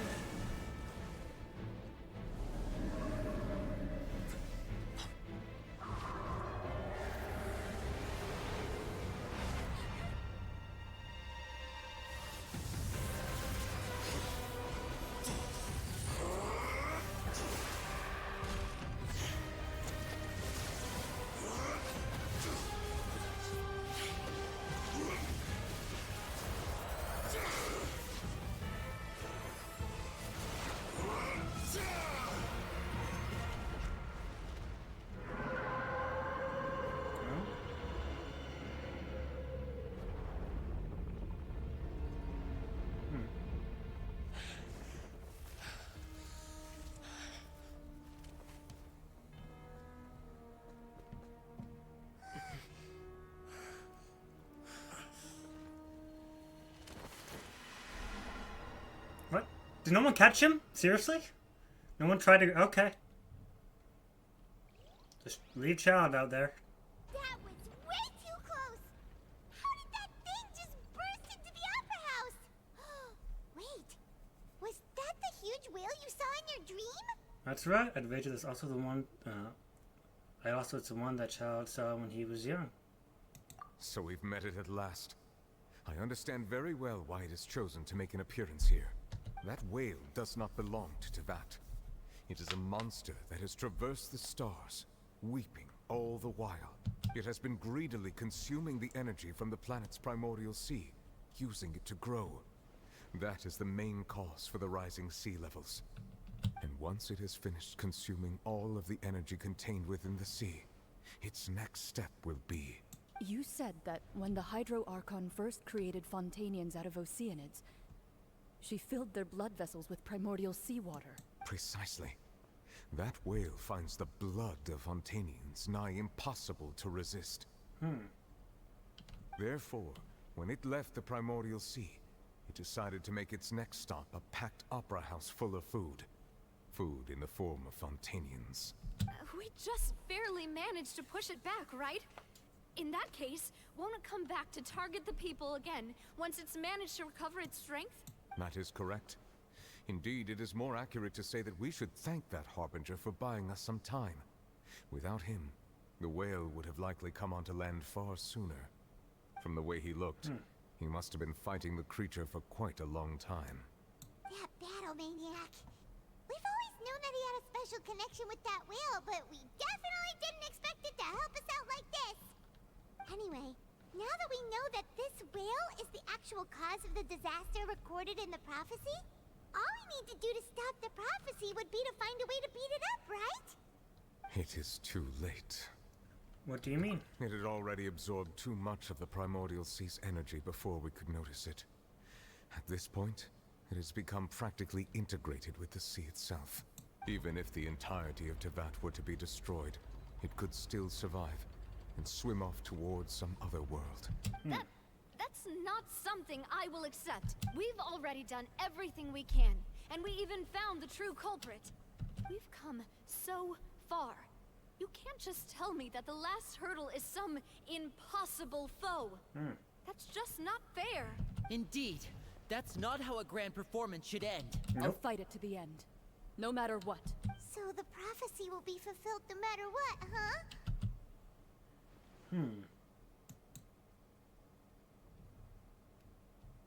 The prophecy.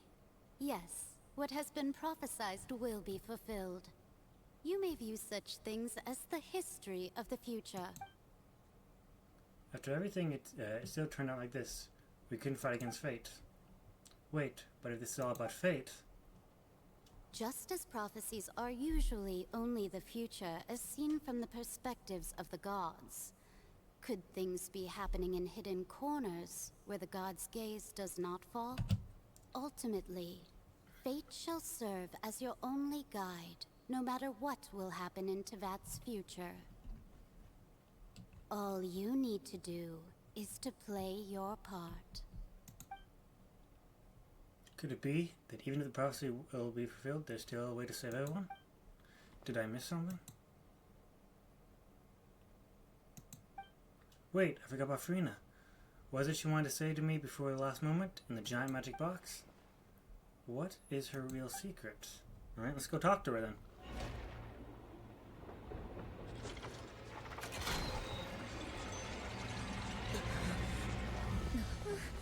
What's happening with the oratories? I believe it is preparing to carry out the death sentence.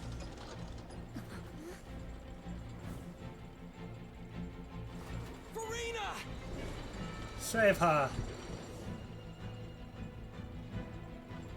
If she is Yeshua Harkon, I kind of feel bad for her now.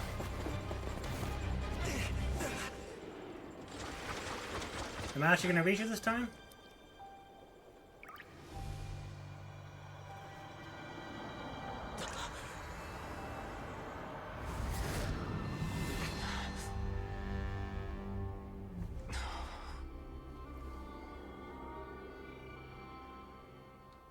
Well, what's going on here?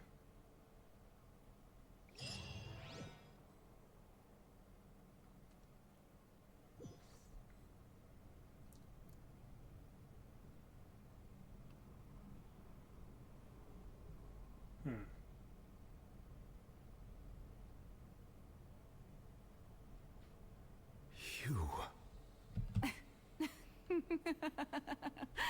Farina? Sorry. That shocked expression on your face is just too amusing. I couldn't help myself. You are not Farina. Who are you? The sweet sound of bewilderment. Marvelous. A sure sign that my attempt to deceive everyone was a resounding success. But to answer your question, I am Focalor.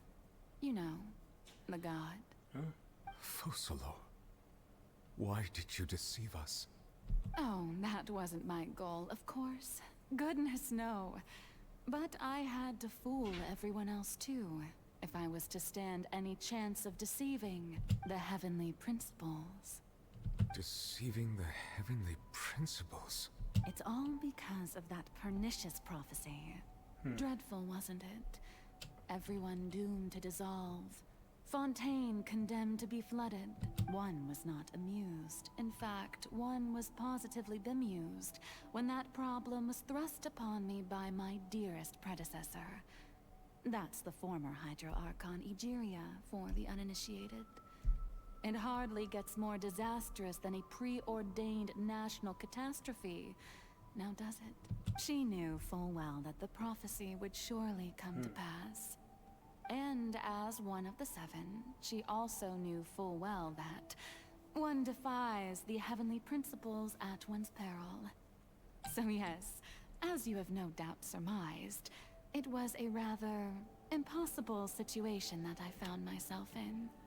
I spent a terribly long time mulling it over, alone on the ocean floor. And I was almost growing barnacles by the time I finally realized there was only one possible solution to this confounding conundrum. I had to outwit the heavenly principles, allow the prophecy to be fulfilled, ostensibly at least, while saving everyone at the same time. I'm a genius, I know. I can only assume that's why Egeria chose me as her successor.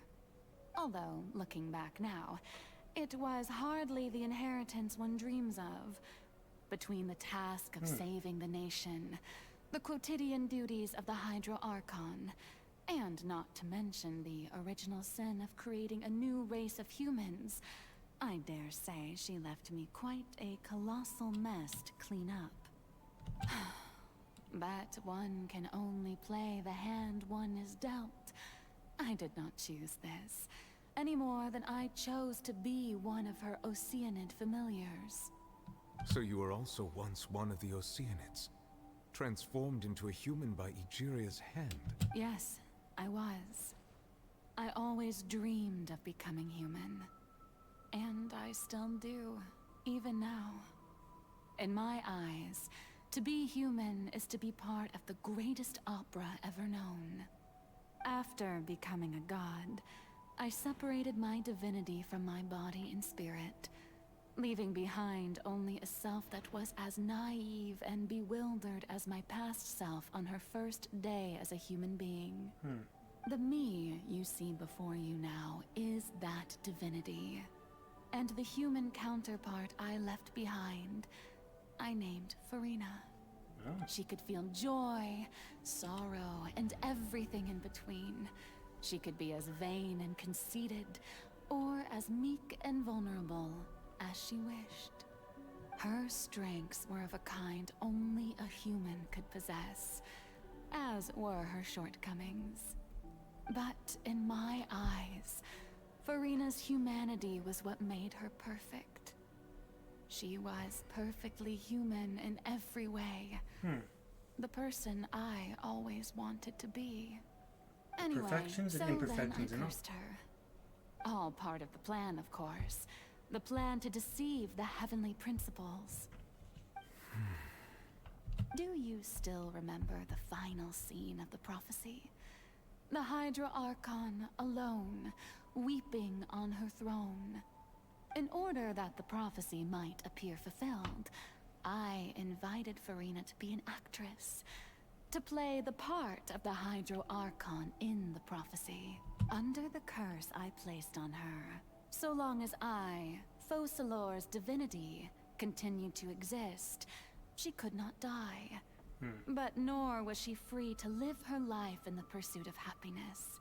Instead, she was forced to take the stage in the opera house, to embrace the role of leading lady, to forever play the part of the god from the prophecy, all to create a deceitful appearance of that prophecy coming to pass. I suppose now you probably understand why your court is called the Opera Epiclese. But Farina is only human, isn't she? Even though she has had a long life, her mind is no stronger than that of any other ordinary human being.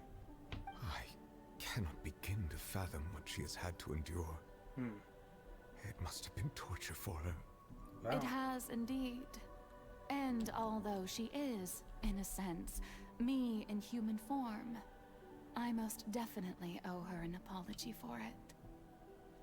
It's been 500 years, and all along, she's been playing her part in the most unimaginably long, unbearably lonely, and agonizingly painful opera of all time.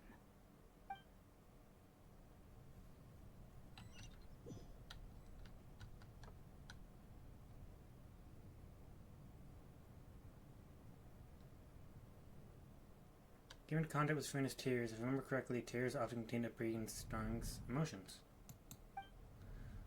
Well, with sufficiently strong hydrosensitivity, I can form an emotional connection, just like I did it with that Oceanid at the Fontaine of Lucine. Wait, could this be Farina's inner world? Farina, what is she doing on stage? In a moment? That probably isn't Farina. It's likely a reflection of her inner self. If I can directly speak to that self, I might be able to easily get what I wanted to know. I came here for answers either way. This opportunity is not to be missed. Let me try talking to her.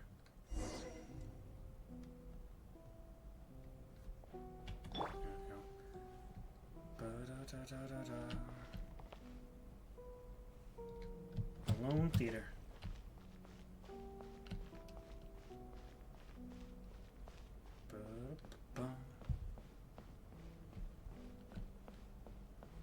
All stage and eyes on her. Quite the lonely performance. Oh, who permitted you to come onto this stage? Now, I understand your admiration for my august self, but I must ask you to keep to the rules. Farina? All right. It is not my intent to reprimand don't look at me. There is no need to state your name. Just be off with you. Do not distract me from my performance. I don't see an audience here. Oh, do not jest. Can you not Just feel let the stage lights be off, please, I am for a moment. Focalor, The eyes of The way I countless can become Fontanians myself are upon again. me. I must, at all times, display the utmost elegance and nobility. Something's off. There's no getting through to her. Even in her heart of hearts, she's still playing the role of the Hydra Archon. What sort of resolve must she have that even her inner self and subconscious would have such an impenetrable defense? I have to find a way.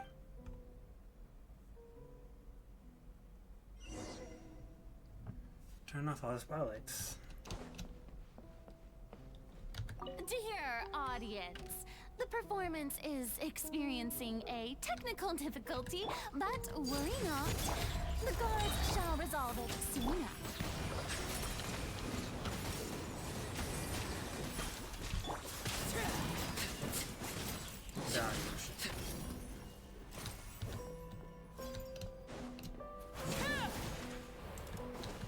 Hey, what gives? The audience is still watching me, you know. Guards? Wait, where are the guards? Guards! Oh.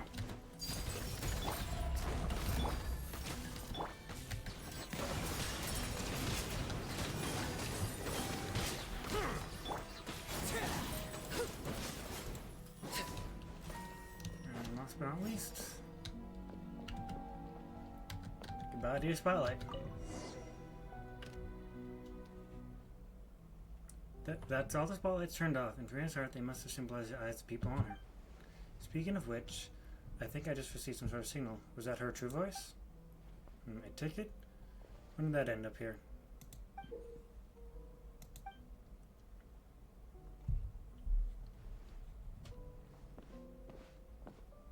Either way, it looks like the show's about to begin. In that case, show me how you truly feel, Farina. Scene 1. Before a mirror, Farina.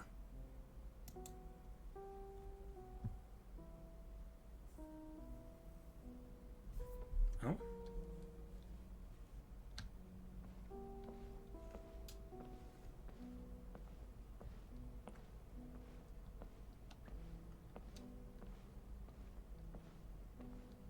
Walk into the mirror.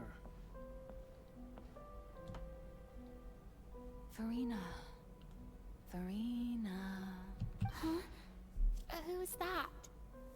Who's calling me? Where are you? Be not nervous. Be not afraid. I am before you. Wait a moment. You're mirror me? How can this be? Mirror you, huh? You know what? That's not bad. Let's go with that. Mirror me? What do you wish to say? The prophecy. Have you heard of it? What prophecy? Wait. I know. I think. I don't know why, but it's in my head somehow. The people will all be dissolved into the waters, and only the Hydro Archon will remain, weeping on her throne. Only then will the sins of the people of Fontaine be washed away. Oh, very good. You know it well. What's going on? I can't seem to remember anything clearly. The only thing I know for sure is this prophecy. Will it really come to pass? Yes, it will. And that is why I've come to you. Disaster Well, I don't get the will feeling come she's gonna ask Fontaine Farina to sooner sacrifice or herself or later. something like that. Or to Things try will to. develop just as the prophecy declared. But doesn't that mean everyone will die? I'm a Fontanian just like them. Will I dissolve too? Oh, don't worry. Magical meetings exist in this world precisely to give people a chance to turn things around. It is the reason why you met me today.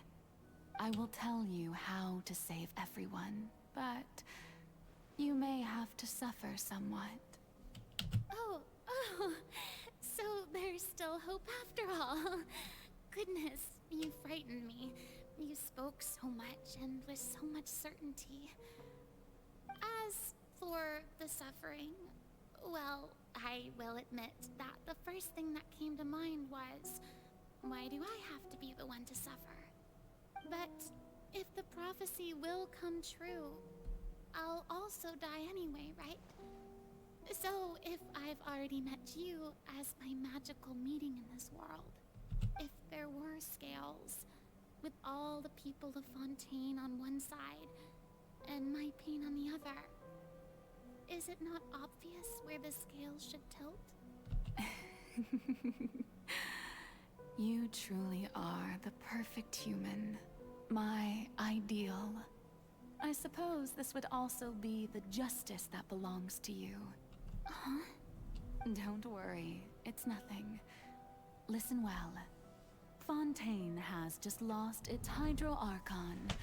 I need you to play a role. That of the new Archon. Play as a god? That's right. You must begin a never-ending masquerade. You must never let anyone suspect your identity. If you can keep it up, then I shall have my way of defying this prophecy. But should your identity be revealed, then all hope will be lost. But how will I do this? A human assuming the role of a god without being exposed. Don't worry. What you must do is not to turn yourself into a real god. You simply need to play the role of a god as humans imagine them to be. Being a human yourself, I'm sure you already know what such an entity would be like. Remember, your true challenge will not be pursuing divinity, but contending against humanity. I'm still not sure I understand, but I'll try. I'll try to do this. So, how long am I going to have to play this role? To accomplish this mission, you will have to stay on the stage for many, many years. You will endure and not grow old until your task ends. But I promise you, all will eventually end in a magnificent and dramatic trial, and everyone will be saved. A trial? Huh. How exciting. I'll be looking forward to it. Scene 2, Ascension Speech, Frina.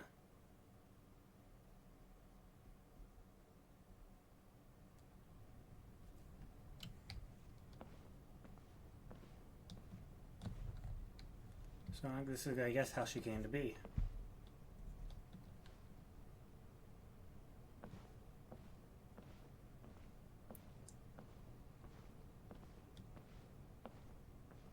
Shit, now I feel kind of bad. I feel a lot bad for her.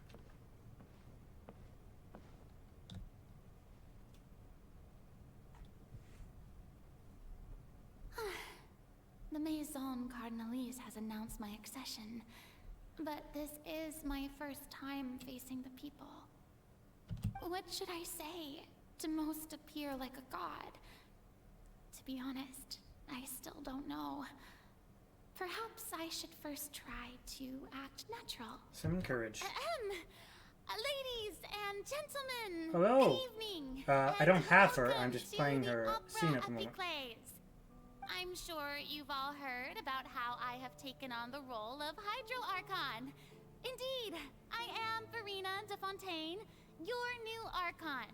To be honest. In truth, I know little about becoming a nation's new god. Maybe not. It will be my honor to guide you all. Cutscene here. As the god Focalor, the god of justice, I shall do all within my power to lead you into an age of fairness and justice. She's like a support type, from what I understand, and I don't really need one of those right now. So I probably won't pull her. I'll maybe see what's next. On the next thing, which I think is in 8 days. Once again, thank you all for coming. If you should have any questions or suggestions, please send them to the Maison Cardinalise. The future of Fontaine will require us to work together, after all. This... So have said that. I don't know, then I still got a week to decide. I thought I might stammer, but thankfully, I was able to convey my thoughts just fine. Okay, and next. That's the new Hydro Archon. Is this some kind of joke by the Maison? I would have thought that a being that surpasses humanity would be a bit more assertive. Hey, did you hear that? She even told us to send her suggestions there at the end. Shouldn't gods be all-powerful? She's being so modest. What's the difference between her and an ordinary person, then? The audience. If you ask me, perhaps the succession didn't Always so actually happen. cynical, it seems. She might just be a Maison-backed puppet. Wait, what's going on? Why is everyone suspecting me of being a fake? This is bad. If I get exposed here, there'll be no saving the people from the prophecy. Right. Mirmi said that I just need to play the role of a god as humans imagine them to be. Calm down, Farina. But I got plenty of primogens, by the way. I think I got 90 something. Do 93 the at the people moment. want? How would they imagine a god to speak and act? Assertive, with a strong sense of presence. One who can dispel all doubt. That is the character I'm fated to play.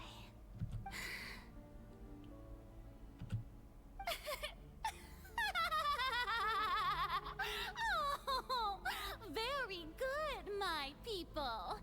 Only ones such as you are deserving of my rule. Now, I was wondering if some weak puppet were to one day come onto the stage and claim ownership of this opera house, would the children of Fontaine follow them? Well, it seems that you would all see right through them.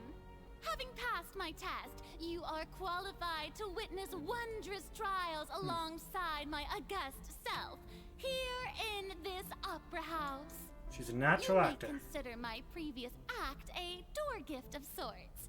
I thought it was a debut that suited the atmosphere. Now then, let us be reintroduced. Ah, so that was just a performance. How could I have forgotten that we were inside an opera house? Personality.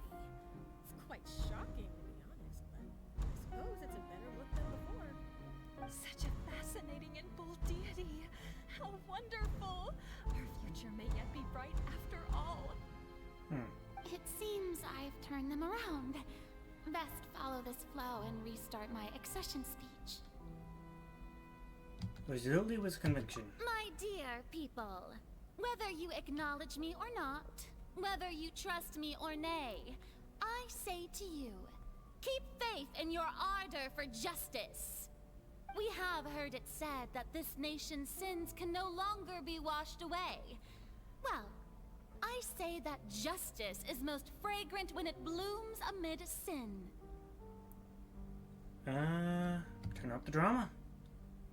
The scales of justice should not weigh heavy in the hands of its god. On one side, it must carry fairness and justice. And on the other, praise and applause. May law be the prayer on our lips. May judgment be our worship. Let us light the fires and drink to the future of Fontaine. And the speech was empathetically, whatever. There is no trouble in this world that justice cannot solve.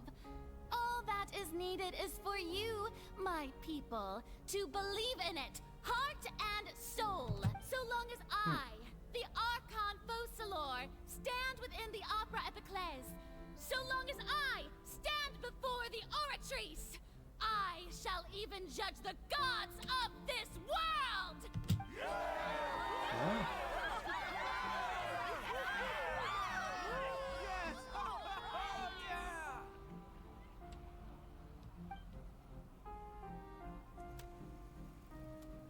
Scene 3, Opera House, Farina.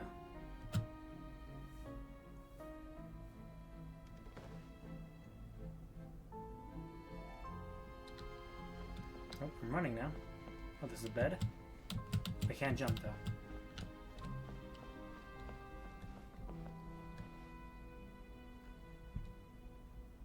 Lady Farina, here are today's case reports, as well as a summary of the follow-up for your perusal.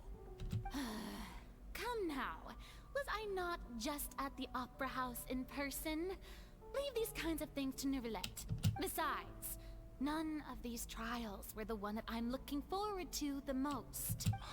If I may be so impertinent, what kind of trial are you truly looking forward to? A magnificent, dramatic, and wondrous trial. A trial to end all things. How could you hope to understand? That's true. I fear I lack the ability to grasp your divine thought, Lady Archon. No need for fright, and do not take what I said before too seriously. Go now, do your duties. The trial I await. It will come one day.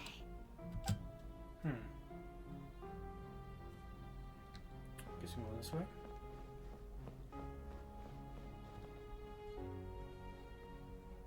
Lady Farina, I don't know what to say.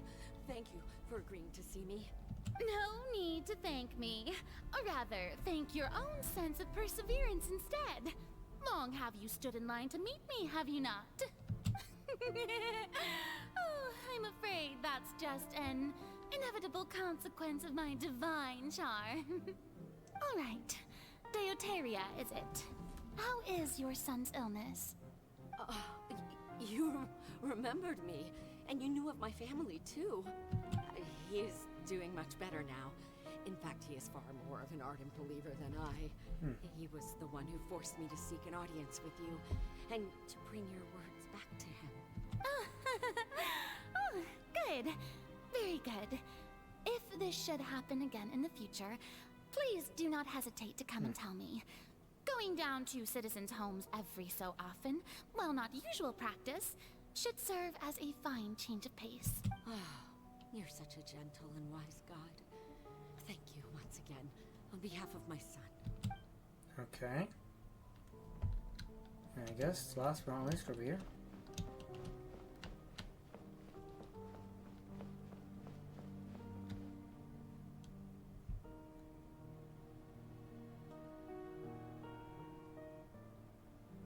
Lady Farina, here are the latest hydrological reports.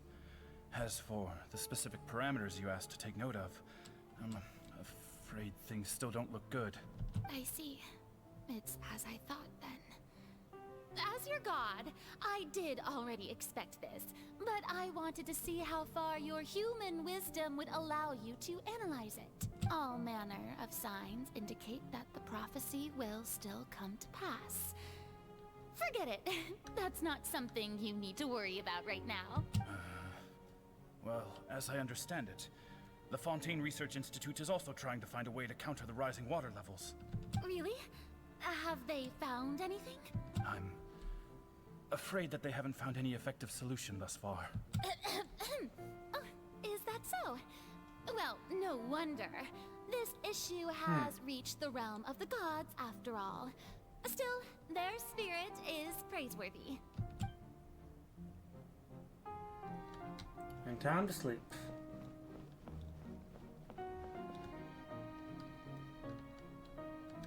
The day is finally over.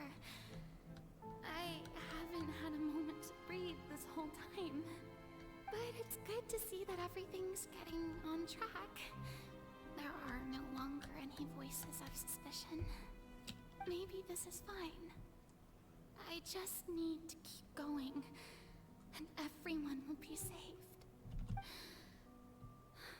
All right, Farina, don't think too hard about this.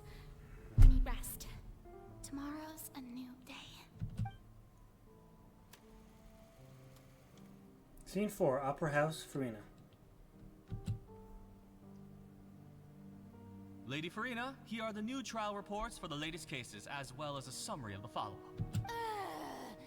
There'll be no need for that. I've seen them already. There's no need to go back over scenes I've witnessed in person before.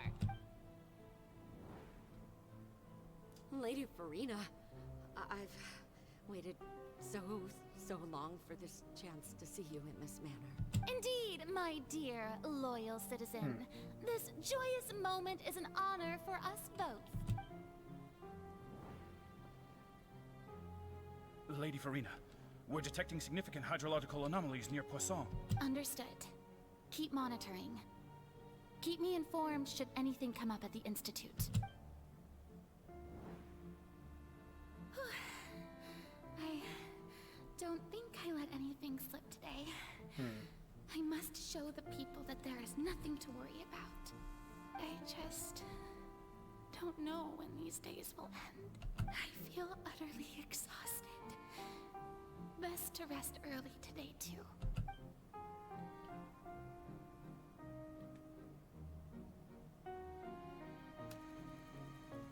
Scene 5, Opera House, Farina.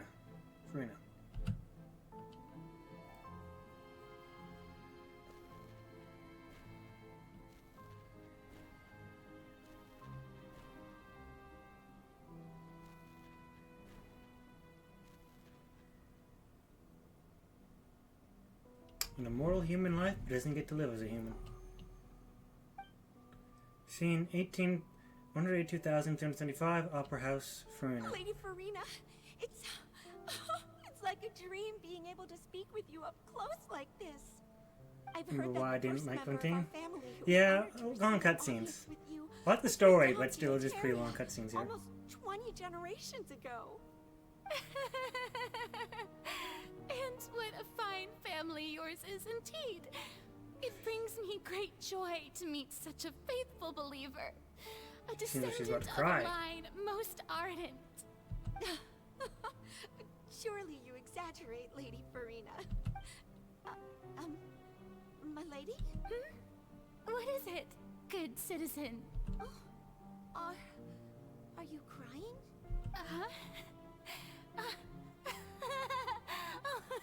Really now? I didn't even notice. This must be the overflow of hydro from my person. Well, can't quite help being the god whose dominion is the waters, can I? No wonder. No wonder. A manifestation of your power, then. Oh, Archon, I am honored to have witnessed it. Honored indeed. Shit. Psychological torture, this must be, wow. So interminable. So lonely. Just how much longer? Hundreds of years must have passed by now. Perhaps the show must go on for hundreds more. I never imagined that it would hurt so much. Have I reached my limit? No. Perhaps I reached it long ago. Today I didn't even notice my own tears. I want to tell someone, anyone, about this. But would that not destroy all I've done so far? I've conducted so many investigations across the centuries. But there's not even a sliver of hope that we might break the prophecy. All I can do is keep heart. I must maintain this act. It is the only way to save Fontaine. Please, mirror me. You have to succeed.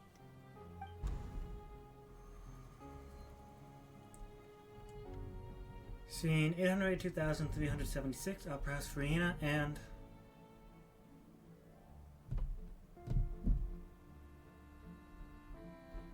Farina, you don't have to shoulder this burden alone. Although I don't know what you might be keeping from everyone. Your people are more than willing to share your burden with you. That's my voice. Is this cutscene from when we were within the giant magic box? This is great. I didn't think this scene would be playing in her world. Surely, if I know what you wanted to tell me this time. Share my burden. That's impossible. It was fated right from the start that this would be my duty alone. But even if your burden doesn't need to be shared, you can still choose to confide in someone. Just share it with me. I'm what you'd call a witness. A witness? Yes. I've heard that you came to Tevat from beyond the stars, yes. In other words, you never belonged here. And if Tevat is, in its entirety, a show on a stage, then you're just a spectator, aren't you? If that's the case... He's right. I could confide in him, couldn't I? But if things don't play out as expected, the people of Fontaine will be the ones to pay the price. No, Farina.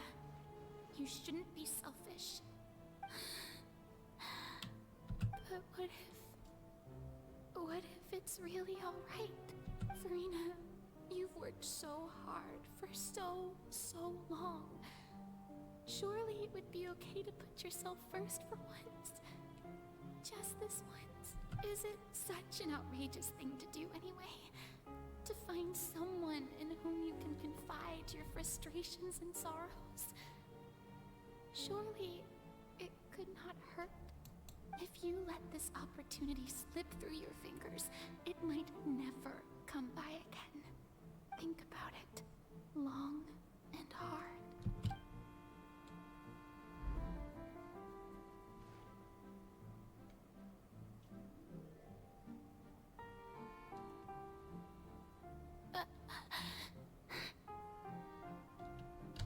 No, I have nothing to say. I am Farina, the Archon of Fontaine. Everything will surely get better. All you need to do, dear spectator, is to witness my performance until the curtains fall.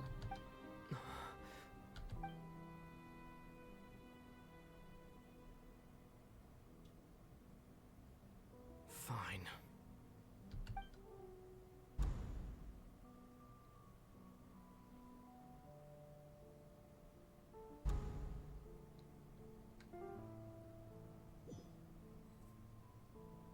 So even Farina doesn't know the truth?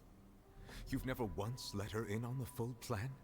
Yes, it had to be done. To deceive the heavenly principles, you must first deceive yourself. She did very well. If she had let her resolve falter even once in these 5 centuries, Fontaine would have been doomed to the most tragic fate.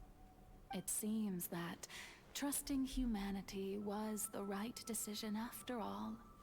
I believe that I understand how your deception works, but that is only half the truth, is it not?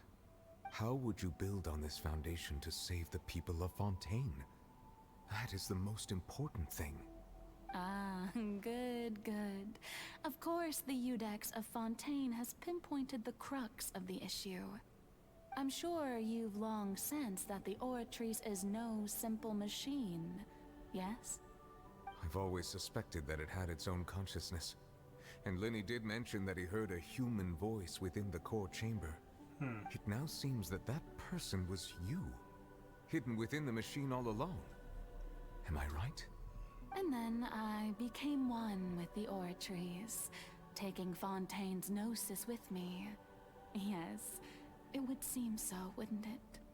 Alas, your understanding of this device still lacks sufficient depth. In truth, it is no enactor of justice. It is, in fact, a device created to kill the god of justice.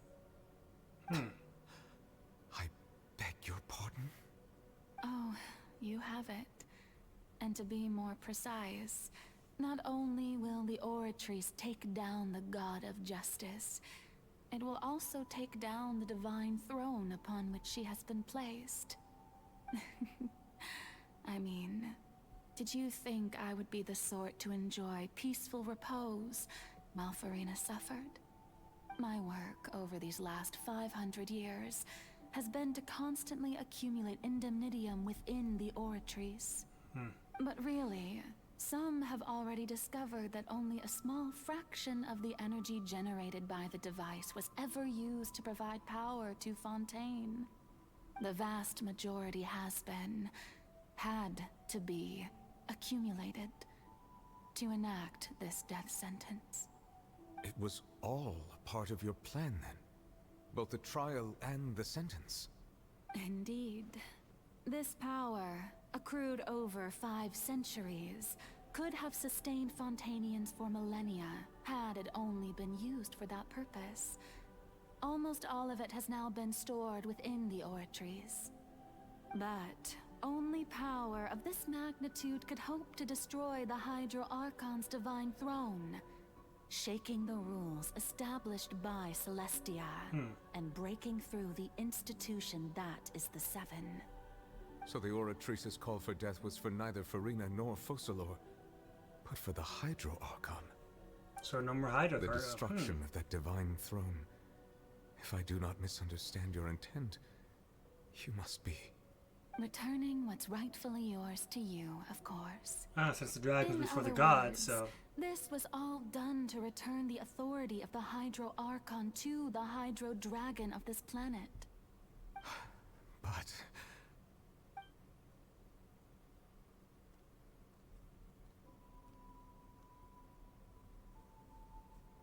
Oh, what? Getting sad again, are we? The authority of the ancient dragons shall soon be yours once more, O Hydro Dragon Sovereign. And this is the face you make. all you've done throughout the years is just so you can sacrifice yourself at the very end. I've never quite seen it that way, you know. Even now, I'm quite pleased at how well my deception worked.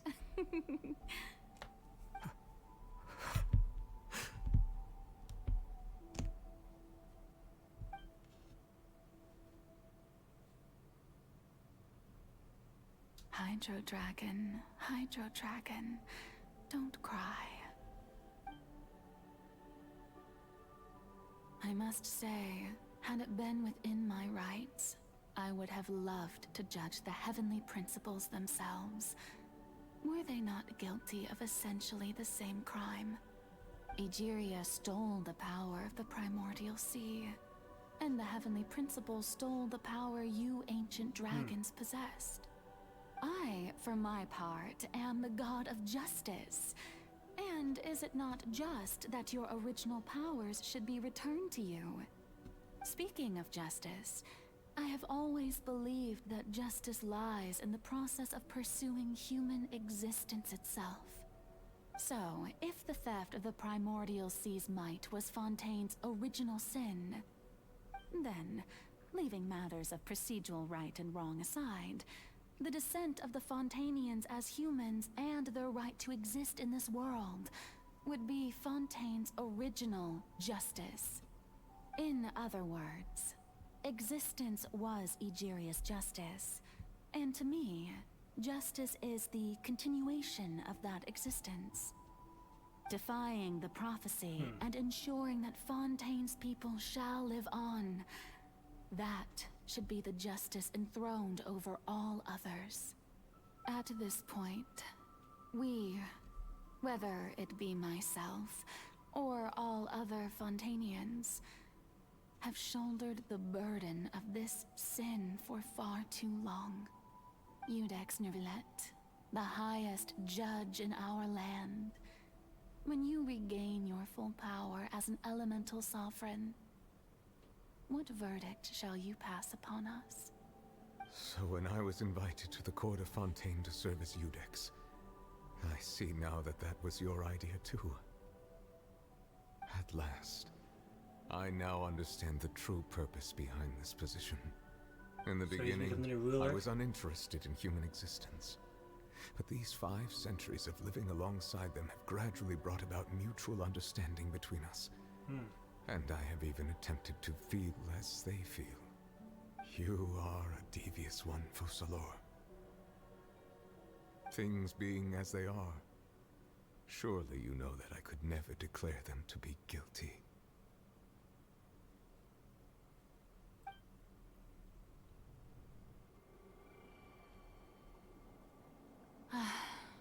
The hour of my execution is almost here.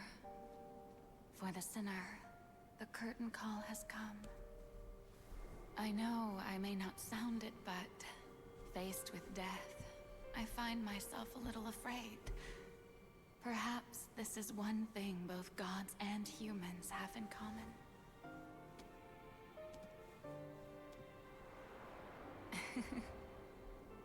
Farewell, Nervalette.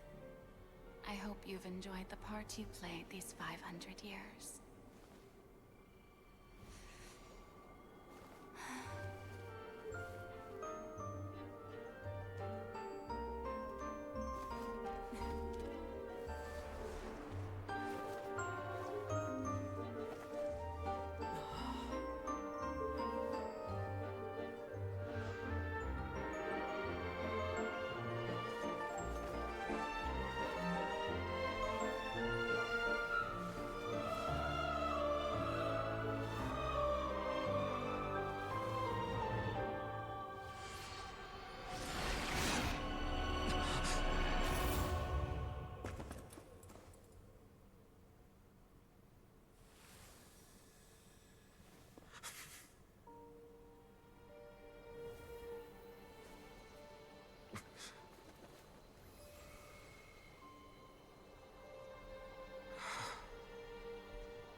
Thank you, Farina, for all you've done. From this moment on, please live happily as a human. Just as I wished we could.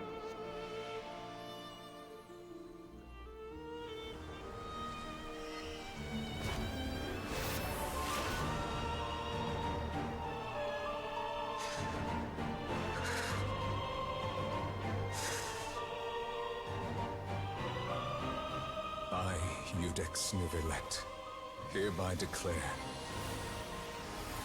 people of Fontaine, your sins are forgiven.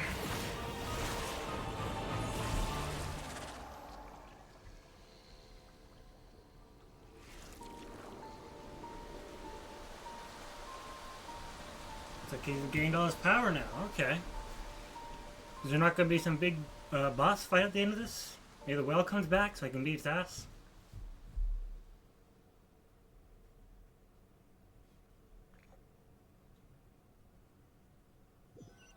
I feel like I just watched a movie.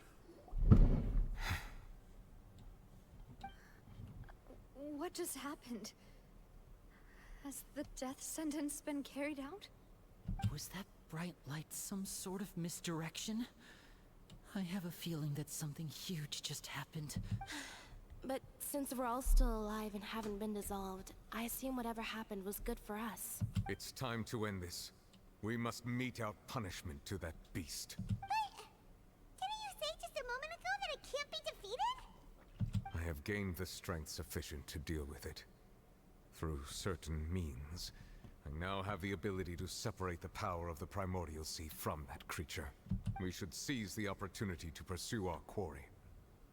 You obtained power? Traveler. Just now? Now that the oratories can no longer function, I require an executor to help me mete out justice. You mean me? The root of the calamities befalling Fontaine. The beast that enacts the prophecy.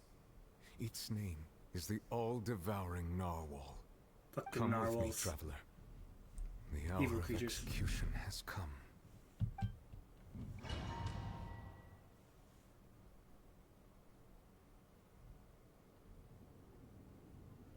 Hopefully I can swim.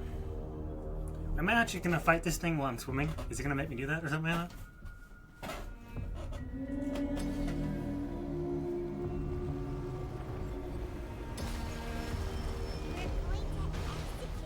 Oh shit, okay. But how are we going to do that? How's it going? I've already done my best to separate the Considering the size of the beast, I cannot reach the power source. Unless we can find a way to attack it from within. I shall share part of the ancient dragon's power with you. We shall look for an opening together. Am I hitting this thing? Okay. One second.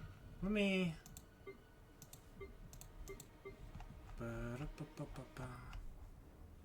Where is it? Use. Nope, wrong button.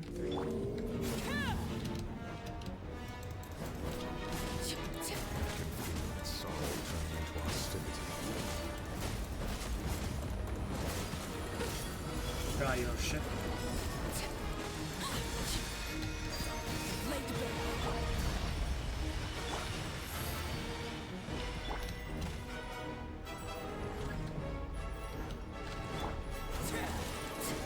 The all-devouring narwhal cannot resist its instinct to devour.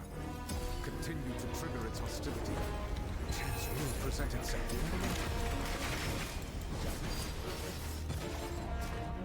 Dang, I don't think I hit it with my thing. Rip.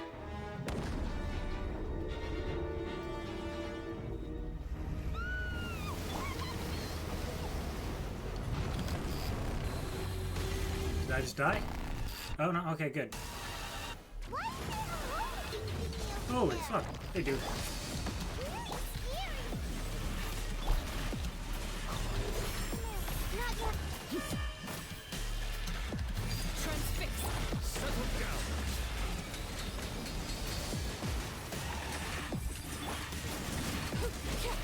Man, that's quite the fucking shield you got there, buddy. Come on, okay. Thanks on by.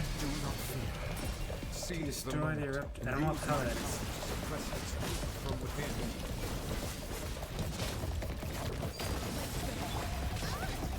By royalty.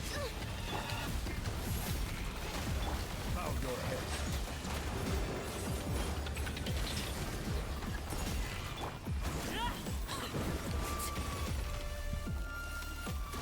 Oh, alright. See ya. There's some by.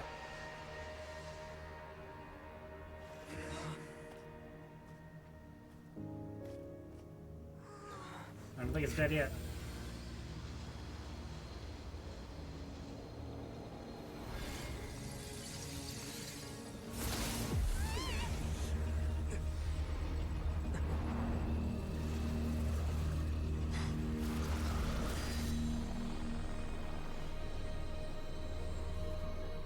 Who are you? Oh, you're, no? Have I met you? I think Chill talked about you before in one of his flashbacks.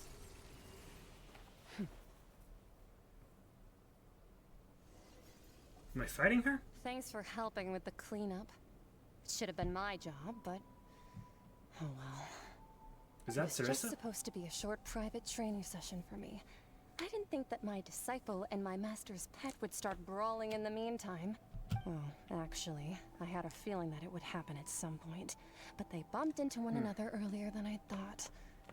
What a blunder. I suppose I'll have to swing my sword 3 million times as penance. Your master's pet? Power. Who are you exactly? Hyman has an idea. From what she said earlier, she must be Child's master. Okay, Skirk. Skirk, right? It's just that he gave us the impression that she was the less talkative person. I simply did not have anything to say to the weak. But you, on the other hand, managed to defeat the all-devouring narwhal without using power from beyond this world. So you may speak to me as equals. What sort of person would take the all-devouring narwhal as a pet? I have to agree.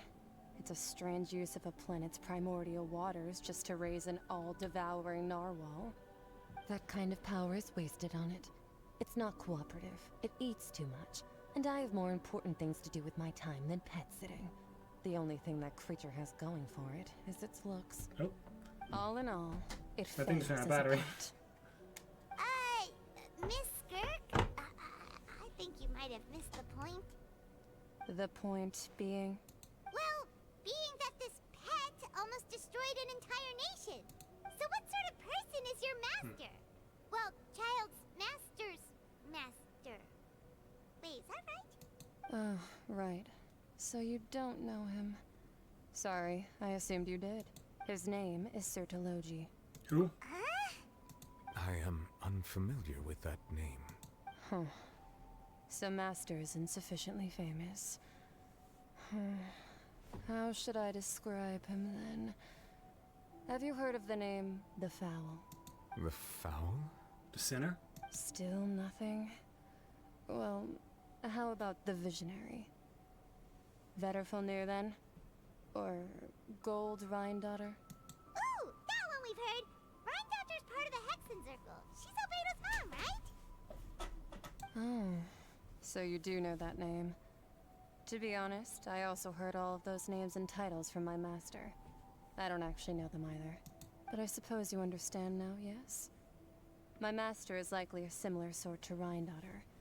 They are both pursuing some form of perfection. Wait, didn't you also mention a visionary person? Paimon didn't quite catch their name. Actually, never mind that. I believe it expedient to inform you that the all-devouring narwhal used up nearly all its strength fighting you. Such roiling hydro energies will prove difficult for the planet's deep seas to digest. As such, the fontaine back on the surface has most likely been thrown into chaos. In other words, the prophecy that you've been fretting over should now be in full swing. What? No, there's little to be surprised about Paimon. It's natural after all, the prophecy will surely come true. We all knew this and accepted it. However... Not to worry. Focalor has already managed to deceive the heavenly principles. In the end, the people will all be dissolved into the waters, and only Farina will remain, weeping on her throne. Holy shit.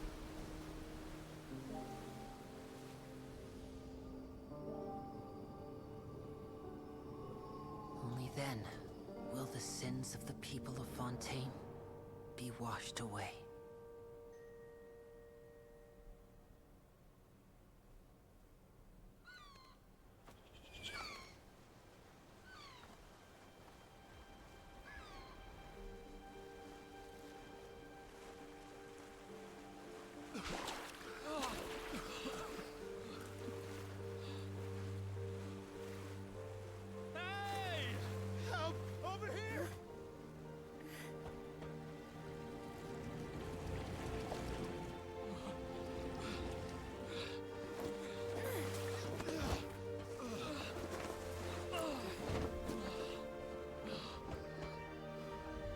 Huh. So they all either turned back or didn't even turn into it at all. And the water's going down again.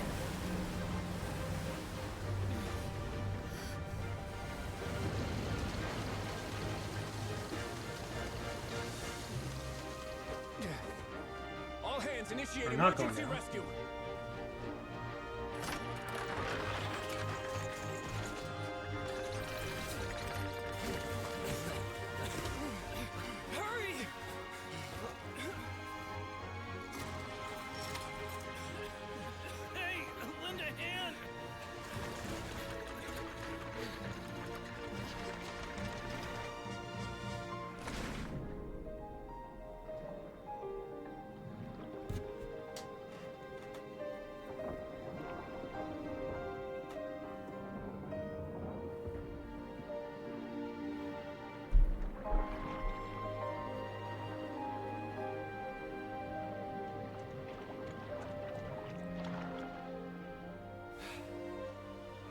Look!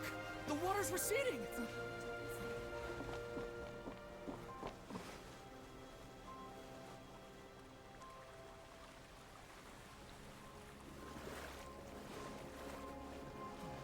It's a miracle! Water's receding. We didn't dissolve. The prophecy was wrong. The prophecy was wrong.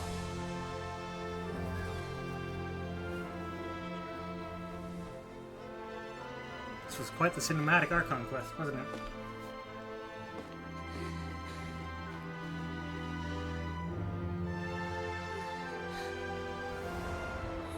Are you alright? We're saved. The prophecy was wrong.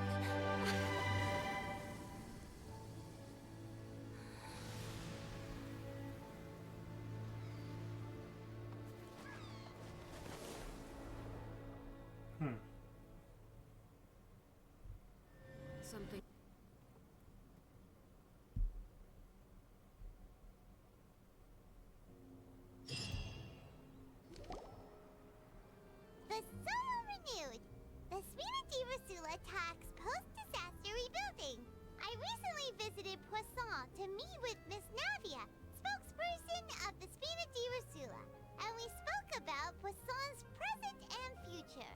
Old soil can still give birth to new bloom, Miss Navia stated. Hope is like seeing a small cookie when you're starving late at night. Skyship Winglet, lunar brain of the Fontaine Research Institute. The various disputes that have arisen on account of Mr. Edwin have suddenly become a shield over the Institute, with Jurier turning out to be a once overlooked hidden gem. People always call the first researcher mad, but few know what to call the second. And should that latter person achieve a miracle, they would find it all the harder to find a word with which to classify him and his team. Wow! Paimon barely recognizes the people in the reports. Are those really Jurier and Navia? They sound like real big shots. They might have been real big shots from the start. We just didn't meet them in that capacity. What do you think? Pretty enthralling, huh? The Steambird's idea was pretty simple. With the disaster just having passed, we would print a free edition packed to the margins with good news to calm people down. The value for these big scoops lies in their inevitable follow-ups. We'll publish further reports and go into the stories behind those people. Edwin's assistant, Jurier, created a true flying ship, while Navia is leading people in the reconstruction of their home. I'm sure that these stories could draw even your well-traveled eye. The articles do make me curious about how things will play out. Paimon's curious too! Wait a minute. Didn't we watch everything happen from start to finish? What's there to be curious about? And that's exactly why I'd like you to come conduct interviews with me. You're the best incubators of news, if you haven't noticed. And also, with you around, I'm sure I'll get to see that Duke. Are you sure? Hasn't he turned you down several times already? Oh, this time will be different. Come on, let's head to Poisson first, and then make a trip to the fortress. Okay. We actually going there? Alright. Tears among stars, huh?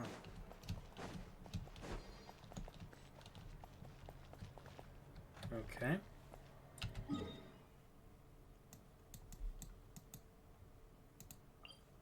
Teleport. Quite a lot. I do like the story, but I wish it was a bit more, allowed me to be a bit more proactive during it. Because I don't think we even got the boss down to 50 health before the whole cutscene happens, so.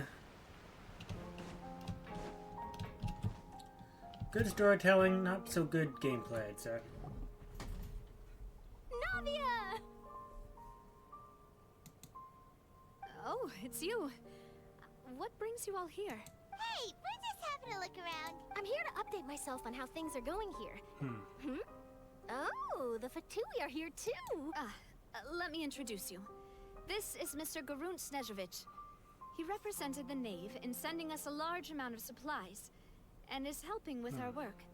Our residents are hard at work as well. Thanks to everyone, work is progressing nicely.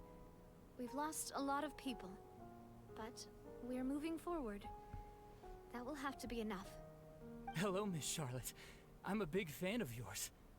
I especially like that article you wrote last year about Fontaine's stray cats. But if you don't mind, could you not emphasize our role too much in your report? It's not charity we're doing here. We just happen to share the same interests as the Spina. I get where you're coming from. I'll keep it as simple as possible. Or would you be willing to feature as friendly neighbors? That would be fine. Thanks. Oh, you're back too. How are things? We finished laying down the construction materials. It'll be another hour before the workers are able to go over there. Huh? You're here too, Clorian? Well, her reputation's greatly risen after that whole duel business with Miss Farina. So she's here in Poisson to wait out the heat. All right. She really came here to help me out. There's too much to consider in the reconstruction of Poisson. The Spina has need of more decision makers.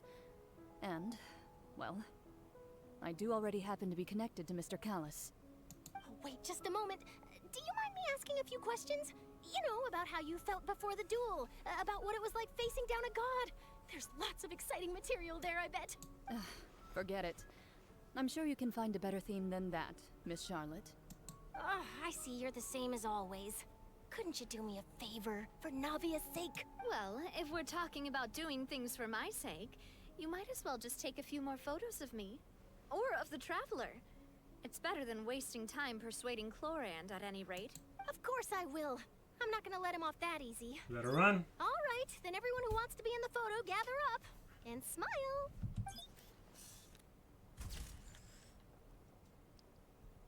Too much space. Was it a good shot? Did Paimon look cute in it?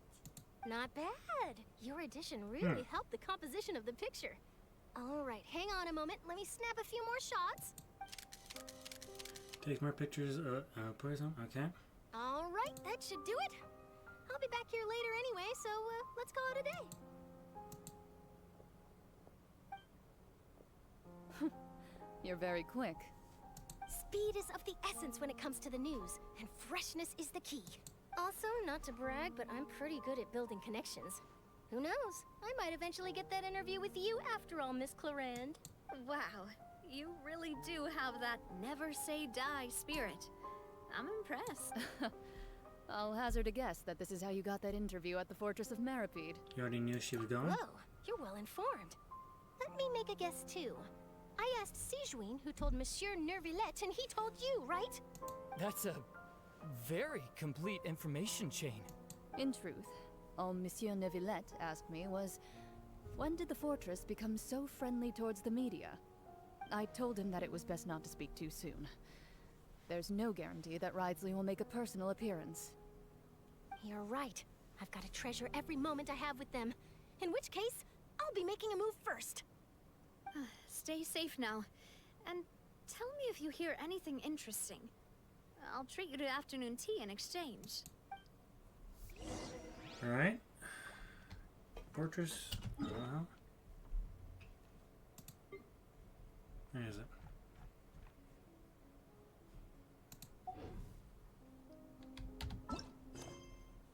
Okay.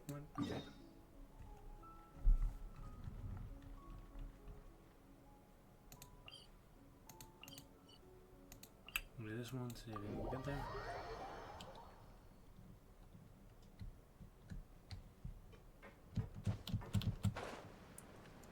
Ba-da-ba-ba.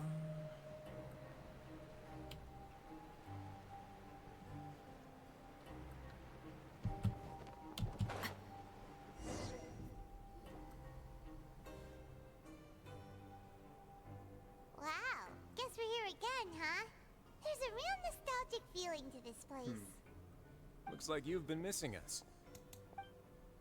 Duke! Did you come all the way to the entrance to greet us? Of course. I'm here to welcome you and our dear Miss Charlotte, whom our good head nurse recommended to me. It's an honor to finally meet the much-rumored Duke. Thank you for consenting to my visit to the fortress, sir. No need to thank me. But that said, I shouldn't be the focus of your interview. I trust you recall our agreement? Of course, of course. All right then, this way.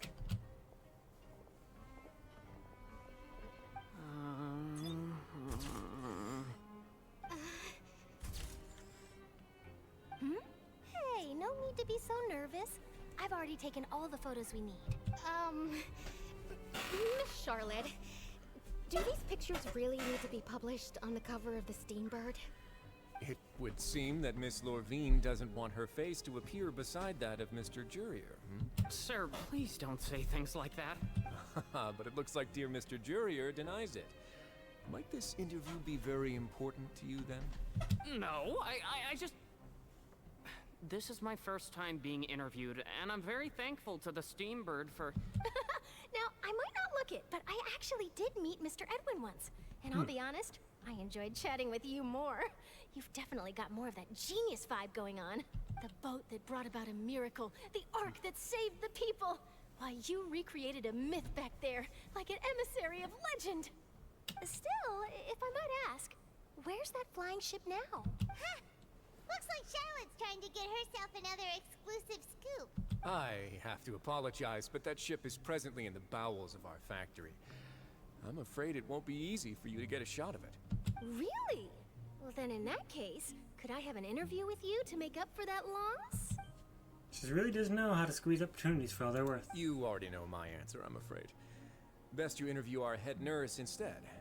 Or perhaps you'd like to take another photo of this couple of researchers? Did you really have to use the word couple? Well then, 2 solo photos will do. Is my hair messed up?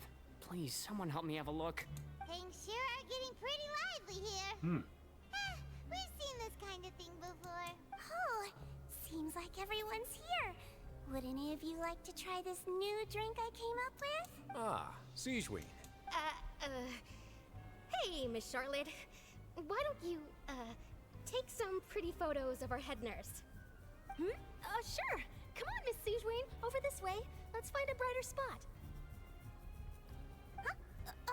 Sure. Do I have to smile? So, how have things been at the fortress? Same old, as you can see. Fontaine's undergone some changes, but this place is still more or less the same. Other than that flying ship, it got a tad too much attention, I think. That's why I decided to let the interview go through. We should direct more public opinions toward the behind-the-scenes heroes. Am I right, Mr. Jurrier? Miss Lurvine? You're too kind, sir. I believe that you too should have your day in the sun. Not that you would want that, which is a pity. I'll just leave the spotlight to you two. You walk with Risley for a while and share some. Okay. I see. Lots of things happened that day, huh? Anyway, regarding that Harbinger, I'm not sure you remember, but his 3 young followers are still waiting for his return. He sure did win them over, huh? I'll tell them that there's good news and bad news. The good being that their boss seems fine, and the bad being that they must face extended sentences for abetting his escape. Oh. Oh, actually, what about you? Are things gonna change for you too? What change can there be? The fortress will keep chugging along, and so will my duties. As to what Miss Farina's departure will mean for the nation, and if our laws and governance will be transformed, we'll leave those to the folks in the overworld. Hey everyone, the photo shoot's done. Good. In that case, let's call it a day here. Thanks for your cooperation.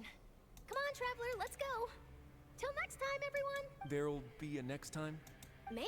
Who knows? I might write a story about the underwater factory next time.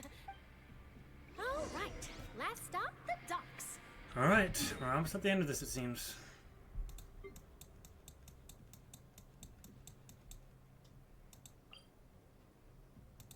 Final.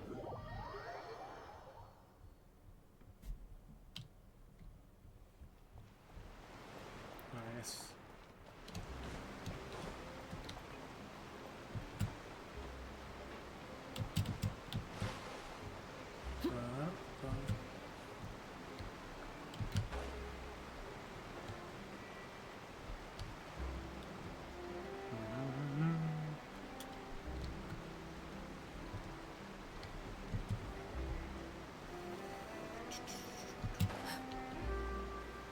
What's up?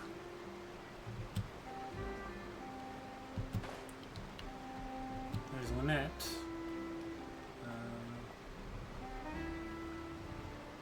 Oh, Linny right there. And Fremine. I didn't see them! They really are here! How did you know? Navia mentioned that she stayed in touch with Linny and the others after working together. Apparently, they've been at the docks distributing these strange pockets the whole time since. Traveler, Paimon. Ah, and Miss Charlotte, too. Would you like a magic pocket? What sort of gadget is it? It's a wondrous bag that can be used to carry many things. The water level has returned to normal, but if you see any of your things floating around, you can use this to carry them. Or you could trick a friend into doing it for you. Trick a friend? I wonder which of my friends would fall for that. I was looking at her like, You could just make a friend like Fremine here. Isn't that right, Fremine? Poor Fremine.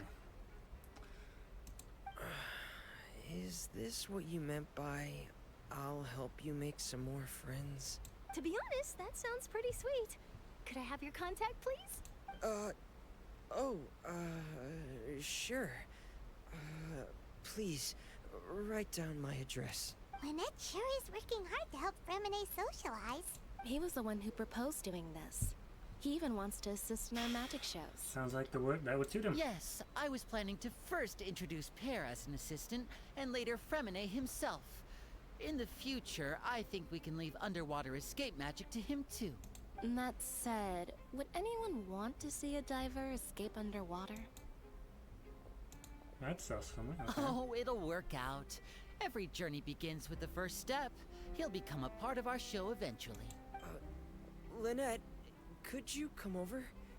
Miss Charlotte says she wants to take a picture of us. Got it. My, that Charlotte is rather perceptive. She got rid of everyone the moment she realized I had something to say to you. So, how have things been, Traveler? I'm doing Father all right. says that you did a great deal during the latest events. She's very grateful for your contributions to Fontaine. That's all right. We were more than happy to help. So, what's she doing now? Oh, I guess you haven't heard. Well, after Lady Farina left, Father and Monsieur Nervilette opened negotiations, during which he gave Fontaine's gnosis to her as a diplomatic I guess he doesn't need the gnosis anymore, right? Because that's the god's power. A gnosis? Yes, I was quite surprised at first myself. But when I thought it over, there were actually a number of things going for it. It could have been done as an apology for the incident with Lord Child, or as thanks for his help in tying the all-devouring narwhal down. Furthermore, Father did also lend significant aid to Fontaine and Poisson. That's true, but this is a gnosis we're talking about. Doesn't this seem a bit... Neuvillette doesn't need it, I don't think, because I don't think dragons need I would gnosis. agree, but I've also heard that it seems that Monsieur Nervilette has had a significant change of heart regarding the matter. So there's some reason for this that only Nervilette knows about? I suspect you'll have to ask him about that yourself. Ah, yes, speaking of which, I did see him strolling around the entrance to the Fortress of Meripede a while back. Isn't he real busy and stuff? I didn't think he'd have the time for that. But back to the topic. The gnosis was given to the knave, right? What about Child? They say that he's returned to Snezhnaya to recover from his wounds. I hear that the recent disaster really did a number on his health. Well, I guess I can now call him one of my war buddies. True. When you think about it, we've had loads of run-ins with the Fatui. To think we'd be allied with them this time. So shocked by such a simple switching of sides? Oh, it's the knave. Or Alakino. Father. Or father, I guess. Well, well, what do you know? Come to the docks to see how my children are doing and meet the Traveler by chance. Please do not pay my accomplishments in Fontaine too much mind. I would have done them regardless. Are you going to take the gnosis back to Snezhnaya? That is our duty as harbingers, yes. Don't be too preoccupied with sides. The goal of the Fatui concerns not a single place or person, but the entire world. With such a grand goal in mind, it is inevitable that we must wear many masks. Switching my masks is something I've always done. Do you keep your Well, that position? depends on many things. No one truly knows what the future holds. What good is honesty if you can't rely on it forever? As for you, I very much look forward to our next collaboration. Good things cannot be achieved alone, and you've proved yourselves to be great partners. Actually, I just remembered something. Please help us deliver A this. vision? All right. I'll remember to return it. Thank you for keeping it safe for him this entire time. And that's a wrap for me. You're... Greetings, Miss Journalist. Hello. If I'm not mistaken, there are diplomatic channels I'll need to report to take a photo of you. That is correct. So forgive me, but I will not be able to serve as a subject in your article. However, feel free to write as much as you'd like about our dear magicians and our upcoming rookie talent. I will. The sea breeze is quite pleasant. I shall continue my walk while the weather remains so agreeable. I was hoping I'd actually get a fighter in Farewell. story instead of as the boss. But I Farewell, guess that'll come Father. later. Oh, she has such an intimidating presence. I didn't even dare to take a picture. Thankfully, I've already wrapped up all my pre-scheduled interviews. Thank you all. Don't be too nervous. Why don't you take a magic pocket before you go?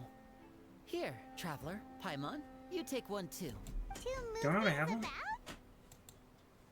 That's right. Funny. I was giving out magic I guess this must be life. We will all follow our own paths, and serendipity will lead you to your fated friends. All right then.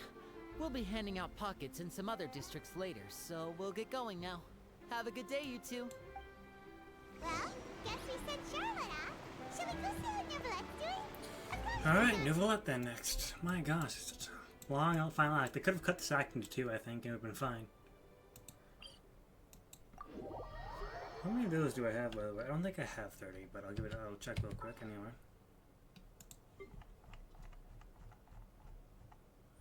Let's see. Yeah, only 4, yeah.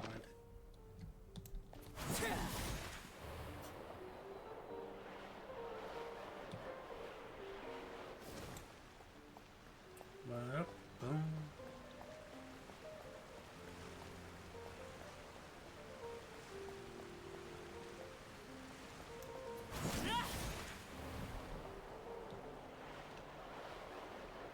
I guess we're going around.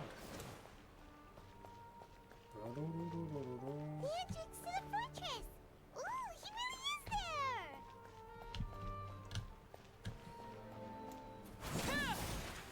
Let me glide to him.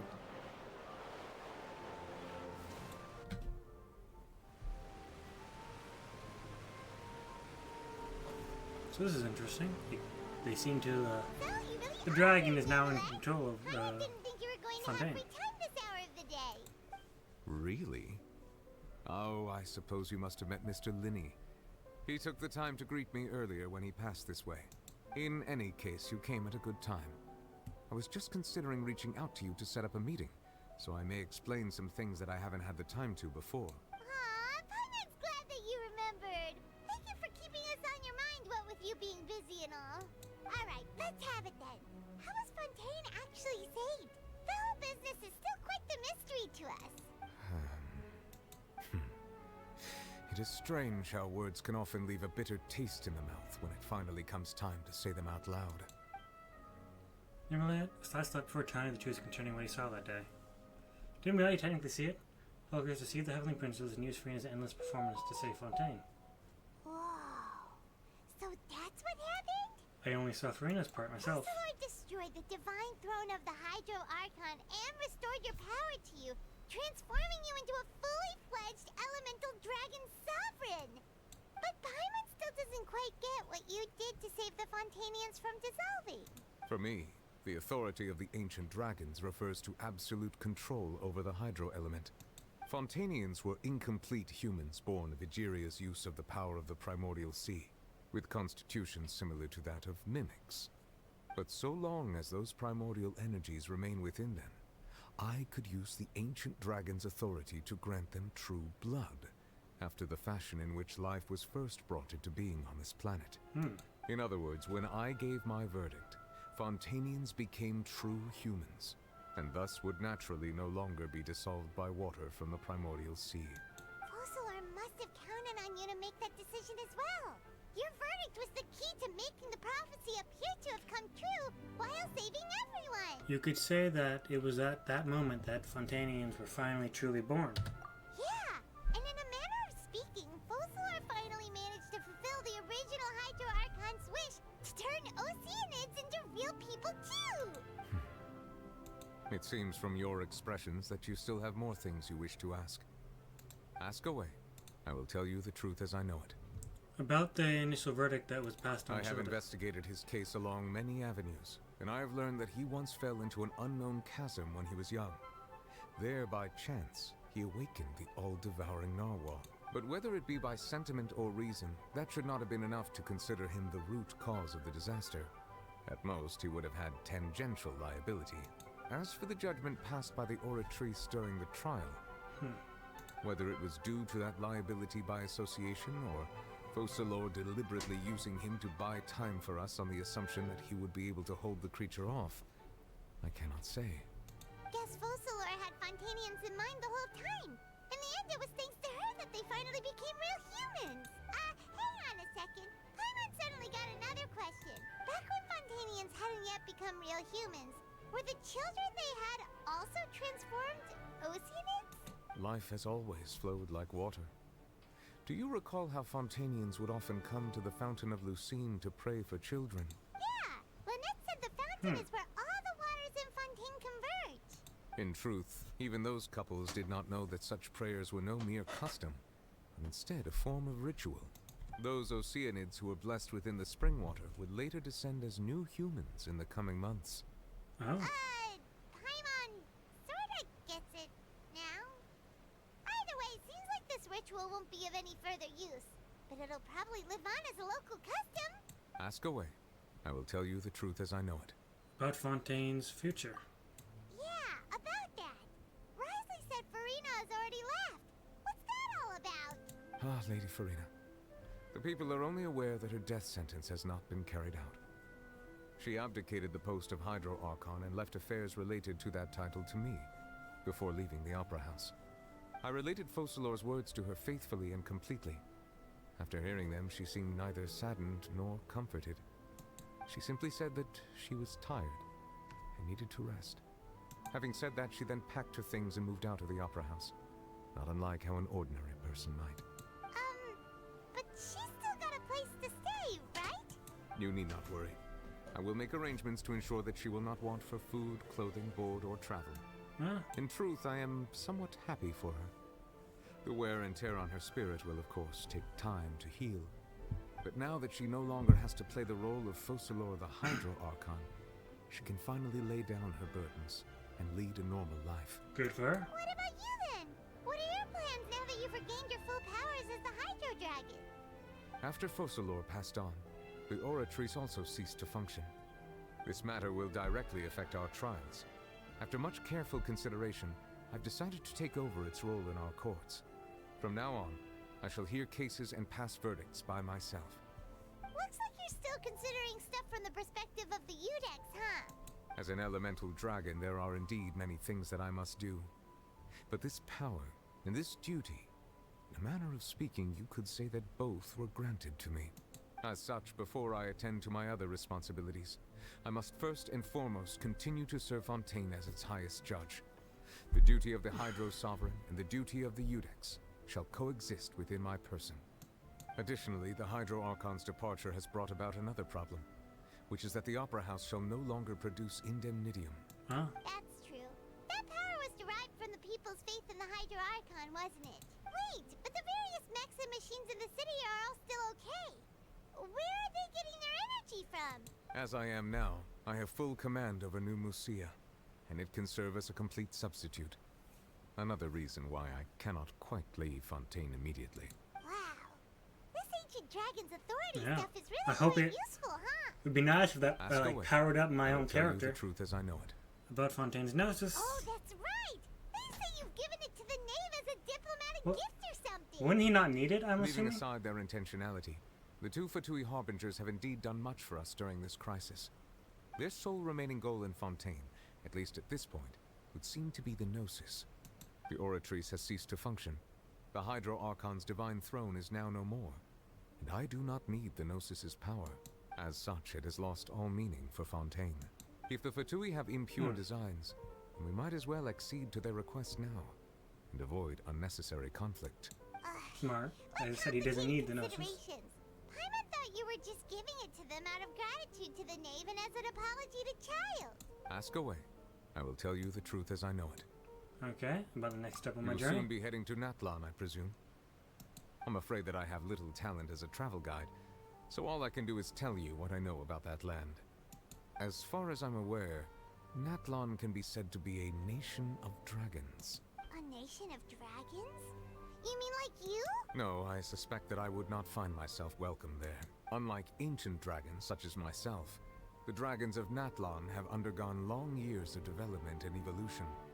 Large numbers of them have entered a form of coexistence with humanity. Natlan is also the nation of war. War ravages those lands like an undying flame. There is one other piece of information I got incidentally from my negotiations with the Knave that I believe may be useful to you. The Harbinger known as the Captain has thrown his hat into the endless ring of war. Captain? Captain. Sounds like a real tough customer. Well, I think the first Harbinger is Joker, and then it's the Doctor, so he's not one or two. I suggest that you fully prepare yourself before going to Natlan. In the meantime, Fontaine's doors will always be open to you. Ask away. I will tell you the truth as I know it. I have no more questions. Hang on a sec. Paimon still got a question about the Gnosis. When we spoke to Linny earlier, he mentioned that your attitude towards giving away the Gnosis had clearly changed. We guessed that there might be some reason for it that only you were aware of. No wonder the House of the Hearth is the Fatui's intelligence division. They are certainly sharp. So regarding this specific issue, I was just getting ready to share something with you. What is it? In truth, I exchanged some further words with that lady named Skirk after sending you two back to the surface. It went something like this.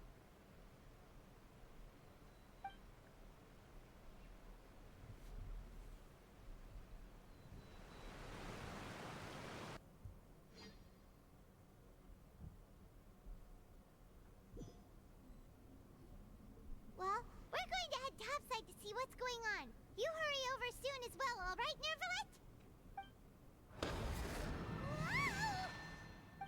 What next? The all-devouring narwhal isn't here, so I'm no longer getting any interference. I can finally catch the scent of your power, what it's made of. It is the authority of the planet's primordial dragons, but with something very similar to a god's curse mixed in. It's quite a novel blend. I'm sure I've encountered something like this before. What was it again? I do not know what you speak of. Of course. How could I forget? You should have the remains of the third descender on your person, yes? Remains? I've never heard of any such thing. According to your parlance, I believe it may be called a gnosis. Well, that much is true. After Focalor's divinity faded, she handed her gnosis to me. But I fear I have never heard of it described in the manner that you just did. I've been training with my master, the Foul, ever since I was young, and I have never returned to the surface since. So most of the information I possess, I got from him. It is only natural for those who are greater than humanity to possess a different sort of common sense, which is why there are so many problems in our attempts to communicate with humans. Regardless, you should probably get rid of objects of misfortune to prevent any disasters from befalling you. To live in itself is a blessing. But once a person dies, the bonds he once had with this world shall all turn to curses. What do you mean by that? No need to fret. These are just my personal thoughts. And my reason for no longer wishing to return to the surface. This third descender you refer to, who are they? And when did they die? Master never mentioned them to me. Perhaps it just wasn't that important for me to know. If you're interested, though, I could ask him. I'll be sure to pass the answer on to you next time. Next time? You believe we will meet again? I do. Wait. I have a disciple of my own, don't I? He can be the messenger then. Alright. I'm starving, so it seems to be close to the end of it. That's what she told me. Whether it would prove useful or not, I wanted to pass that information on to you. The remains of the third descender? So that's what the Gnosis actually are. Paimon just thought they looked like chess pieces. How could they be a person's remains? All the same, assuming that there was no misunderstanding or special metaphor at play, that is what she meant to say. And she said that it would bring misfortune and that you should check it, which is why you gave it to the Fatui. If she speaks the truth, then I would simply be putting Fontaine at unnecessary risk by keeping it here. A descender, she mentioned one of them. I am the fourth descender. For me, this information means two things. One, the Gnosis are related to descenders, and two, that the one who came before me has already died. Okay. I guess that you might already be familiar with this concept, but I did not expect you to be one of them. That means that the Gnosis which are exceedingly element compatible and can even enhance elemental abilities, do indeed come from the third I guess so, because I'm able to do that elemental ability as I well. wonder, does your body also possess similar properties? Like being able to use elemental powers without a vision. That does sort of count as special compatibility, right? No, let's not think about this stuff right now. It just feels creepy, comparing the Traveler to the dead third Descender and all. Don't worry, I won't die so easily. But this topic still feels like bad luck. Once Child recovers, let's get some more answers out of him. Or go look for his master and get the answers that way. I too believe it unwise to make too many blind guesses when information is lacking. The same is true of being at court. Alright. Whatever the case, it seems like the crisis here in Fontaine's over for now. Yes. All of Focalor's efforts were for this moment as well. But she sacrificed herself in the end as a god, and she suffered through all those years as a human. Was that really what she wanted? I suppose that would be the mystery of a god's will. Can you understand the will of the gods? I suspect not. But once in a while, I too would guess that if wishes were like the clouds in the sky, they will one day return to the earth as raindrops. Life flows like water, and rain is the final answer. The water levels may sometimes tilt one way or another, but the rain falls fairly upon all. And what, ultimately, is the difference between the rains that fall upon all of us? And there we go. Act 5 completed. Wonderful.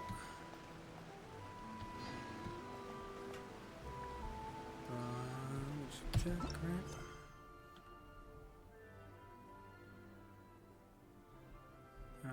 Is it not an interlude?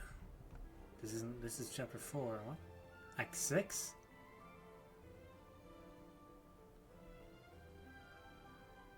I guess we'll be doing that next then, because it's still Act 4. We're doing that tomorrow. Oh wait, let me finish doing this first, and then I'll talk about the next stream. What could the children be up to?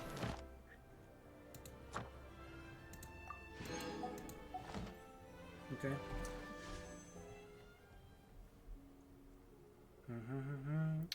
No, I'm going for. Okay.